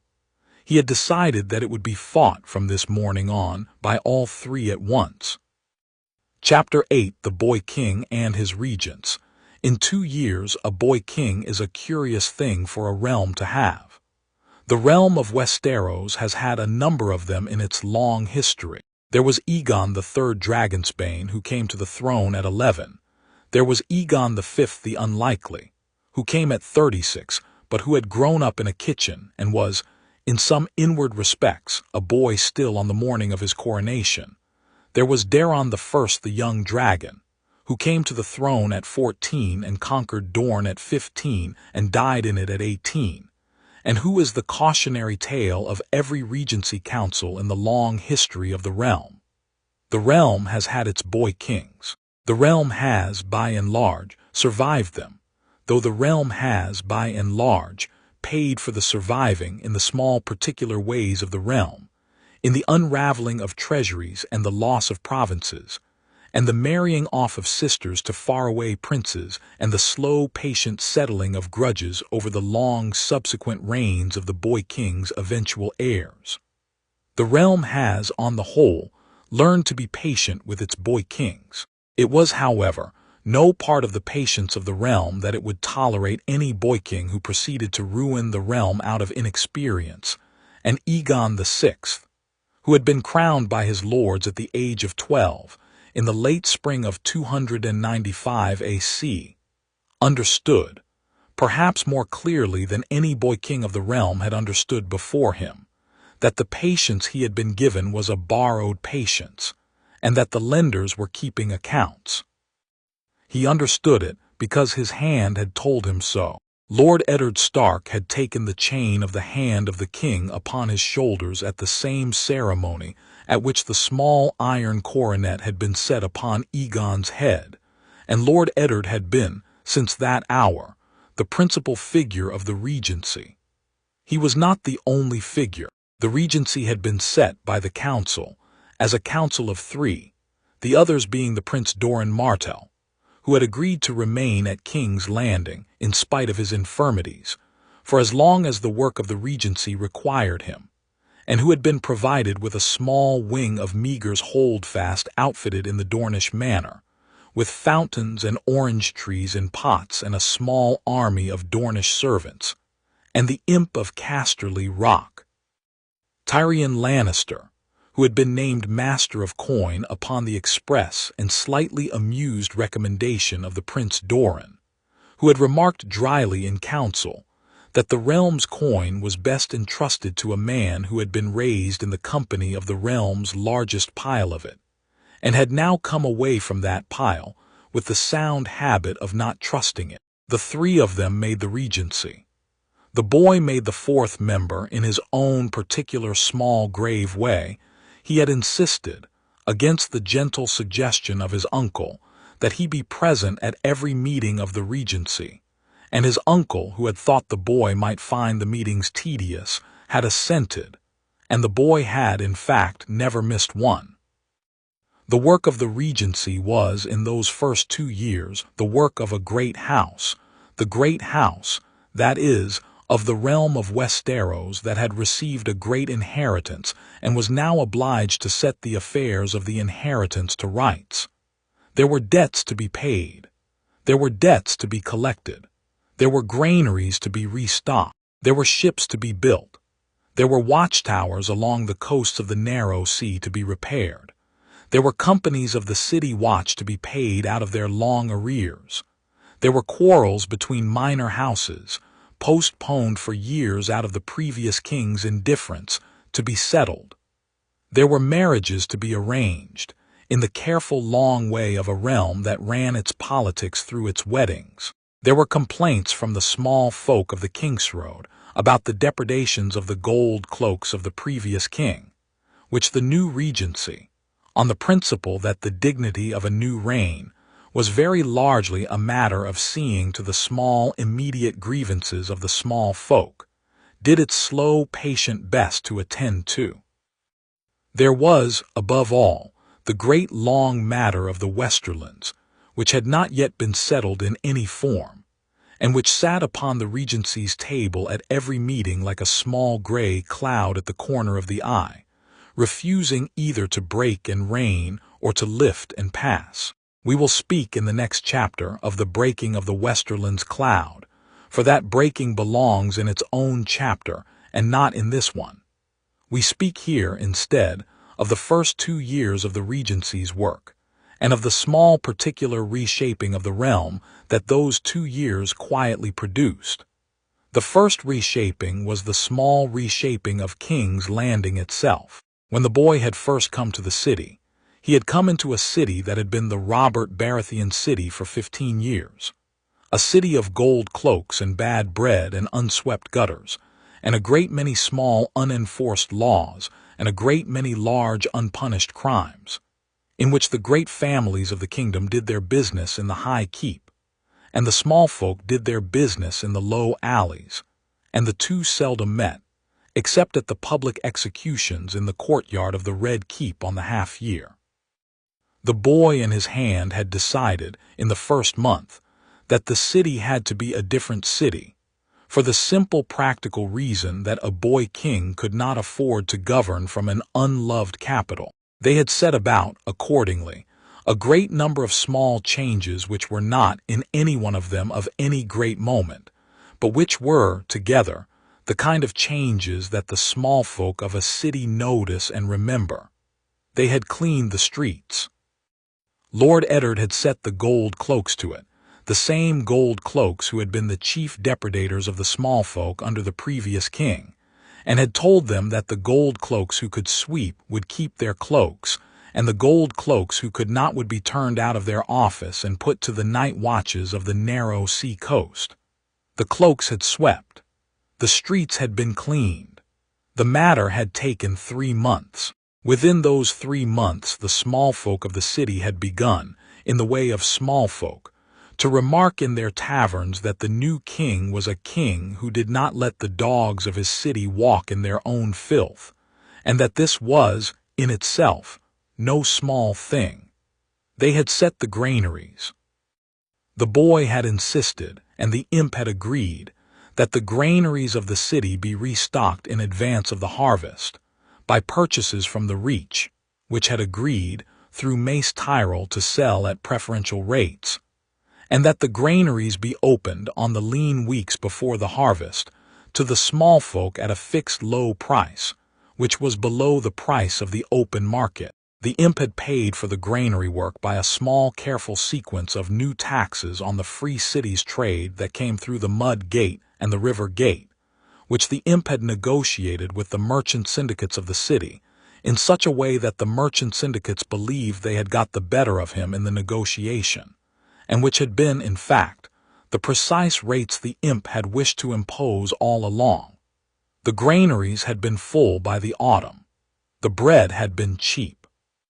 The small folk, in their taverns, had remarked further. They had repaired the sept of the small folk on the hill of Rhenes, a thing the High Septon had been begging the previous king to do for 10 years, and which the previous king had refused, because the small folk's sept did not contribute, in any large way, to the dignity of the faith, and was therefore not worth the gold. The new regency had funded the repair out of the household chest, on the simple principle that the faith was, in this reign, to be cultivated and not to be antagonized, and that a small expenditure on a popular sept was worth, in coin and in goodwill, several large expenditures on the great sept of Baelor. The High Septon had taken note. The High Septon had, in the 2nd month, very quietly sent word through his septas that any septa who wished in her sermons to speak in favor of the new king was to be permitted to do so. The septas had spoken. The small folk, who had heard the trees, had been only too willing to hear the septas as well. They had reformed the courts. This had been the boy's own contribution, in the small, careful way of a 12-year-old who had been taught by his uncle over 14 years, that the law was the slow, patient, most important work of any lord, and who had been astonished, on his arrival at the Red Keep, to discover that the courts of King's Landing had been, under the previous reign, more or less ornamental. He had asked in the 2nd week of his reign why the courts were so. His hand had told him. He had thought about it. He had said, in a small grave voice at a regency, meeting in the 3rd week, "Uncle, we will sit, you and I and any other lords who will sit with us in the great hall on the 1st day of every week, and we will hear the complaints of the small folk. We will hear them in person. We will give them an answer the same day. If the answer is no, we will say no, and we will say why. If the answer requires more time, we will say how much time, and we will hold to it. I have read in the books that this was once the way of the kings. We will do it again." And his uncle had inclined his head, and the imp had inclined his, and the Prince Doran had smiled a small, careful Dornish smile, and the matter had been done. And within 3 months the great hall of the Red Keep on the 1st day of every week had been the place of perhaps the strangest sight any visiting envoy from the free cities had ever seen. A 12-year-old king on a too large throne, hearing in person the complaint of a fishwife from the Mud Gate about the price of salt, with the great Lord Stark at his elbow, and the great Prince of Dorne in his small carrying chair at his other elbow, and the imp of Casterly Rock perched upon a small high stool by the dais, with the books of the Master of Coin open across his knees, and a great white wolf, with red eyes, sitting at the foot of the throne with his tail across the boy's small northern boots. The envoys from the free cities had taken the sight back to their cities. The sight had been told, in the markets of Pentos and Lies and Tyrosh and Valentes, as a curious wonder of the West. The merchants who had heard the telling had, in the slow, patient way of merchants, begun to think a little better of Westeros than they had thought in the previous reign, on the principle that a city in which the king himself hears the complaint of the fishwife is, on the whole, a city in which it is safer to keep a counting-house than a city in which the king does not. The second reshaping was the reshaping of the great houses. This was, in many respects, the more delicate work, and it was done chiefly by the hand and the Prince Doran. The boy had been present at the conversations. The boy had even, on a number of occasions, offered observations that had been useful, but the boy had been wise enough in this part of the work to defer chiefly to his elders. The first matter had been the great matter of the marriage of the king. The Tyrells had begun, almost from the day after the council, to press their candidate Margaery, a girl of 12, then 13 by the time the regency began considering her seriously.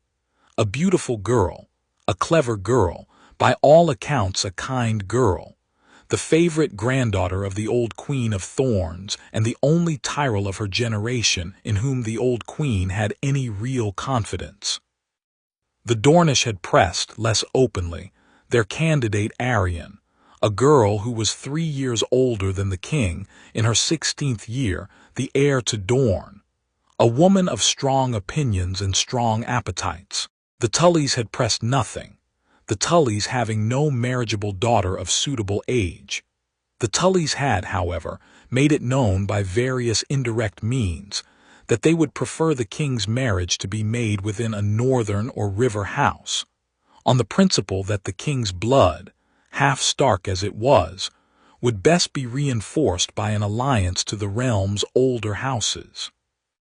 The Vale had pressed nothing openly, but the Royces had quietly suggested that a Vale match might be considered, with one or another of the daughters of the lesser houses. There had even been a small careful overture from the Lord of the Iron Islands, Balon Greyjoy that is, who had been notably silent in the months after the equinox and was now, by his own reckoning, beginning to be too silent, proposing his daughter Asha, who was 12 and a fierce small reaver, and who had been told by her father that she was to be a queen and had laughed for an hour at the suggestion.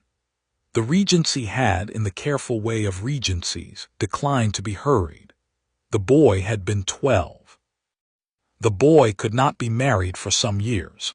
The boy could be betrothed, but a betrothal that was not to come to flower for some years was a betrothal that had to be made with great care, lest it commit the kingdom to a course that the kingdom would, when the time came, no longer wish to take.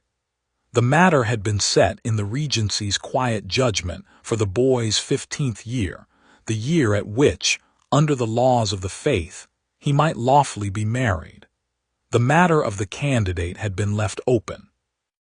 The matter had been made known, by various small careful signals to the great houses, to be open. The Tyrells had been the most disappointed by this and had pressed hardest.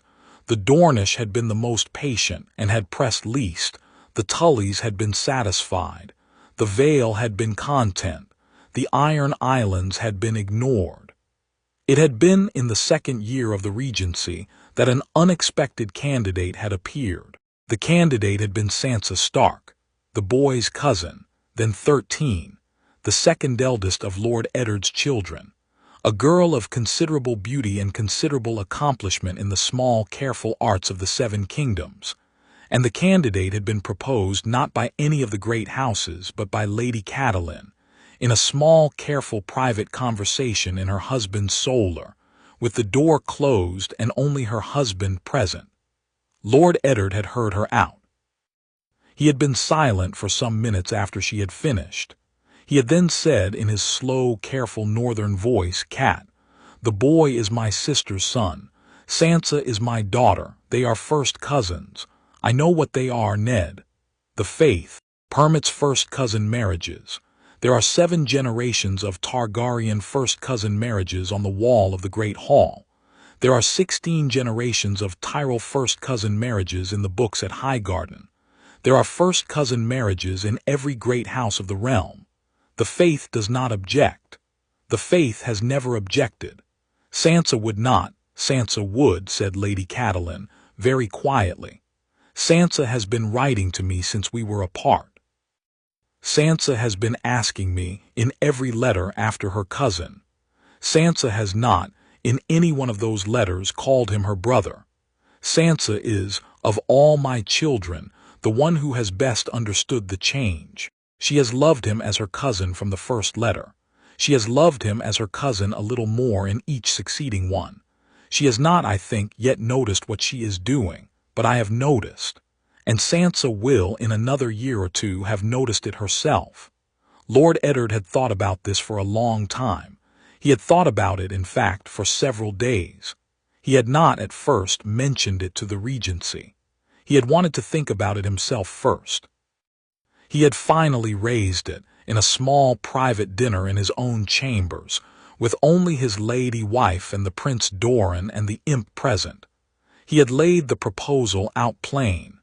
He had asked their views. The Prince Doran had said, after some moments, in his slow, careful voice, "Lord Stark, I am Dorn. I have a candidate for the throne myself. I have, by the conditions of the council, the right to put my candidate forward in due time. I will be honest with you. I would prefer my candidate for the obvious reasons, but I will be honest with you a second time. Sansa Stark is, by my reckoning, a better match for the boy than my niece. She has been raised in his household. She knows him. She has loved him as a brother, and she will love him as a husband, and the love will be the same love. Only, as your lady wife has said, slowly become a different one. She will give him sons who are half Stark and half Targaryen, which is to say sons in whom the blood of the first men and the blood of old Valyria are united. My niece, by comparison, would give him sons who are half Dornish and half Targaryen, which is, let us be plain, a more divisive blood for the realm to have to learn to love. I will, with your lordship's permission, withdraw my niece's name. I will, with your lordship's permission, support the Stark match. I will require, in exchange, certain Dornish offices in the household of the Queen, when the time comes, and I will require the continuing of the small several considerations that we agreed in our letter, but I will not require my niece."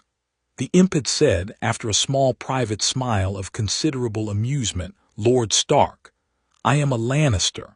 I have, by family loyalty, no candidate. I am, however, an observer of households. Your daughter is, I have observed her, in her letters to her cousin, which her cousin has read to me, with her permission, that I might have a sense of the household at Winterfell, the rarest thing in the realm.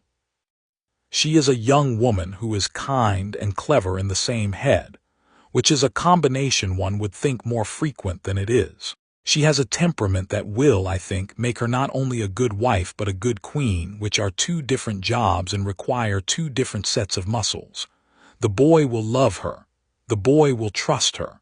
The boy will, I am willing to wager, listen to her. I support the match."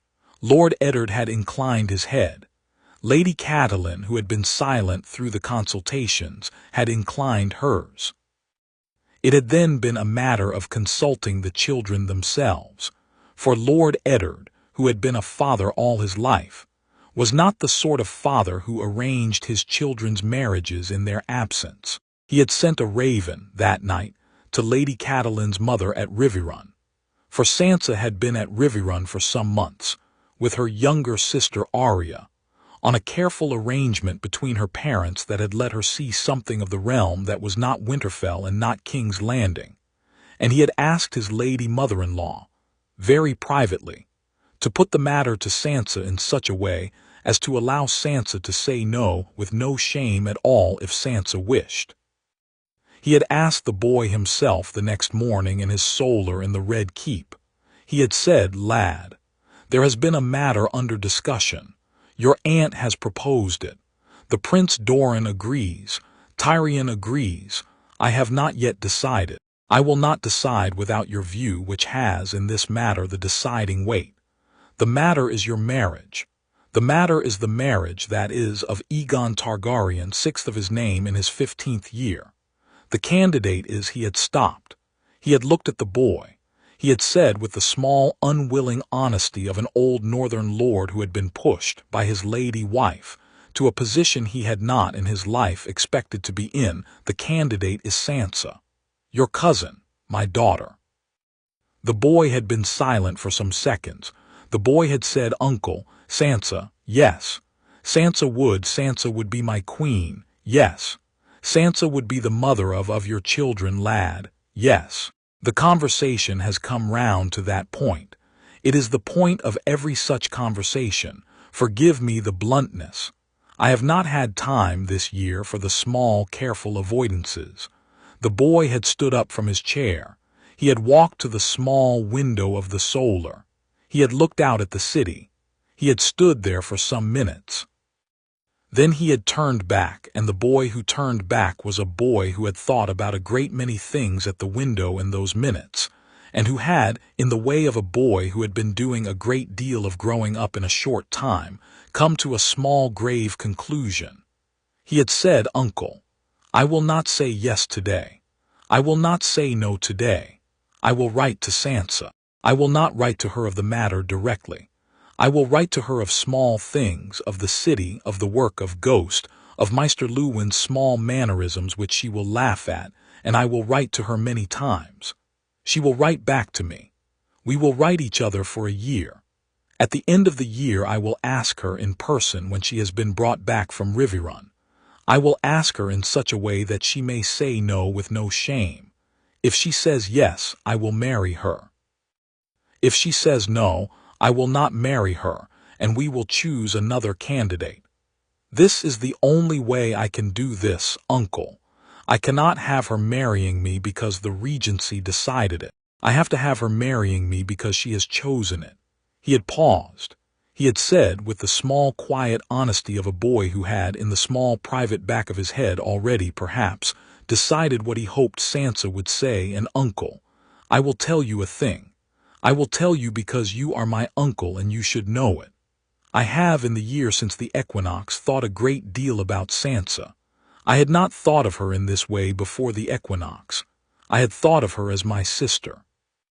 I think of her now as my cousin, and I have found, to my own surprise, uncle, and not perhaps to your surprise, that thinking of her as my cousin has changed how I think of her in a way I had not expected. I do not know if it is love, uncle. I have not been in love. I do not know what love is. But it is a thing that, when her letters come, makes me put aside whatever I am doing to open them, and a thing that, when no letter has come for a fortnight, makes me look at the rookery in the morning more often than I need to. That is what it is. I tell you, uncle, I do not think it is yet the love that a husband should have for a wife, but I think it could become it. I think, if she will let it, it would." Lord Eddard Stark had looked at his sister's son in the morning light of the solar in the Red Keep, and he had had the small particular feeling that fathers have, at some point in the raising of every son, that the son has, somewhere in the back of his own life, taken a small step forward into a country the father had not noticed him entering, and that the father is, all at once, the smaller man in the room and the son is the larger. He had said, in a voice that was a little smaller than he had intended, "That is well, lad. That is well spoken. We will do it your way. Write to her. We will see." The writing had been done. The writing had been long. Sansa's letters had come back, in the small, particular, pretty hand of a girl who had been taught to write in the South by a careful septa, and who had begun, over the months, to slip in among the small, careful, pretty sentences an increasing number of small, careful, private jokes that only the boy who had grown up in her father's house would understand. The boy had laughed at the jokes. The boy had begun to write his own. By the spring of the second year of the regency, the letters between the boy king at King's Landing and the lady at Riverrun were the kind of letters that the maesters of both houses noticed when they tied them to the legs of the ravens, and did not, on the whole, comment upon, for the matter was clearly proceeding under its own steam and required no nudging. The matter was not yet announced. The matter would be announced in due time. The matter was, however, by the spring of the second year, a matter that the regency had quietly settled in its own mind, and the candidate Margaery, while not openly told, had been quietly told by her grandmother, who had her own sources in the Red Keep to look elsewhere. Margaery had looked elsewhere. Margaery, in the third year of the regency, had been betrothed to the second son of the late King Robert, Renly Baratheon, a match that the regency had encouraged, for it placed the Baratheon line firmly in the Tyrell orbit and removed any small lingering temptation of the Tyrells to revisit the question of the queenship. The third reshaping was the reshaping of Lady Catelyn herself into a political figure. This had not been intended. It had been the natural consequence of her presence in King's Landing, and of her standing as the wife of the hand of the king, and of her temperament, which had, when the long lie of 14 years had been lifted from her, turned out to be a temperament considerably more political than the household at Winterfell had ever suspected. She had begun, in the second month of the regency, to hold a small, careful afternoon court of her own in her chambers, twice a week, to which the wives and the dowagers and the unmarried daughters of the great houses present in the city had been invited, and the afternoon court had become, very quickly, the unofficial second council of the regency, for the lords' wives and the dowagers and the unmarried daughters knew, between them, more about the small, careful, private politics of the realm than the lords did themselves, and Lady Catelyn, who had spent 15 years in the great hall of Winterfell listening to the lords of the north, and had grown up at the table of her father at Riverrun listening to the lords of the river country, had a great gift, when she chose to deploy it, for listening. She had reported every evening to her husband. She had been, in the small, careful, private way of a wife, the eyes and the ears of the hand in those quarters of the city that the hand himself could not have entered. She had warned him, in the third month of the regency, of a small plot of 2 lesser Tyrell cousins to discredit a Manderly bannerman by means of a forged letter. The bannerman had been quietly cleared, and the lesser Tyrell cousins had been quietly told, by their grandmother, to find some other amusement. She had warned him in the 6th month of a more serious plot, this one originating among the lesser houses of the Stormlands, who had not forgiven the killing of the previous king at the Trident, to assassinate the hand himself. The plot had been broken up before it had grown to anything, and 3 of the lesser lords had been quietly relieved of their household guards and a portion of their lands, and had been sent to live, under careful guard, at a small castle in the Vale. She had been, in short, the regency's quiet second pair of hands.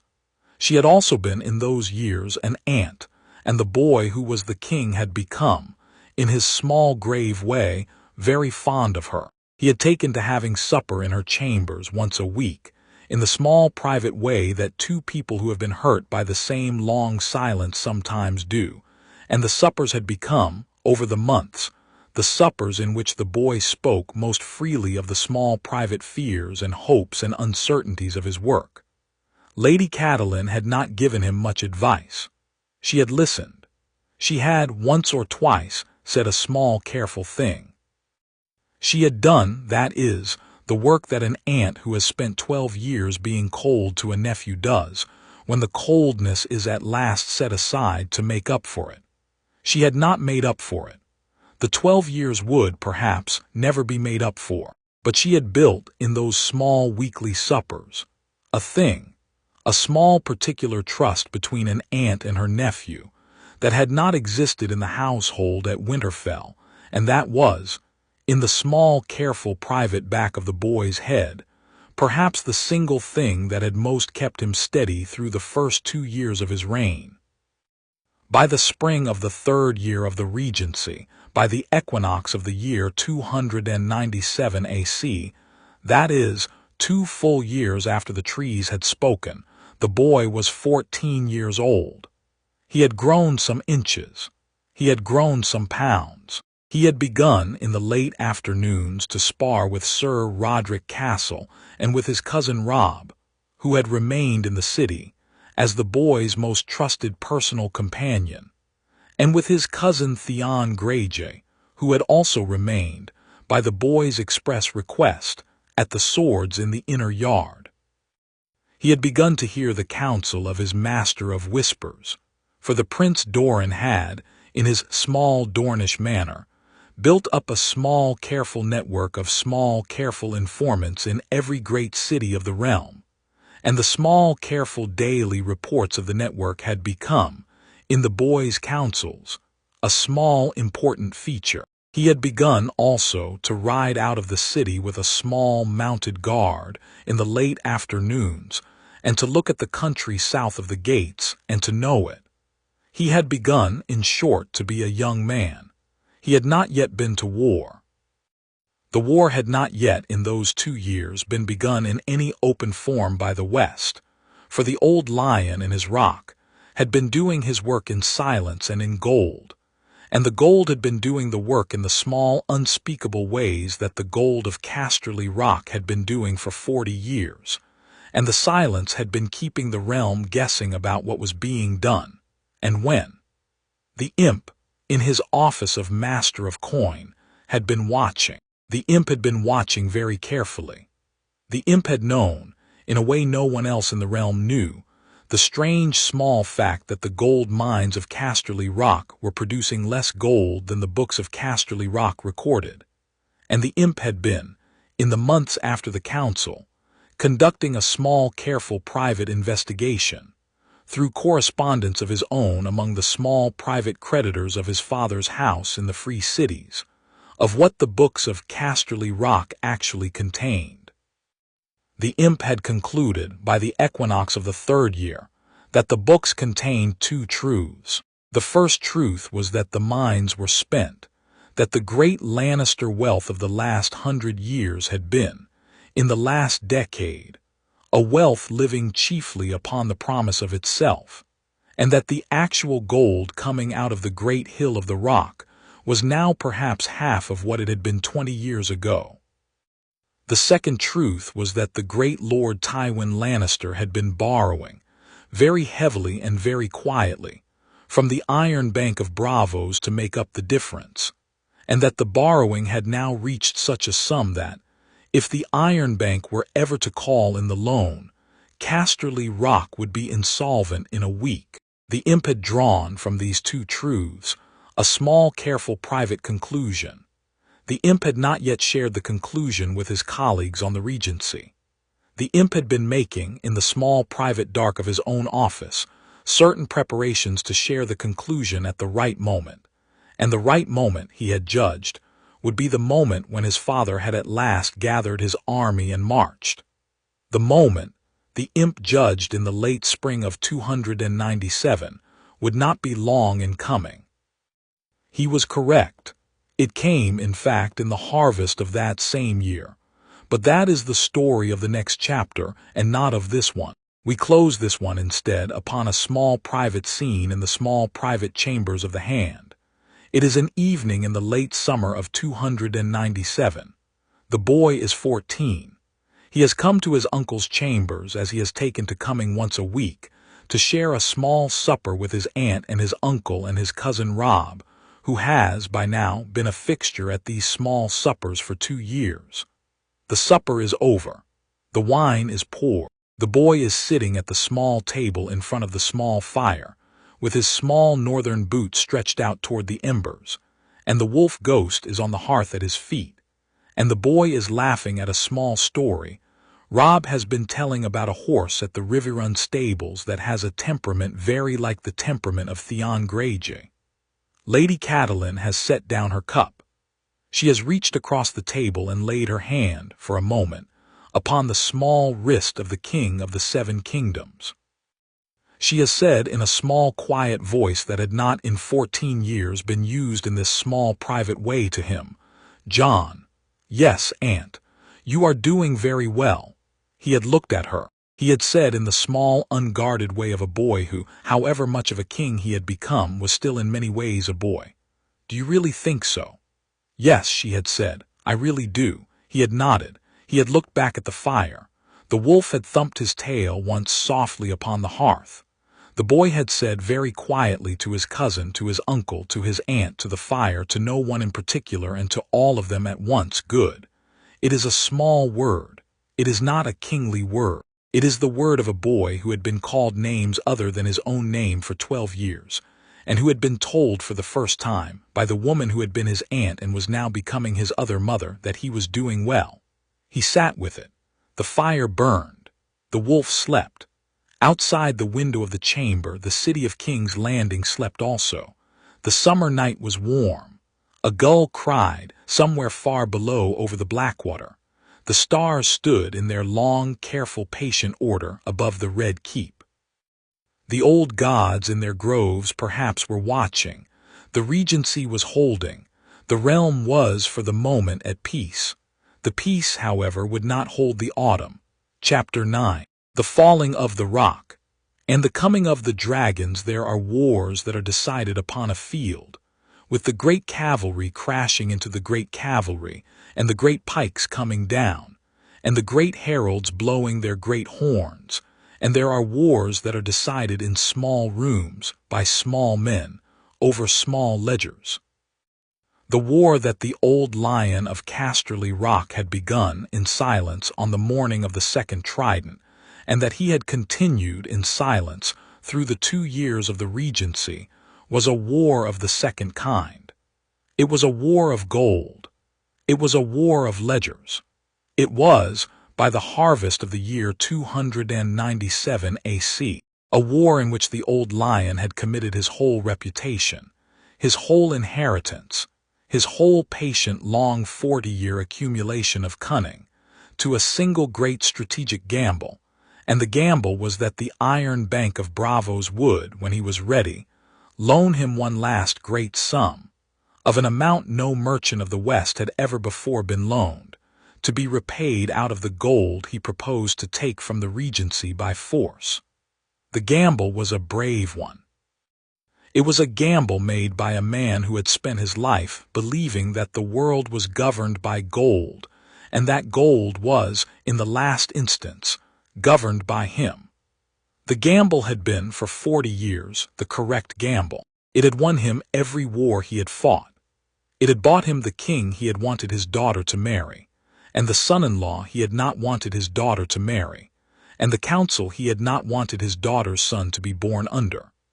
It had bought him a long career of small, careful private satisfactions in which the only ledger that had ever truly mattered, the long ledger of his own house's mastery of the realm, had been written almost wholly in the black. It was a gamble that, in the autumn of 297, the imp of Casterly Rock had been preparing, patiently, in silence, in his own small office in the Red Keep, to lose for him. The imp had not, in the 2 years of the regency, been idle. He had spent a great deal of time, in the company of his small, careful private correspondence in the merchant banks of Bravos and Pentos and Valantes, in the small, slow, patient accumulation of information about the small, slow, patient accumulations of his father. He had known, as we have said, that the gold mines of the rock were spent. He had known that the great Lannister borrowings from the Iron Bank had grown, in the last decade, to a sum that was no longer denominated in any currency of the realm, but only in the small, careful private bookkeeping of the Iron Bank's senior partners. He had known, by the spring of the 3rd year, that his father was preparing a final great approach to the Iron Bank for a single great loan that was intended to fund a single great military campaign. And he had known by the early autumn that the loan had been approved in principle, that the Iron Bank had agreed to it, contingent only upon the formal request and the formal arrival of certain agreed-upon collateral, namely the great brass plates of the Lannister gold mines themselves, which were to be sent to Braavos in 9 sealed iron chests upon a particular ship at a particular time. The imp had known, in particular, the name of the ship. The imp had known the date the ship was to sail. The imp had known the names of the 2 senior partners at the Iron Bank who had agreed to the loan. The imp had, in short, known the small, careful particulars of the deal in the way that only a man who had been inside the small, careful particulars of his father's house all his life could have known them. He had not, however, until the late autumn of the 3rd year, acted upon what he had known. He had been waiting. He had been waiting for the precise moment at which his father, having committed to the campaign, would have moved his army out of the rock and onto the road. For the imp had judged, with the small, careful, private precision of a man who had spent his whole life observing his father, that his father's gold was vulnerable only in the small window between the marching of the army and the conclusion of the campaign. Before the marching, his father could simply call off the campaign. After the conclusion, his father would have what he had gone for. During the window, during the small particular fortnight in which the army was upon the road and the gold was still in its iron chests in the cellars under the rock, and the loan was contingent upon the chests reaching Braavos, during that window, the imp could act. The imp had acted. He had acted first by sending a small, careful private letter, by the hand of a small, careful private correspondent, not by Raven, for the matter was too sensitive for Raven, to the 2 senior partners at the Iron Bank who had agreed to the loan. The letter had been long. The letter had been careful. The letter had set out, in the small, careful, precise language that the senior partners at the Iron Bank were known to prefer, the small, careful, precise facts about the Lannister mines that the senior partners had not, in their negotiations with the Old Lion, been made fully aware of. The letter had been signed T. Lannister, Master of Coin to the Iron Throne.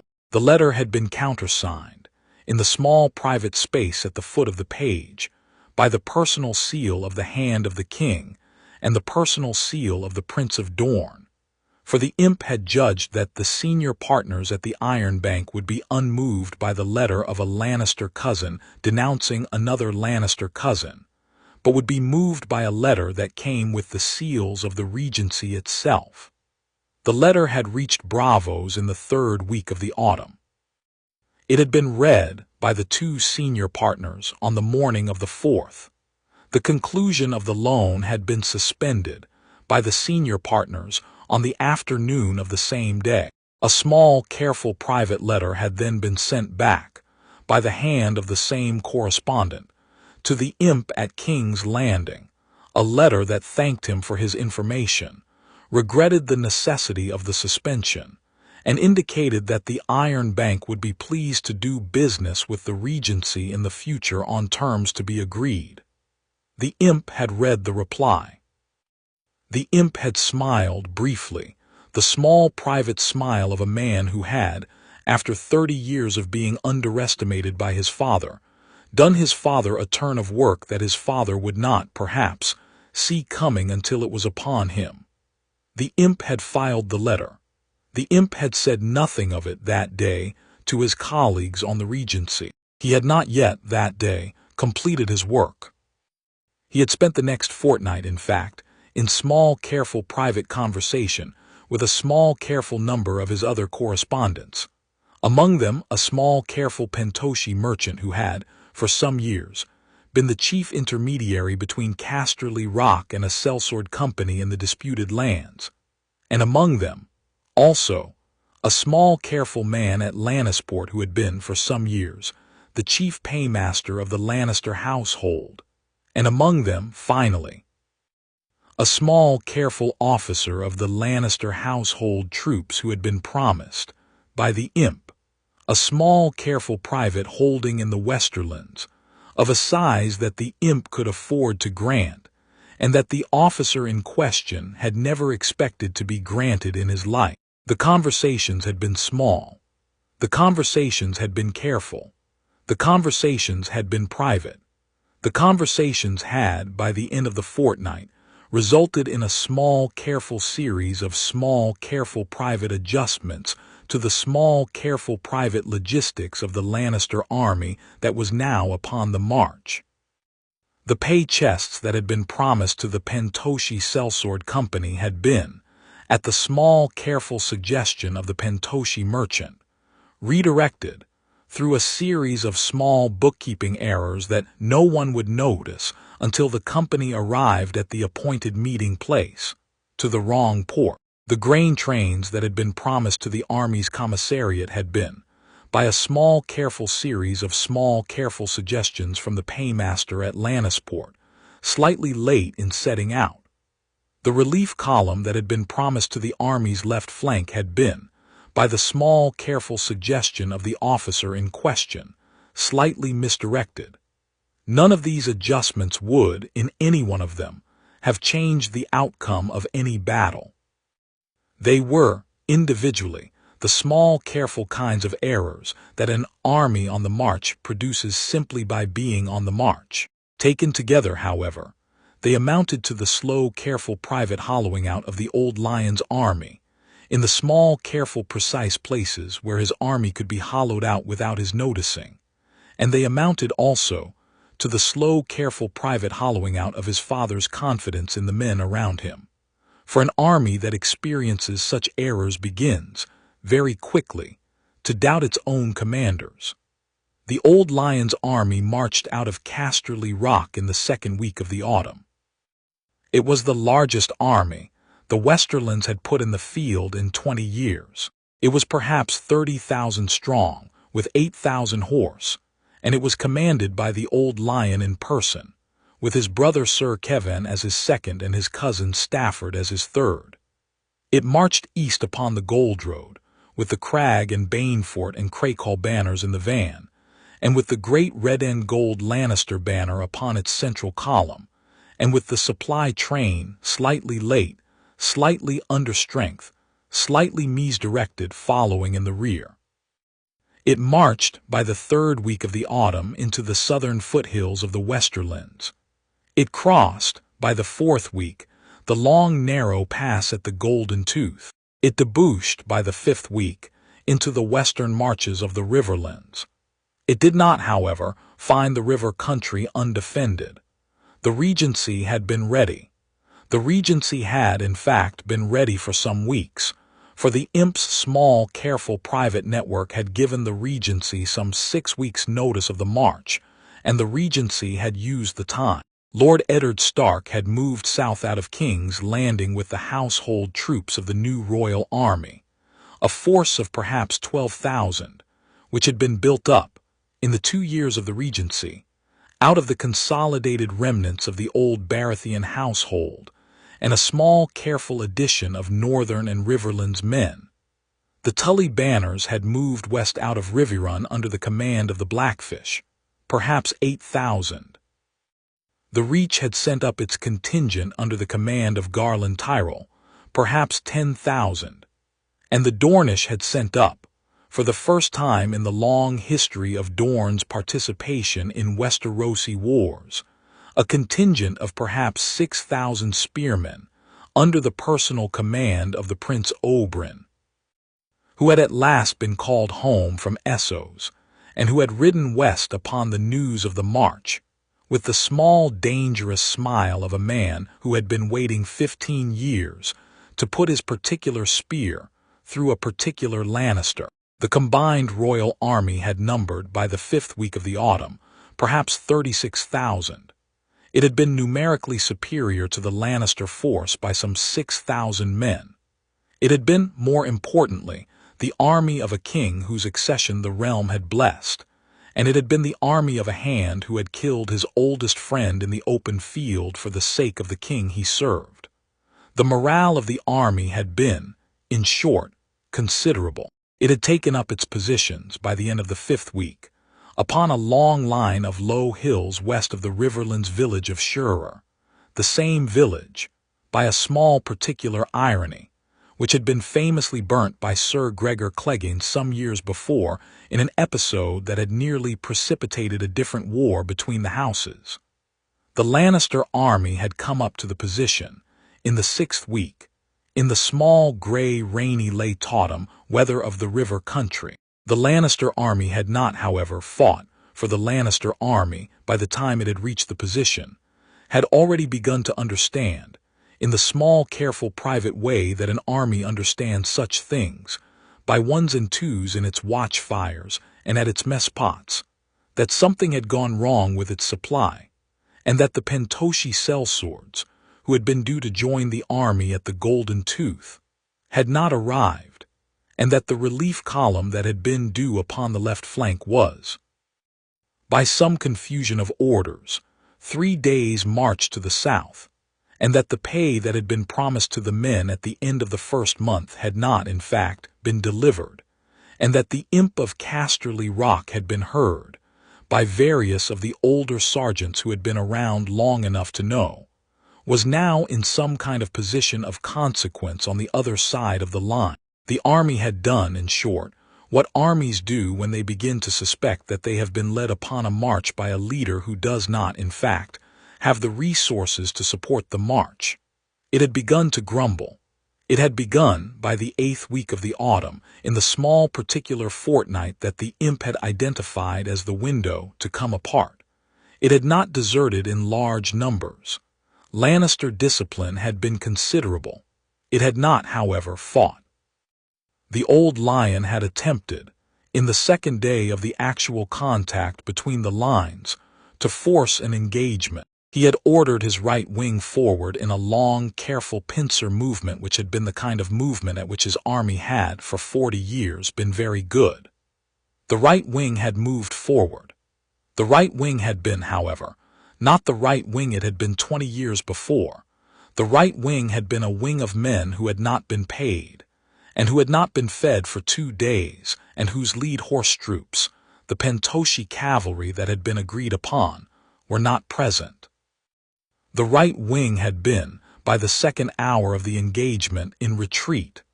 The royal army, under Lord Eddard's careful instructions, had not pursued. The royal army had simply held its position, in its long line of low hills, in the small, gray, rainy late autumn weather, and it had waited. The old lion had attempted, on the 3rd day, a different engagement upon his left.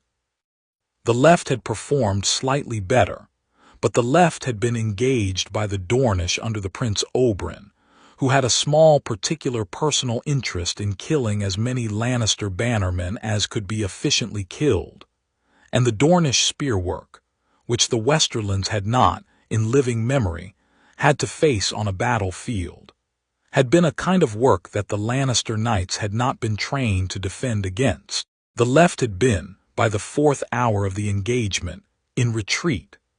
The old lion had, by the morning of the 4th day, retired his army to a defensive position upon a small hill some 3 miles west of his original line. The royal army had advanced slowly to occupy the original line, and the royal army had then, by the small careful instruction of Lord Eddard, who had judged that the old lion could not be permitted to retreat in good order to the rock, where the old lion might fortify and prolong the war by another season, sent its Tully cavalry under the Blackfish on a long, wide flanking maneuver to cut the Gold Road behind the Lannister Hill. The maneuver had taken, in the late autumn weather upon the muddy roads, some 3 days. The maneuver had been, however, successful. By the 7th day of the engagement, the old lion's army had been encircled upon its small hill, with the royal army to its east and the Tully cavalry across its rear, and no reinforcement coming, and no supply train coming, and no pay coming, and no Pentoshi sellswords coming, and the Iron Bank, by means of a small careful private letter that had arrived, by a small careful private messenger, at the old lion's command tent on the 7th evening, having indicated that the great loan was no longer available.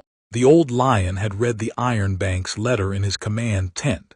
He had not spoken for some hours. He had drunk no wine. He had sent his brother Sir Kevin out of the tent, on the small careful pretext that he wished to be alone. He had folded the Iron Bank's letter into a small careful square. He had placed it on the small camp table beside the small camp stool that was his command chair. He had taken from his belt a small careful dagger. He had thought for some time about a great many things, about his daughter who was at Casterly Rock waiting for him, about his grandson who was at Casterly Rock with her, about his son the imp, who was at King's Landing in the office that should have been his own, about his oldest friend Crakehall, who had ridden out with him into more wars than he could count, and who was now sleeping in his own pavilion 50 paces away, about his late wife Joanna, who had been a woman of whom he had not spoken aloud in 23 years, and whom he had remembered, very strangely, in the small last quarter hour as a woman in a sunlit garden at the Rock laughing at a small private joke he had told her. The laugh being a small clear laugh that he had not heard in 23 years, and that he heard now, in the small dark of the tent, very clearly indeed. He had thought about a great many things. He had thought at the end about his name. He had thought, I will not surrender at the foot of a hill in the Riverlands. He had thought, I am the old lion. I have lived a great many years. I have made a great many decisions. I have perhaps in the small, careful, private dark of this tent on this evening made one bad one. I will not, however, make a worse one. I will not be paraded in chains through King's Landing for the entertainment of a boy who is the bastard of my daughter's husband's sister. He had thought, the old lion ends in his own way. He had put the dagger to his throat. He had drawn it across. It had been the work of a quarter-second. The dagger had been very sharp. He had lived, perhaps, another minute and a half, long enough to lay the dagger upon the small camp table beside the Iron Bank's letter, long enough to fold his hands upon his lap, long enough to think in a small, final, private way of the laugh in the sunlit garden, and then he had fallen sideways from his small camp stool and had not risen again. His brother Sir Kevin had found him in the morning. Sir Kevin, who was a serviceable man, and who had been the second son of a great house for 62 years, and had not, in those 62 years, ever made a decision that was not a decision his brother had told him to make, had stood in the door of the tent for a long moment looking at his brother on the floor, and then he had, in the small careful way of an old serviceable man whose only loyalty had been to his blood, walked out of the tent and crossed the camp to the white banner that had been placed by some forward-thinking sergeant upon a pole at the eastern edge of the hill the previous evening, and had taken the white banner, and had walked it himself, on foot, in his old chainmail, with his old shield upon his old back, down the muddy slope of the hill to the royal line. He had been received by Lord Ned Stark of Winterfell at the foot of the line. He had laid the white banner upon the wet grass between them. He had said, in a voice that was not the voice of a man who had lost a war, but only of a man who had buried a brother, my lord, the army of Casterly Rock surrenders. The Lord of Casterly Rock is dead by his own hand. The terms of the surrender will be such terms as your grace and your grace's regency see fit to set. I will, on the part of my house, abide by them. Lord Eddard had bent. He had picked up the white banner. He had folded it carefully, the careful northern fold that one gives a banner that one has accepted in honor, and he had laid it across the back of his own shield arm. He had said in the slow, careful northern voice, Sir Kevin, I am sorry for your brother. He was a great man. He was not perhaps on this matter a wise one, but he was a great one, and the realm and history, sir, when history is written by men who have the patience for it, will say so. I will see to the funeral. The funeral will be a funeral with the honors of his house.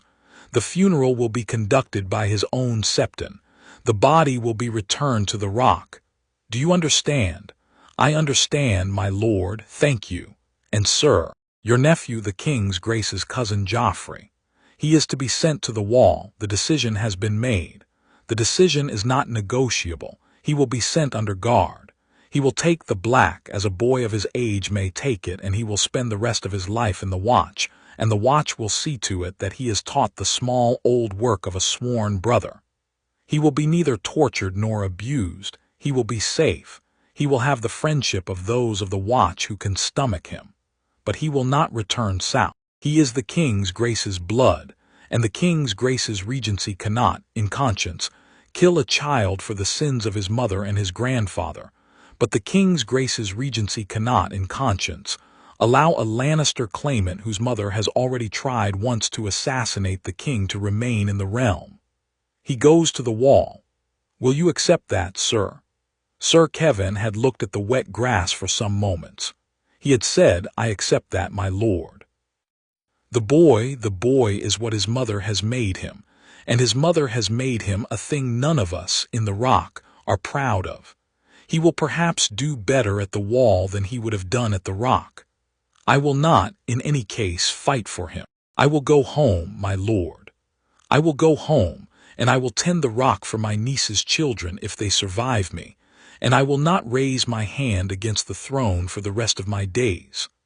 I swear it by the mother and by the warrior and by the long memory of my own father, who would, I think, in the small last private back of his mind, have done in this matter what I am doing now. The matter had been concluded. The queen had been taken at Casterly Rock, for the royal army under Lord Eddard had marched west through the late autumn upon the heels of the surrender, and the gates of Casterly Rock had opened to him, by the express written instruction of Sir Kevin, and the queen had been found in her own chambers, in her own gown, with her own dagger upon her own table, with her son the boy Joffrey beside her, and with, in the small careful sequence of the moment, no further violence offered or required. The queen had been taken, in chains of her own choosing, for she had insisted upon the chains being silver and not iron, and Lord Eddard had permitted it on the principle that the small private dignities of a defeated queen were worth more than they cost, to King's Landing. The queen had been placed, by the Regency, in a small set of chambers in Meagher's holdfast that had been prepared for her in advance, and that were comfortable but did not have any windows that opened to a height greater than 3 feet. The queen had been confined to those chambers for the remainder of the war, and for some years afterwards. The queen had been given books and wine and small careful Lannister entertainments that the Regency had thought proper to grant her, and the queen had been allowed to write letters, on the small careful private condition that the letters be read by the Maester before they were sent. The queen had read the books. The queen had drunk the wine. The queen had not written many letters. The boy Joffrey had been sent, by escort, to the wall in the late winter. He had screamed for the first 3 days of the journey. He had screamed for the next 10. He had been ignored by his guards, who had been chosen for their patience. He had reached the wall in the new year of 298 AC. He had taken the black sullenly, before the assembled watch on the small icy parade ground at Castle Black, and he had been assigned, by the Lord Commander Jeor Mormont, to the steward's barracks. He had not, for some months, distinguished himself. He had not, after the first year, particularly displeased anyone. He had become, in time, what most boys who are sent to the wall against their will eventually become, namely, a brother of the watch, neither beloved nor despised, who did his work and ate his meals and complained about the cold like every brother before him. And in the great pages of the records of the watch he had appeared, year by year, in the small careful list of names of those who served, and he had served until the last of his service. And what he had thought about his own life in the long cold years he had spent on the wall is not, in this history, a matter we are concerned with. The Rock had been in the new year garrisoned by a small force of the royal army under the command of a Tully captain, with Sir Kevin as castellan, and the books of the Rock had been opened by the imp, who had ridden west with his uncle at the head of a small careful contingent of the royal treasurers, and who had begun the slow, careful work of restoring the Lannister finances under the supervision of the Regency. The work had taken some years. The work had not been pretty. The work had been done. By the end of the second year of the new arrangement, the Iron Bank had been satisfied. The mines had been put on a proper footing. The bannermen of the Rock had been paid their long-overdue arrears. And the great, long, quiet credit of House Lannister, under the careful hand of the imp, who had at last become what his father had refused to permit him to be, the master of the great house's wealth, had begun, slowly, in the small, careful, private way of credit, to return. It had been a quiet end to a great war. It had not been a satisfying end for the small, careful, private parts of certain people's hearts. The Prince Oberyn, who had ridden west with the army with the small, dangerous smile of a man who had been waiting 15 years to put his spear through a Lannister, had not, in the end, put his spear through one, for the old lion had taken the spearwork upon himself, and there had been no other Lannister at Shura who was worth the spear, and the Prince Oberyn had ridden back to Dorne in the late winter, with the small, dangerous smile considerably faded. He had been, however, comforted by the small, careful, private gift of the Regency, namely, the bones of the old lion, returned to him in a small sealed casket of Riverrun oak, on the condition that the bones be interred in the chapel of his sister at Sunspear in the manner Doran had specified in his letter of 2 years before. The Prince Oberyn had received the casket without speaking. He had taken it home. He had set it in the chapel. The Mountain, who had been alive at this date, in his own keep in the Westerlands, and who had, on the receipt of the news of the surrender, been preparing to flee to the free cities, had been taken in the second week of the new year, in a small, careful private operation conducted by a small, careful private detachment of Dornish spearmen, acting upon a small, careful private warrant signed by the hand of the king. And the Mountain's bones had followed the old lions into the chapel within the year. The tower at Sunspear, from that day forward, had been entered only by way of a small, careful, narrow stair that took its visitors over the small, careful, private gravestones of the two men. The Prince Doran's conditions, set down in his letter to Lord Eddard Stark 3 years before, had been met. That had been the autumn and the winter of the second great phase of the war. It had not been, however, the only phase, for at the same hour, upon another side of the world, a third great phase was beginning, and it was beginning in the small, careful, private form of 3 eggs hatching upon a pyre upon a hill in the red waste of Essos. We need not here set down the whole story of the silver-haired girl in Essos. The story is in the chronicles. The story is in the songs. The story, in any reasonable telling, would take a chronicle of its own.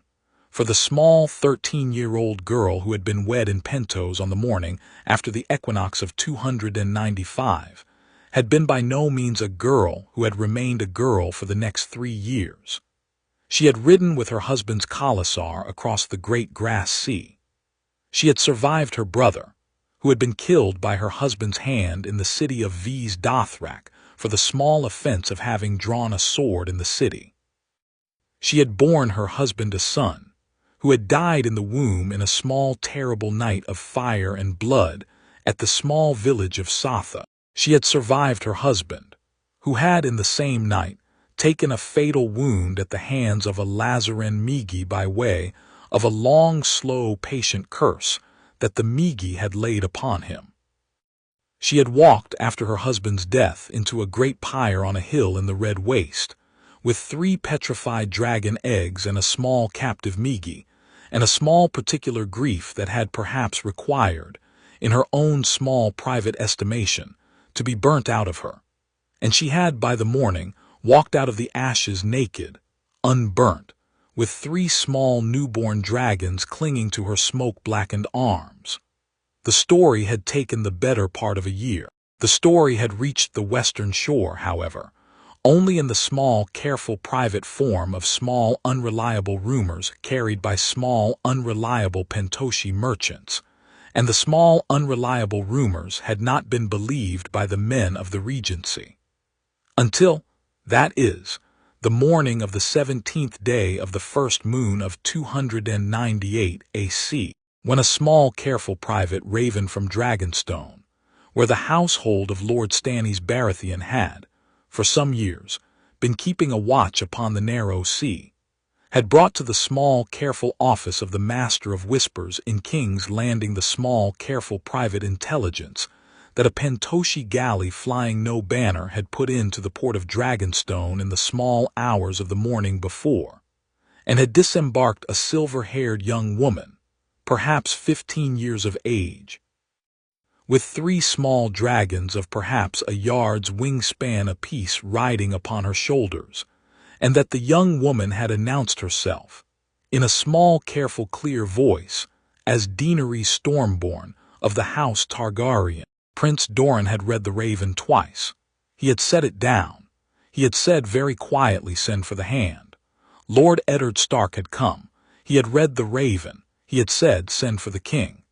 The king had come, for the boy was now 15 years old and tall for his age, and had grown into the small, particular northern face he had carried since boyhood in a way that no longer suggested a northern bastard but a southern prince, and he had read the Raven. He had set it down upon the table. He had thought for some moments. He had said in a voice that was not perhaps the voice of a boy any longer, "Uncle, yes, sire, she is my father's sister. She is, sire. She is my aunt. She is, sire. She is, by the laws and the customs of my father's house, the last living adult Targaryen besides me. Yes, sire. She has come to Dragonstone with 3 dragons. She has, sire." "We have one of 3 things, then," said the boy who had, in the last 3 years, learned a great deal about kingship from his uncle and his Prince of Dorne, and his imp of Casterly Rock and his aunt at the small weekly suppers. "We have a great threat to the throne, or we have a great resource for the throne, or we have a member of my own kin who has come home, and who has come home in such a manner that she is owed, by every reckoning, the courtesies of her blood, and to whom the throne owes at minimum the courtesy of an embassy. I do not know, uncle, which of the 3 we have. I think we will not know for some time. I think, however, that we must, uncle, before any other thing, send her an embassy with full honors before she comes to us in any other way. I will not have my father's sister hear from us first through arrows." The hand had bowed his head. The embassy had been arranged. It had been a careful embassy, headed by the boy's cousin Robb, now 17, now the eldest of the Stark cousins, and a young man of considerable personal charm and considerable northern restraint, with Maester Luwin and a small, careful private escort of household guards. The embassy had been sent within the fortnight. The embassy had arrived at Dragonstone in the 2nd moon. The embassy had been received, in the great basalt hall of the Targaryen ancestral seat, by a small silver-haired young woman in a black gown, with 3 small dragons curled upon a low ledge behind her, and a small careful retinue of 15 Dothraki bloodriders and 3 or 4 Essosi attendants at her elbow, and an expression upon her face. Robb later wrote his father, in the careful close hand of a son reporting to a father. That was the expression of someone who has done very hard work to get to this room, and who is not, having got to it, prepared to leave it without a clear answer. She had heard out the embassy. She had asked careful questions. She had asked in particular, and Robb's letter dwelt upon this, about the boy. She had asked his name. She had asked his age. She had asked his temperament. She had asked, at the end of a great many questions, whether the boy had read the small, careful private letters that her brother Viserys had left in a small, careful private chest at the small, careful private monastery in Volantes, where Viserys had left them before his death, which Robb had not known about, but which the small imp at King's Landing knew about, because the imp's small, careful private correspondence knew about everything. and the chest had been quietly acquired by the Regency some months earlier, and the letters had been read. She had asked, finally, what the boy was like. Robb had answered all the questions plainly. He had said of the last, "Your Grace, he is my cousin. He was my brother for 12 years before we knew. He is the kindest young man of his age I have ever known. He is the most patient. He is the most slow to anger. He is the only young man I have ever known in any house who can be told that he is the king and not become a fool the next morning. He has not become a fool. He has not become a tyrant. He has not become a libertine. He has become, in the 4 years since the trees spoke, a young man whom you will, I think, when you meet him, be glad to call your nephew. That is what he is like, Your Grace. That is all I can say. I am not, I know, an unbiased witness, but I am the witness you have asked, and I have answered." There had been a long pause. The silver-haired young woman had said, after the pause, very quietly, "I will come to him." She had come. She had come in the second moon of 298 AC, upon a Pentoshi galley of her own hire, with her 3 small dragons, which had, in the 2 months since the embassy, grown considerably. They were now perhaps the size of small ponies, and could fly some distance, though they did not fly far from her, upon the railing of the galley. She had been met at the mud gate by the king himself, in his small northern boots and his black cloak, with the hand at his elbow and the wolf ghost at his hip, and the boy and the silver-haired young woman had stood for a long, quiet moment looking at each other across the small distance of the dock, with the small particular Targaryen recognition of the Targaryen face flickering between them.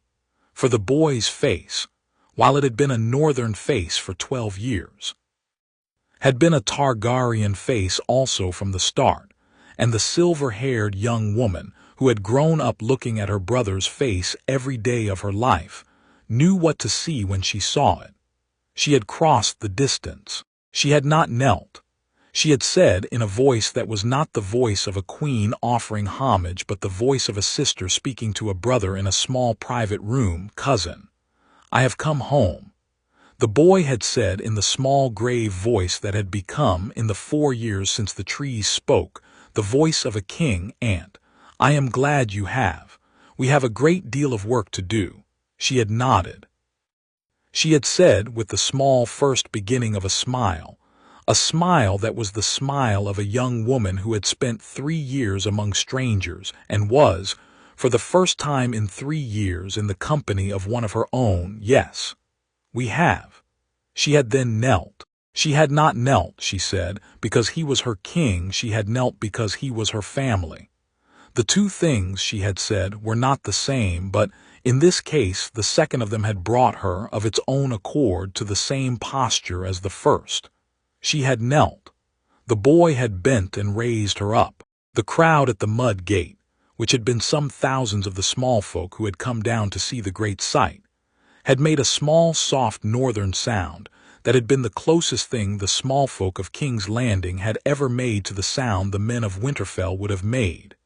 And the small dragons upon the railing of the galley, which had been still for the whole of the moment, had stretched their wings, simultaneously, in a small soft beat of wings that the gulls upon the wharf had heard, and had, in a small, careful, particular avian way, recognized as the wings of a thing the world had not known for 50 years. The North, in those days, was beginning to see snow in the bigger storms. The Wall in those days was beginning to have, by night, the small careful sound of feet upon the ice on its far side that the watch had not, in 100 years, had to listen for. The long night was beginning to come. The realm, for the first time in 300 years, had its dragons. Chapter 10. The Long Night, 4 years early, and What Came After. It will be said, by the chroniclers of the long succeeding peace, by the small careful patient meisters of the citadel, who, in the years after the war, will sit in their dry quiet rooms with their parchments before them and attempt, in the small careful precise language of their order, to set down what happened, that the long night of 298 AC was the shortest long night in the history of the long nights, and the cheapest in coin, and the dearest in blood, and the one whose conduct will be studied for the longest of any future long nights that may, in the patient long way of the world, be coming. They will say so because the war the realm fought against the Night King in the late autumn of that year was the work of perhaps 8 months from end to end, and not the work, as in the old long night, of one full long generation, and because the gold spent upon it was the gold of a treasury that had been, by the careful work of the master of coin, restored to solvency only the year before, and because the men who died in it were so many that even the patient long memory of the realm, which can usually accommodate a great deal of dying, strained somewhat to encompass them.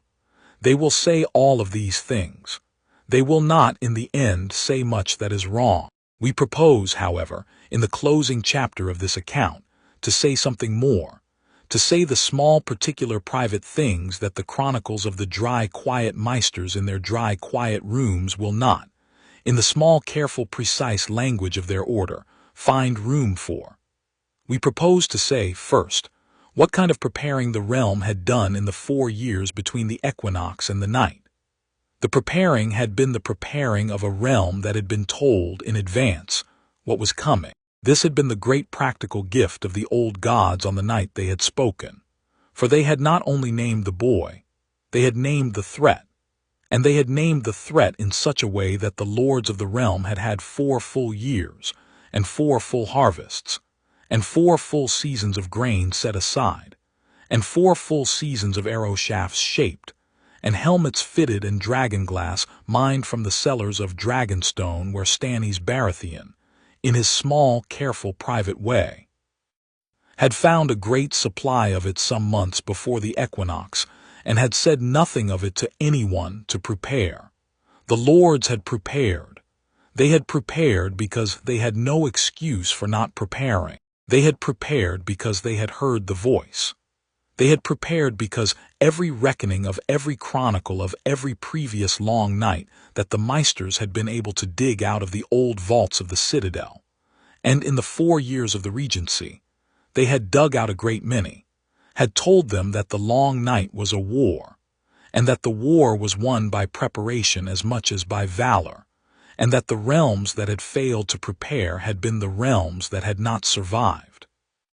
The preparing had taken, in the years from 295 to 298, perhaps 5 forms. The first had been the rebuilding of the wall. The wall had not been rebuilt for 100 years. The wall had been a thing of crumbling ice and crumbling masonry and crumbling old gates, and a sworn brotherhood of perhaps 1,000 men, where there had once been 10,000. The wall had been, in the small, careful, private estimation of the old gods, the chief place at which the long night would have to be held. The regency had committed, in the 2nd year of its work, a great expenditure of coin and labor to its repair. Perhaps 3,000 workmen sent up under the supervision of a free cities engineer named Yandri of Pentos, who had repaired the great walls of 3 cities of the disputed lands, and who had been hired, at considerable expense, by the imp. Perhaps 8,000 sworn brothers added to the strength of the watch.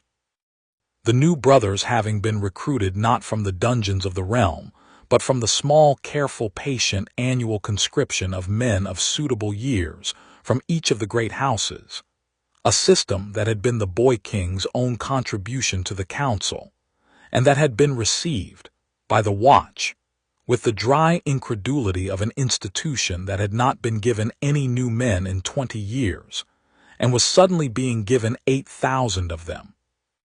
Perhaps 4,000 horses brought up to the new horse lines that had been built at Castle Black and the Shadow Tower and Eastwatch by the sea, and a great long careful series of small careful repairs to the gates and the towers and the long underground roads beneath the ice, all of which had been overseen by the new Lord Commander. The Lord Commander Jeor Mormont had retired in the 2nd year, on grounds of age and a small bad cough. he had been replaced by his own son Jorah Mormont, who had been retrieved by a careful intercession of the Regency from his small, careful private exile in the free cities, on the small, careful private condition that he never set foot south of the Neck again. The second had been the stockpiling of dragon glass. The cellars of dragonstone, which Stannis had discovered, had been put to the work of mining, and the dragon glass had been brought in the 4 years to every armory of every great house in the realm, in carefully numbered chests, with careful instructions on the proportions in which it was to be issued to the men of the levies when the call came. The total tonnage of dragon glass thus distributed had been, by the autumn of the 3rd year, perhaps 700 tons. The third had been the stockpiling of Valyrian steel. There had not been much Valyrian steel in the realm. There had been, in the great houses, perhaps 100 swords. The Regency had set, in the 2nd year, a small, careful committee under the supervision of an old armorer of Tyrosh, who had been imported, at considerable expense, by Tyrion, to investigate, by means of metallurgical experiments, whether the old lost art of Valyrian forging could be in any way approximated by means of dragon fire and modern smiths. The committee had not, in the 1st year of its work, succeeded. The work had been slow. The cost had been considerable. But by the end of the 3rd year, when Daenerys had come with the dragons, the committee had been able to put before the Regency 2 small, careful new blades of approximately Valyrian-grade steel, forged by the application of dragon fire to the small, careful private process the old Tyroshi armorer had developed. The blades had cost, between them, perhaps 100,000 gold dragons. The Regency had pronounced them, however, the most important 100,000 gold dragons it had ever spent. The forge had been put on a permanent footing. By the spring of the 4th year, the forge had been producing perhaps 1 such blade per fortnight. The 4th had been the training of the men.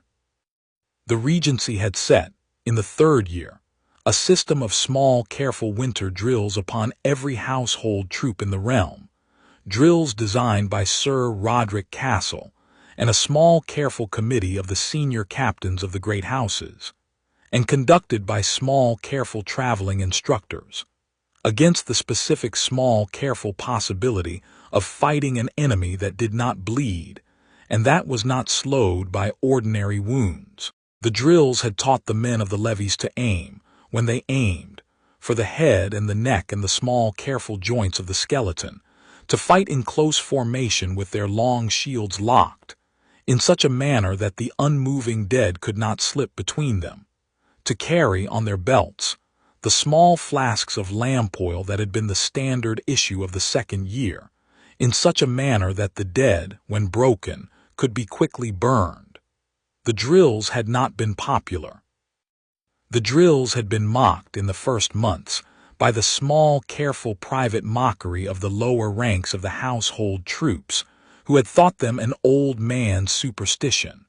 The drills had been continued. By the 3rd year of the drills, the household troops of the great houses had ceased to mock them, for the household troops had by then begun to receive, in the small, careful private way of military men, the news that came down from the wall, namely, that the things being seen in the woods north of it were no longer mere fancies of the old brothers of the watch, but were, in fact, the things the trees had warned about. The 5th had been the small, careful private alliance with the wildlings. This had been the work, more than any other man's, of the Lord Commander Jorah Mormont, and of the small, careful private friendship between Jorah Mormont and a wildling chieftain of the frozen shore named Mance Rayder, who had, in the small, careful private way of a man who had once, in his youth, been a brother of the Watch himself, and had crossed over to the wildlings out of the small private grievance of having been forbidden to wear his mother's cloak, risen to a kind of patient, careful kingship of the wildlings under the name King Beyond the Wall. The alliance had taken some negotiating. The alliance had cost some concessions. The alliance had been, in the end, the only sensible course, for the wildlings were perhaps 30,000 strong, and they lived precisely in the country between the wall and the country of the others, and they were either to be the realm's allies in the coming war or they were to be the realm's first casualties. The Regency had chosen to make them the realm's allies. The wildlings in the third year of the Regency had begun to come south through the wall, in small, careful, organized columns by the gate at Castle Black, under the supervision of the Lord Commander, perhaps 15,000 of them by the autumn of 297, with their women and their children and their goats, and they had been resettled by the careful arrangement of the Regency in the empty gift south of the wall, which had been their land in the time of the Starks of old.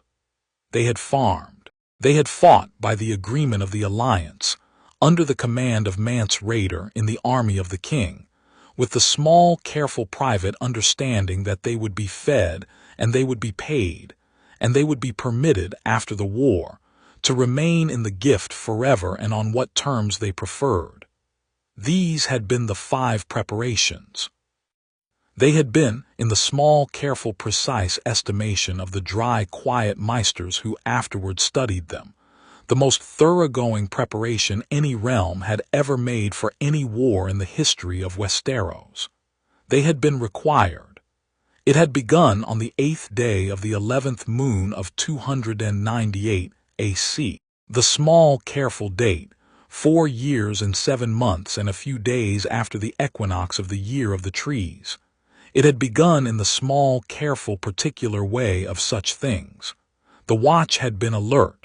The watch had not been surprised. The watch had known, by the small, careful private reports of its rangers, who had been going north on careful long-range scouting expeditions all the previous summer, that the army of the Night King was massing in the haunted forest some 12 leagues north of the wall, and that the army was, by the count of the rangers, perhaps 100,000 strong, and that the army was led by perhaps 70 of the great pale figures the rangers had called the others, and that the army was advancing in the slow, careful, patient way of an undead army at a steady rate of perhaps 3 leagues a day. The watch had sent the word south by raven in the 3rd week of the 10th moon. The realm had moved. The realm had moved upon the Kingsroad, at the head of an army of perhaps 80,000 men, in the small, careful, particular order in which it had drilled for 2 years. The army had been commanded in title by the king himself, for the king was now 15 years old, and he had grown into his height, and he had been judged by his uncle and by the Regency to be old enough to ride at the head of his army upon a campaign.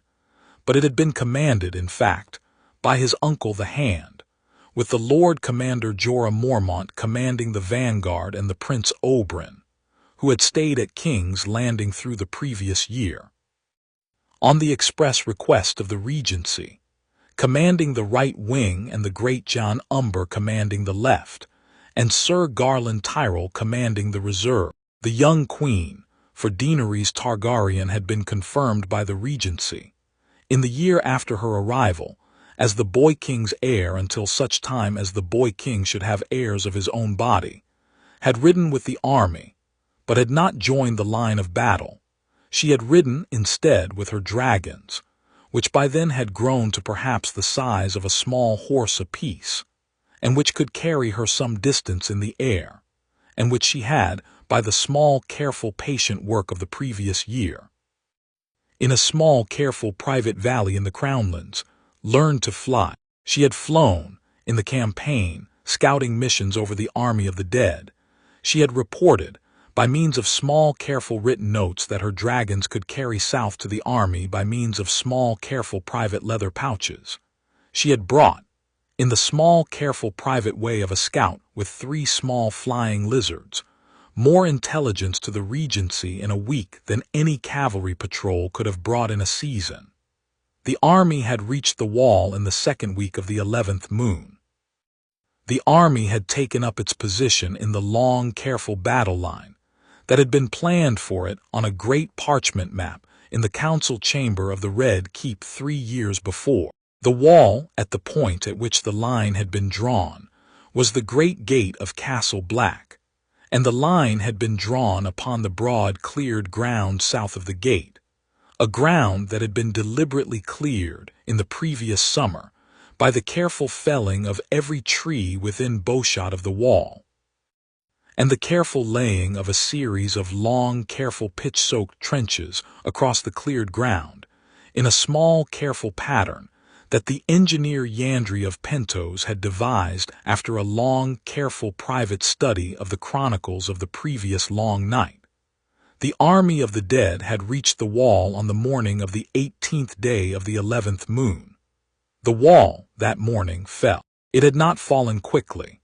It had not fallen because the army of the dead was strong. The army of the dead was, in the small, careful, precise estimation of the Watch's senior rangers, weaker than the army the realm had brought to meet it, in any straightforward measurement of swords and spears. It had fallen because the Night King, who had ridden up to the wall in person upon the morning, on a horse that had been dead for some hundreds of years, had touched the wall with his small pale hand, and had whispered to the wall a small word that no man living had ever heard, and the wall at the place at which his hand had been laid had begun, very slowly, to weep, and the weeping had become, by the 3rd hour after sunrise, a great slow patient melt that had run down the south face of the wall in long pale streams of slow patient ice water, and the melt had become, by the noon, a great long slow gradual subsidence of the wall at that point, the ice losing first its small careful structural integrity, and then its great careful structural mass, until, by the 3rd hour past noon, the wall at that point had become a low broad slope of ice rubble perhaps 20 feet high and perhaps 300 yards across. And the army of the dead had begun, in the small, careful, patient way of an army that had been waiting 8,000 years for the moment, to come over it. The army of the realm had been ready. The line had held, for the first 3 hours after the breach, in the small, careful pattern Yandri had drawn. The pitch trenches had been lit at the proper moment. The lamp oil had been thrown at the proper moment. The dragon glass spear tips had done the work for which they had been forged. The household troops had fought in the close formations they had drilled.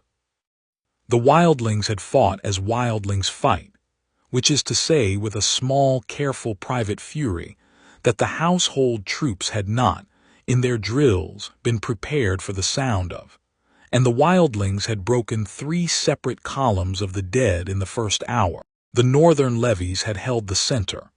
The Tully cavalry had been held in reserve, on the small, careful private judgment of the hand, against the appearance of the Night King himself, for the hand had decided in the council chamber 3 years before that the Night King was a thing to be killed by a particular weapon, and that the weapon was the dragons. The dragons had come. They had come in the 4th hour past noon.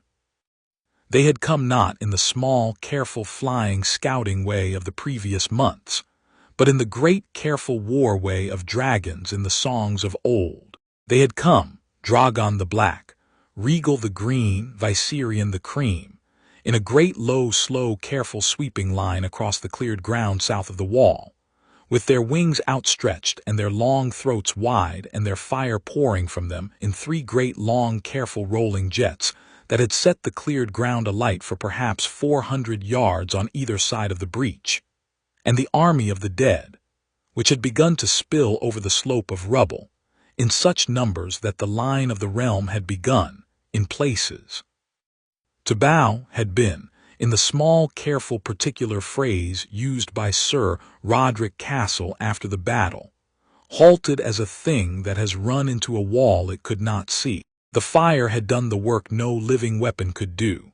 The bones had blackened. The corpses had burned. The others themselves, the great pale, slow-moving generals of the army who had held themselves at the rear of the breach, had begun, when the fire had at last reached them, to crack down the middle, and to scatter like ice flung from a great height, into small, careful, glittering shards upon the smoking earth. The Night King had come last.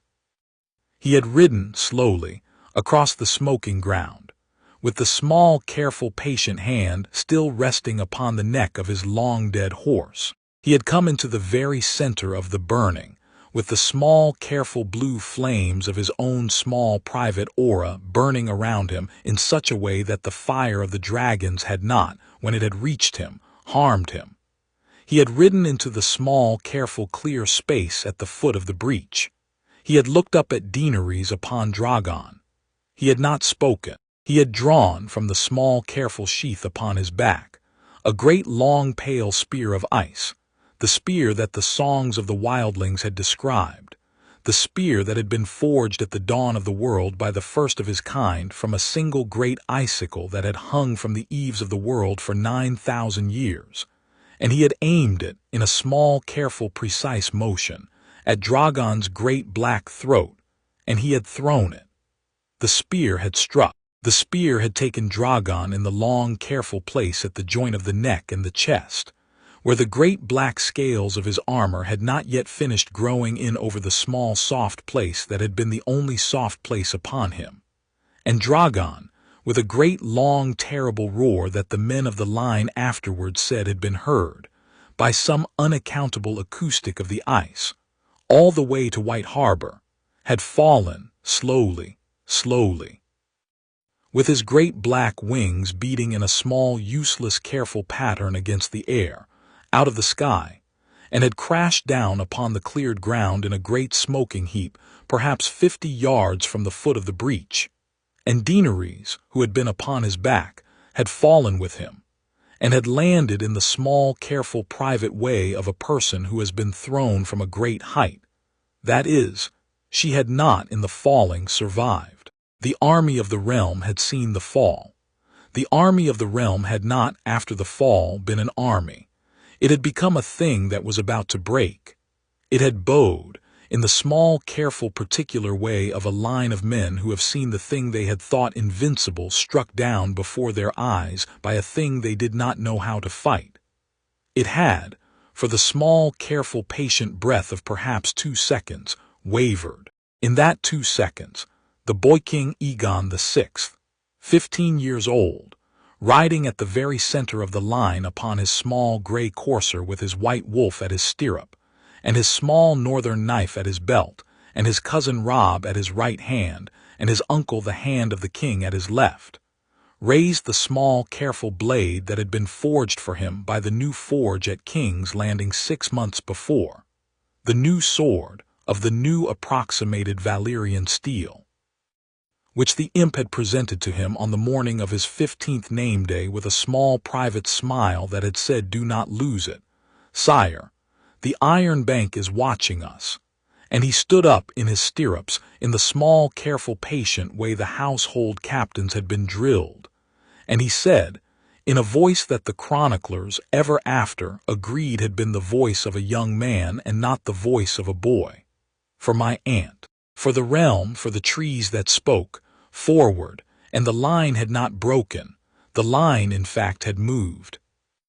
It had moved upon the small, careful, patient, steady command of a 15-year-old king who had been raised in a northern household, and who had, in his 4 years of preparation, learned the small, careful, patient, particular thing that the household captains had needed him to learn, namely, the small, careful, private command of his own face in the moments at which a line of men is about to break, that the men can see the face, and can see in it that the king is not breaking, and can choose, for it is, in the end, always a choice not to break either. The line had moved. The line had advanced. The 2 remaining dragons, regal and Viserion, riderless now, but in the small, careful, private way of dragons who had been with their sister all their lives, perhaps the more dangerous for being unridden in the moment of their sister's fall, had returned to the air, and they had, in the small, careful, patient grief of dragons, descended upon the small, careful, patient figure of the Night King, in 2 long, careful jets of fire that converged upon him from above and below at the same instant. and they had not lifted their fire from him until the small, careful, patient figure had, in a small, careful, patient way that the men of the line afterwards said had been the most quiet death they had ever seen, cracked down the middle, and scattered, like ice flung from a great height, into small, careful, glittering shards upon the smoking earth. The army of the dead, which had been, in the small, careful, private way of all such armies, an army held together by the small, careful, patient will of its general, had stopped. It had simply stopped. The corpses had fallen, one after another, in the small, careful, patient way of a thread being cut. The others that remained had crumbled in twos and threes into the same small, careful, glittering shards. The small, careful, patient blue fire that had burned in all of their eyes had gone out, in the small, careful, private space of perhaps 10 seconds, in a great, long, slow shudder that had passed across the army of the dead like a wave across a still pool. And at the end of the shudder there had been no army of the dead at all. There had only been a great, long, quiet field of bones and burning corpses, and small, careful, glittering shards of broken ice, and the small, careful, living army of the realm standing in its line, with its banners still up, and the fire of the dragon still in the air above it, and the boy king on his small gray courser in the center, with his sword still in his hand, and the line, at last, beginning to lower the small, careful, patient shields. The long night had lasted, in the small, careful, precise reckoning of the chroniclers, perhaps 11 hours. The realm had lost, in the 11 hours, perhaps 14,000 men. The wildlings had lost perhaps 4,000. The watch had lost perhaps 300. The young Queen Daenerys had been lost, with her dragon Drogon, which was the loss of 2 of the most important persons of the war. The 2 remaining dragons, Regal and Viserion, had after the battle descended upon the smoking heap of their sister and had stood with her for some hours. And they had, by the morning, lifted into the air and flown north over the broken wall, and had not, in the years that followed, been seen again, though there were reports in the small, careful, private chronicles of the wildlings of 2 great winged shapes that were sometimes seen at dusk upon the small, far peaks of the Frostfangs, and that did not, in the wildling reports, appear to come south. The boy king had wept for his aunt. He had wept in the small, careful, private way of a young man who had, in the 11 months between her arrival and her death, come to love her, in the small, careful, particular way that men who have been alone in their houses come to love the sudden appearance of a member of their own kin, who knows their own kin's small, careful, private jokes. He had wept for some hours. He had then, for he was, in the end, the king, risen from his weeping, and ordered the burial of his dead, and ordered the rebuilding of his wall, and ordered the survey of his country, and returned south. He returned south through a country that was no longer in any small, careful particular way the country it had been before the equinox of 295. The country had been at peace for 2.5 years, since the falling of the rock, and the country had now, by the doing of the army of the realm under his command, been preserved from the great old wintry threat that had hung over it since before there had been a wall, and the country was, in the small, careful, patient way of countries that have been preserved from things, grateful.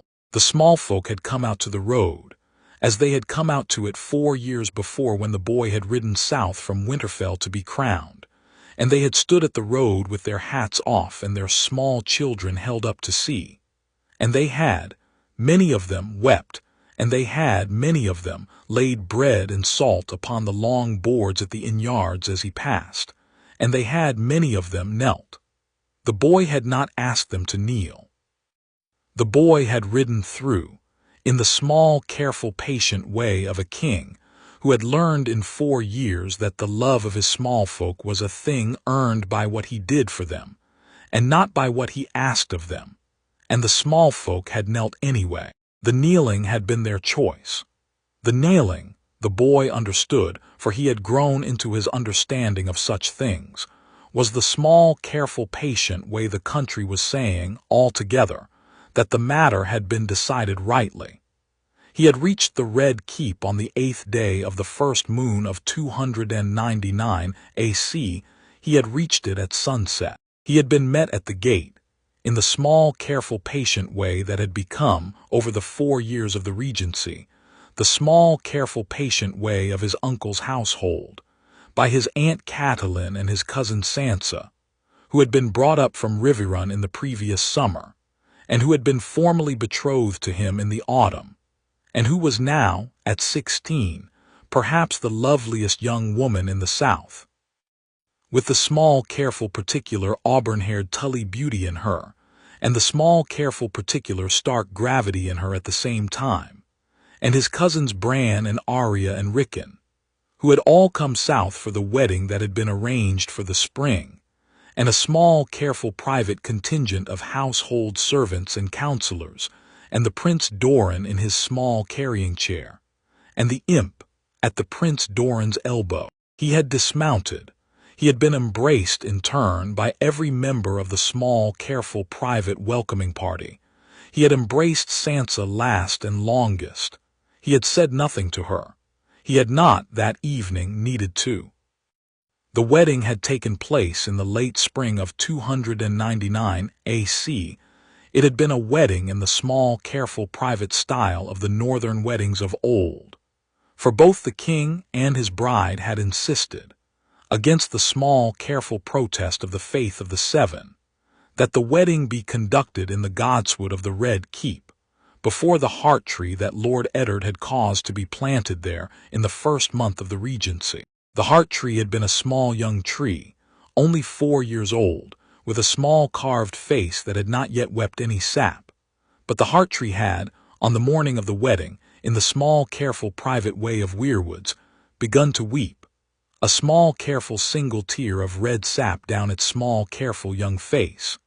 At the moment the king and his bride had joined hands, and the small, careful, private weeping had been taken, by the small folk who had heard of it from the household servants who had been present, as the small, careful, private blessing of the old gods. There had been a feast, there had been singing, there had been a great long careful sequence of small careful toasts, in the small careful particular order of the small careful private etiquette of the Regency. The boy king had drunk no wine. The boy king had, in the small careful private back of his head, decided in the years of the Regency, watching his uncle Robert in the small careful private way the household had remembered him, that he would not in his life become a king who drank. He had not in the years that followed become one. We close this account, then, on a small careful private scene some months after the wedding, in the late summer of 299, going on 300 AC, upon the evening of a day in which a great long careful series of small careful private councils had been held in the chambers of the hand of the king, and a number of small careful private decisions had been made, and the realm had been, in the small careful patient way of realms, set to its small careful patient ordinary work for the year. The boy king, who was, by then, 16 years old, and who had been on the throne for some 4 years, and who had survived a war against the Long Night and a war against the Lannisters, and a great many small careful private wars against his own particular small careful private griefs, had come up the long flight of black iron steps of the Iron Throne in the small careful private quiet of the empty hall, with his uncle the hand of the king at his elbow. He had sat down upon the throne. In the small, careful, patient way he had learned to sit upon it, not far back, not far forward, the small, careful, patient weight of his body distributed in such a way that the small, careful, private blades of the throne did not, in the small, careful, patient way they had with most men, find their small, careful, patient way to him. He had looked down the long length of the empty hall. The hall was, at that hour, lit only by the small, careful, private last red light of the sunset coming in through the great western windows. The great red dragon banners of his house, which had hung black on the walls in the dusk of the day he had been crowned, hung now in the red light of the sunset in the small, careful, patient red they had been intended to hang in. The black flags of the Baratheons that Robert had ordered up in his time had been taken down in the first year of the Regency by his order. The small, careful, private banners of the great houses of the realm, the grey wolf of the Starks, the red trout of the Tullys, the falcon of the Arryns, the rose of the Tyrells, the son of the Martells, the lion of the Lannisters, the stag of the Baratheons.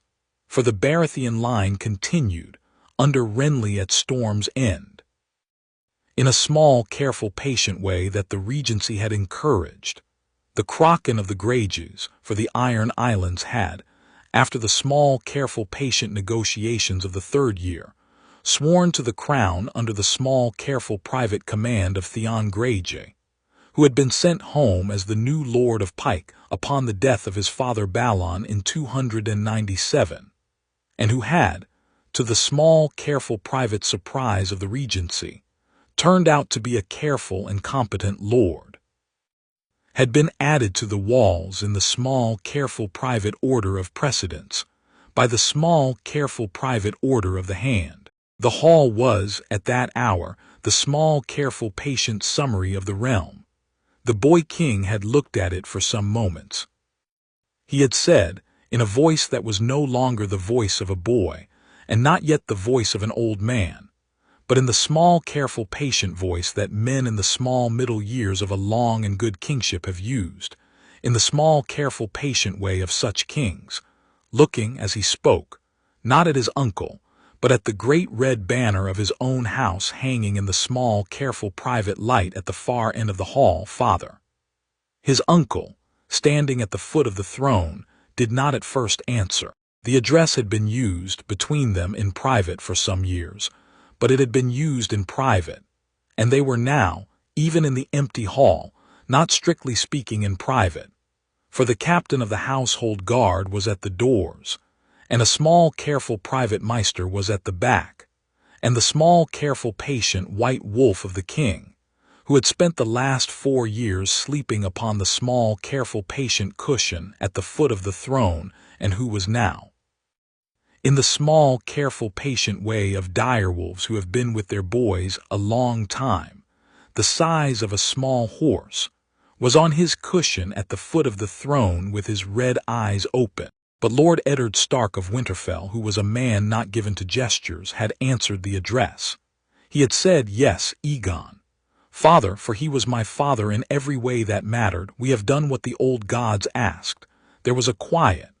Lord Eddard had said after the quiet in the slow, careful northern voice that had not changed in his 4 years in the south, "The old gods do not speak often, boy. When they do, the world listens."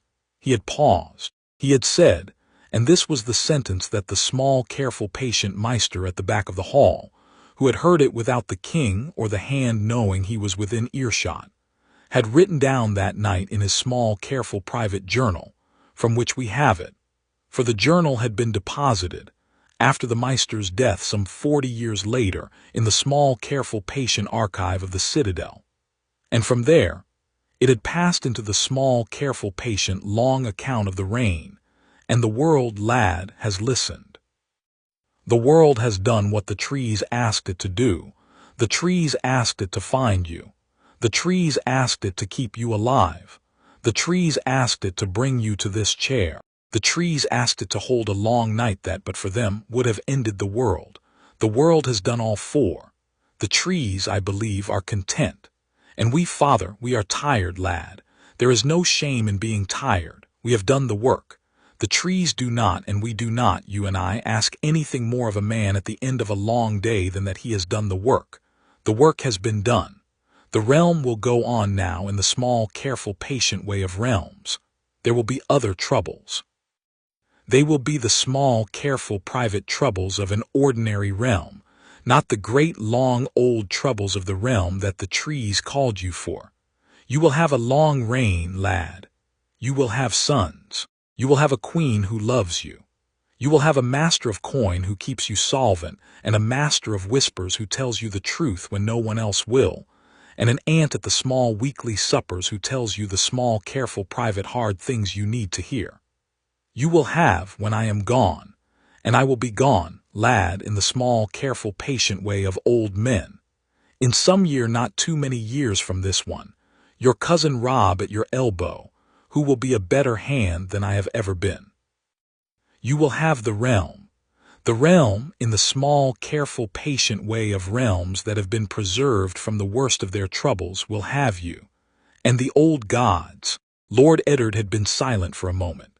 Then he had smiled, the small, dry, careful northern smile that in him was the small, careful, private equivalent of a long laugh. He had said, the old gods, lad, will go back to their old work, which is the small, careful, patient work of being silent. We shall not, you and I, and the realm shall not, perhaps, for another long age of the world, hear from them again. That is well. We have heard from them once. That was enough. The world that hears from its gods once in an age is the world that has been well served by its gods. The world that hears from them every day is the world that has gone mad. We are not, lad, we shall not be the world that has gone mad. The boy king had nodded. He had looked once more down the long length of the hall at the small, careful, patient banners, at the small, careful, patient sunset, at the small, careful, patient quiet of the work of an age completed. He had said very quietly, good. It is a small word.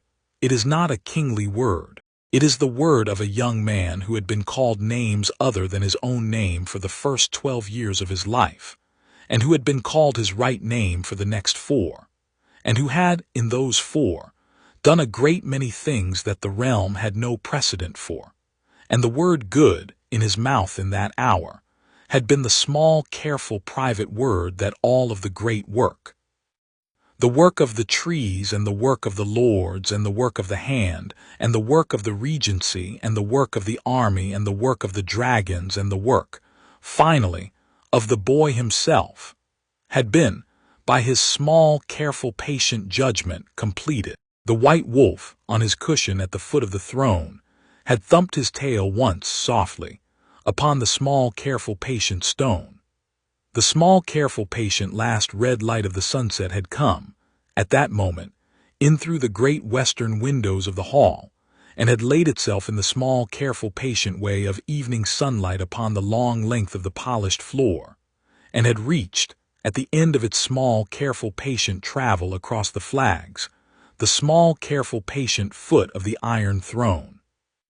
The boy king had set his hand, in the small, careful, patient way he had been doing for the last 4 years, upon the head of his wolf at the foot of the throne.